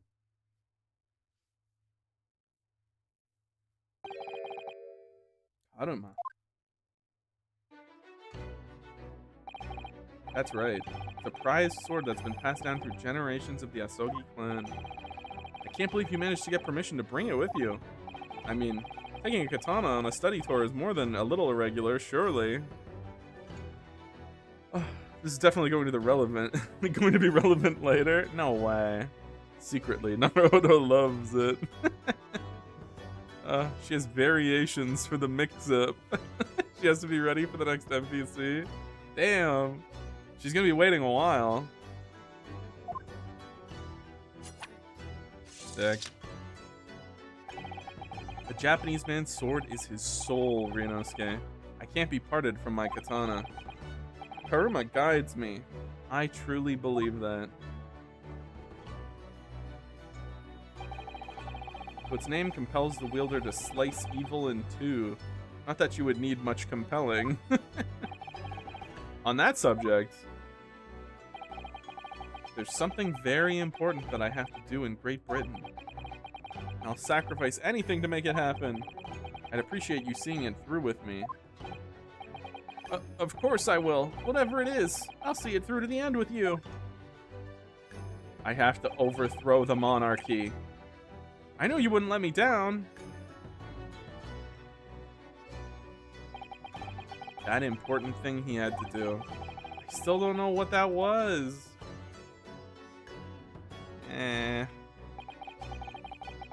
I'm gonna see the place for myself and work it out. In Great Britain's capital, London. Chapter end.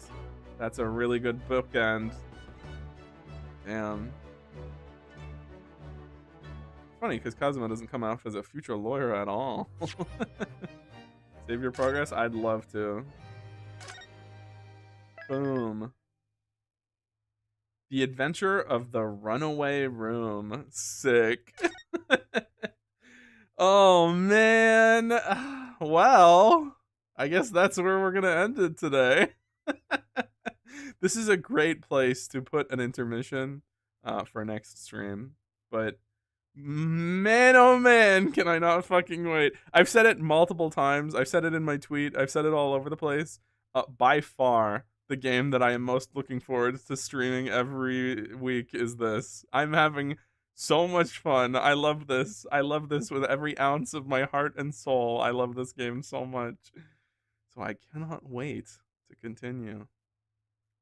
When are we making this a 2-stream-a-week game? Great question. I am seriously considering it.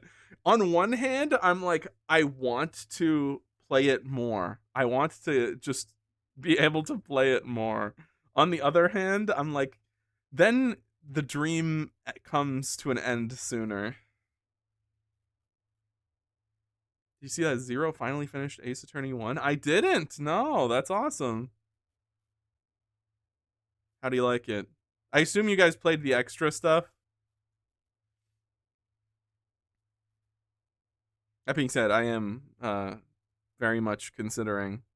In fact, I might go as far as to say that there is a decent chance that next week, it will be on the schedule twice. But we did Gantz was big. I remember that one being like 3 times longer than the previous missions. Like that specific one had like freaking 30 pieces of evidence in it or something. So if you weren't really paying attention, it became an absolute fucking nightmare because you're juggling so much shit in that case.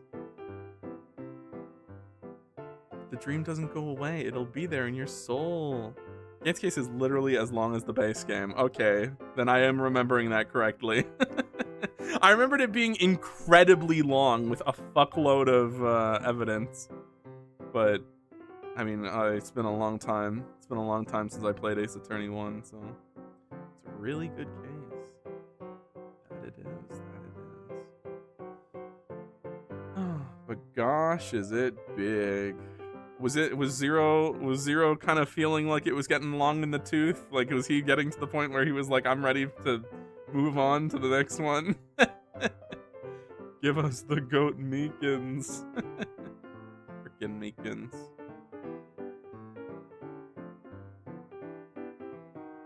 Yeah.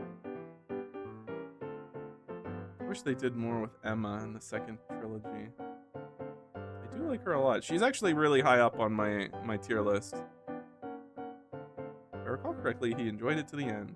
Very good. That's the friggin' Ace Attorney stories are so like friggin' captivating. Is that a word? That it's like truly it is so hard to step away from it. Like you just have to. You have to friggin' like put bookends in places whenever you're streaming it. But this is the type of thing that if I was playing this off stream, brother, I'd probably either finish it in a day or it would be like I'd sleep 3 hours and finish it in 2 days, like no problem, because it's just, you just want to keep going. I just love these characters so much. It breaks my heart. It kills me. Poor Kazuma, man. This sucks. And it happened so fast that like I didn't even like believe at first that it was happening. Like it was such a shock to me that like, and I of course then I realized, oh no, he's this game's Mia. so we needed this to happen, but damn.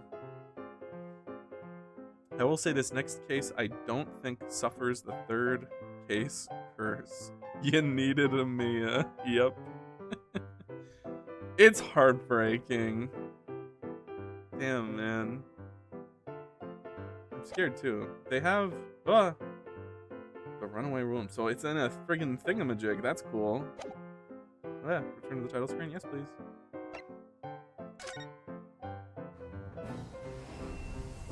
You didn't know Red White was on the boat.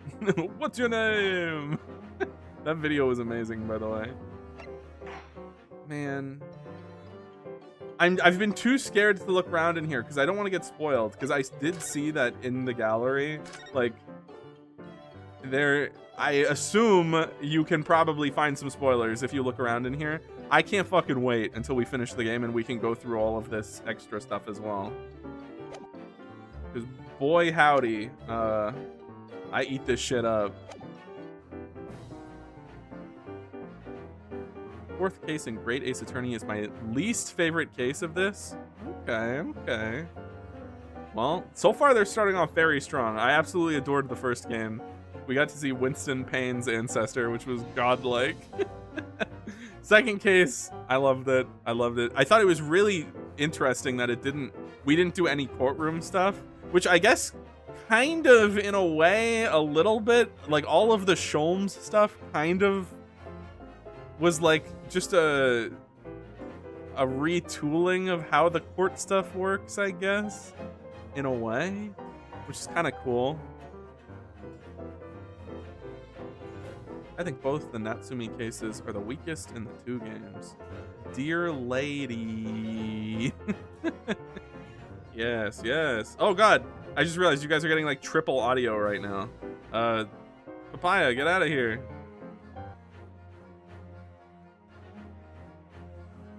Alrighty, let me check if any of my homies are live right now. Oh my god, there is a homie that is live right now. There ain't no damn way. Hey, like the stream, by the way. Comment, subscribe, all that good stuff. No pressure. Tomorrow is Saturday, so there's gonna be Banjo. I'm gonna put up the Uma rooms. There's gonna be Banjo, and then there's gonna be Heaven Burns Red. It's gonna be another quick stream. I might do some extra stuff afterwards, because I've been told that the event is only like maybe 20-30 minutes long. So glad my bugging about this game made it through. You know, I'm very, very glad I could play it. I'm over the moon. I could not be happier.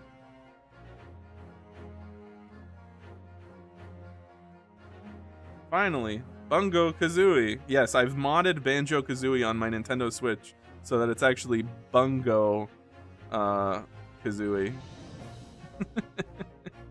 All right, I'm out of here. Thanks for coming by, everybody. All that good stuff. I'll be back. More Ace Attorney next week.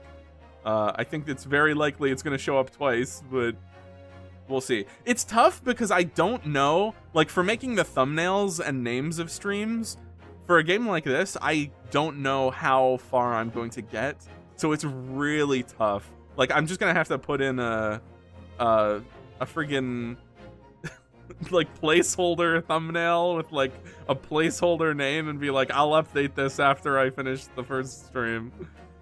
So it's tough, but we'll figure it out next time. All right, goodbye. Hustle, everybody. Good night. Go say hi to Leo. It looks like he's still streaming. Maybe the next title, hopefully meeting Iris this stream. I don't know who that is. Okay, goodbye.